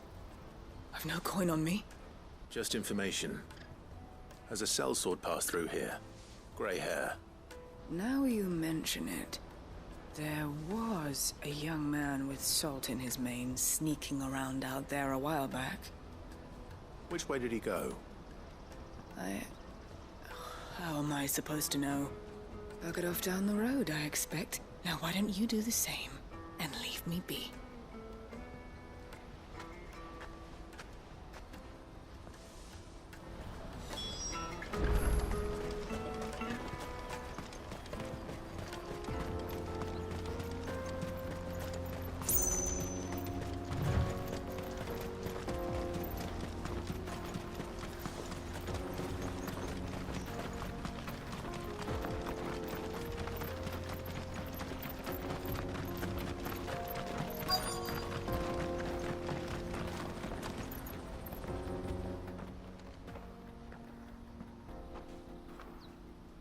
We don't want any trouble.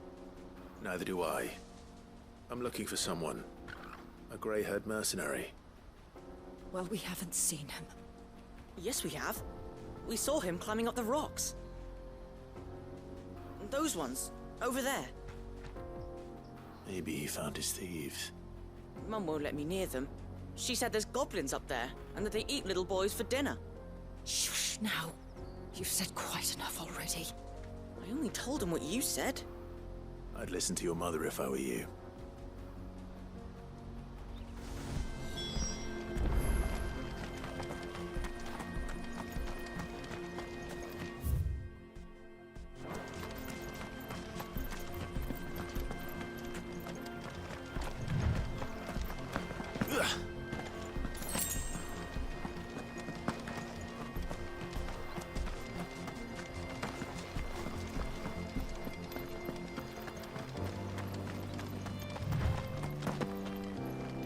Joseph's thieves really lug their stolen wares all the way out here.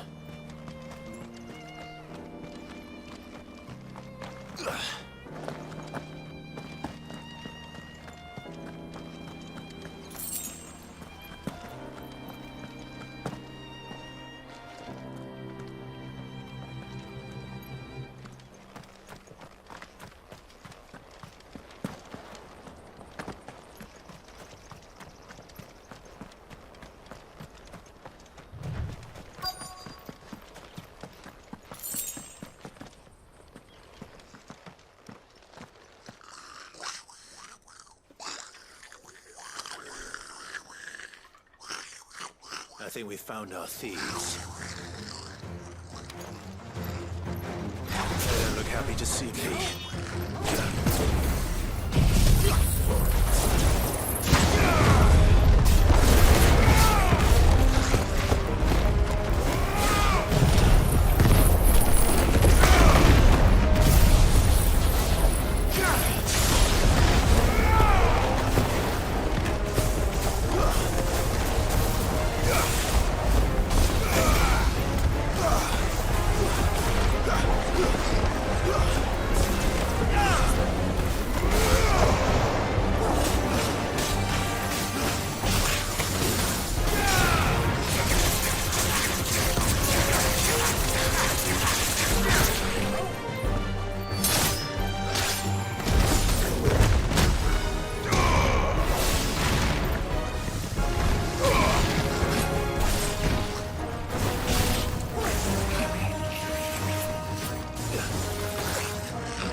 Let's get this over with.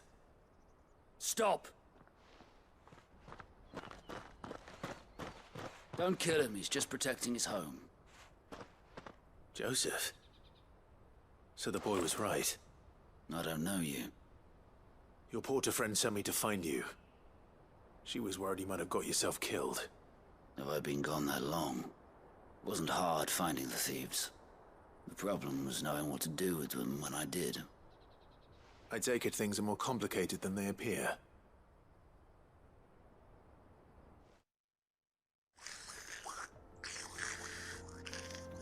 I'd all but ruled out bandits before I even left the market. You know what that is? Because our thieves had no interest in gold or gems, or anything they couldn't eat for that matter. Add to that the rumors of goblins in the area, and the mystery practically solved itself. I soon found their cozy little homestead and all the missing food. I launched myself at them, full of righteous fury, but their leader was the only one who moved to meet me. The others, they huddled around that food, ready to die protecting it. They stole because it was that or starvation. I've been there myself, back when times were hard. So you spared them? And earned their trust into the bargain by the look of it. These goblins aren't native to the area. They don't know how to survive such barren lands, so I've been teaching them. And once they've learned to hunt and forage, they won't be fool enough to risk their necks in Boklad. I'm impressed. I didn't know goblins could be reasoned with. Do me a favor. Let the porter know I'm safe. I'll head back to the market once my work here is done. Oh, and don't mention the goblins. I don't want people coming here brandishing pitchforks. Not now this lot have sworn off thieving. Your secret's safe with me. I appreciate it. Thank you.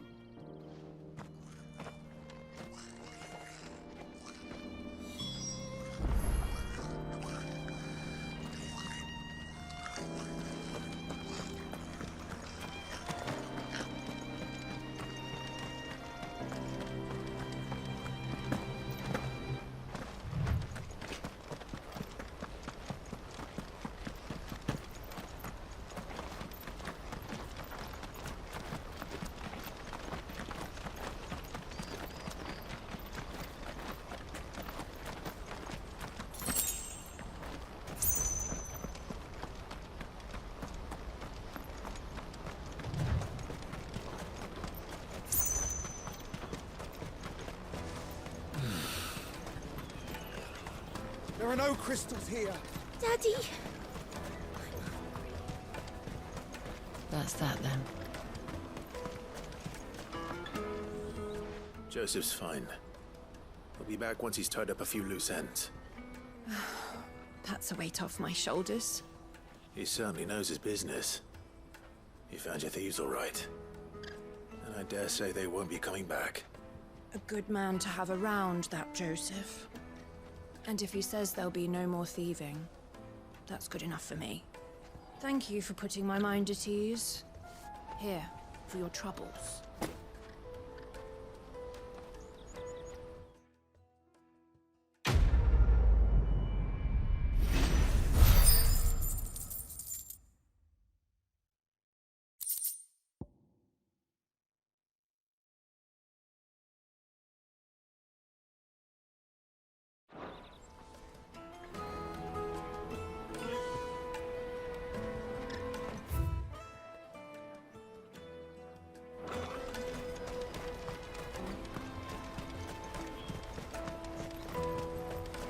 Let me carry your goods.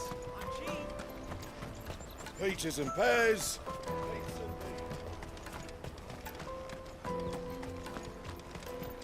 Come on, come on! Caravan stops. Juicy pears! What I really want to be. Here you are, Goods. Try not to lose it again. Me pass! You found it! Oh, thank you so much. Nan would have killed me if I'd come back without it. I'll have to say thanks to Elle and Theo, too. So should you, Hansa.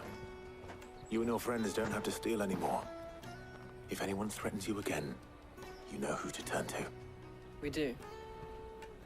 And we already have. Miss Elle's given us a job shifting the chocobo shit out the stables. It's hard work, and the pay isn't half what we got from the stones. But if we stick at it, we'll keep ourselves fit. You stick at it, then. And Goots, I'm sorry for stealing your pass. That's all right. I've got it back now. And all's well that ends well, eh? You said you're trained to be a blacksmith, right? Well, I'm gonna be your first customer. I'm gonna save up all my gil and get you to make me a massive sword. I'll do me best. Till then, eh?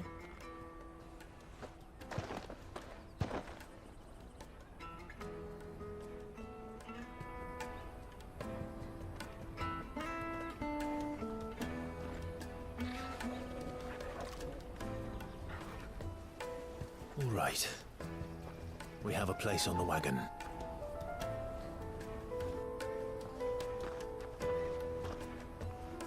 Remember, Goots, we're mercenaries. You hired us to protect you. Mercenaries. And you remember the plan? You're to ride all the way to Twinside. Jill and I will go with you as far as the outskirts, then find our own way in. I'll buy that stuff I need. Right. And we'll scout out the Imperial's defenses. There's a square with a big bell tower right in the middle of town. If you get lost, or out goes wrong, we can meet up there. Right. Let's go.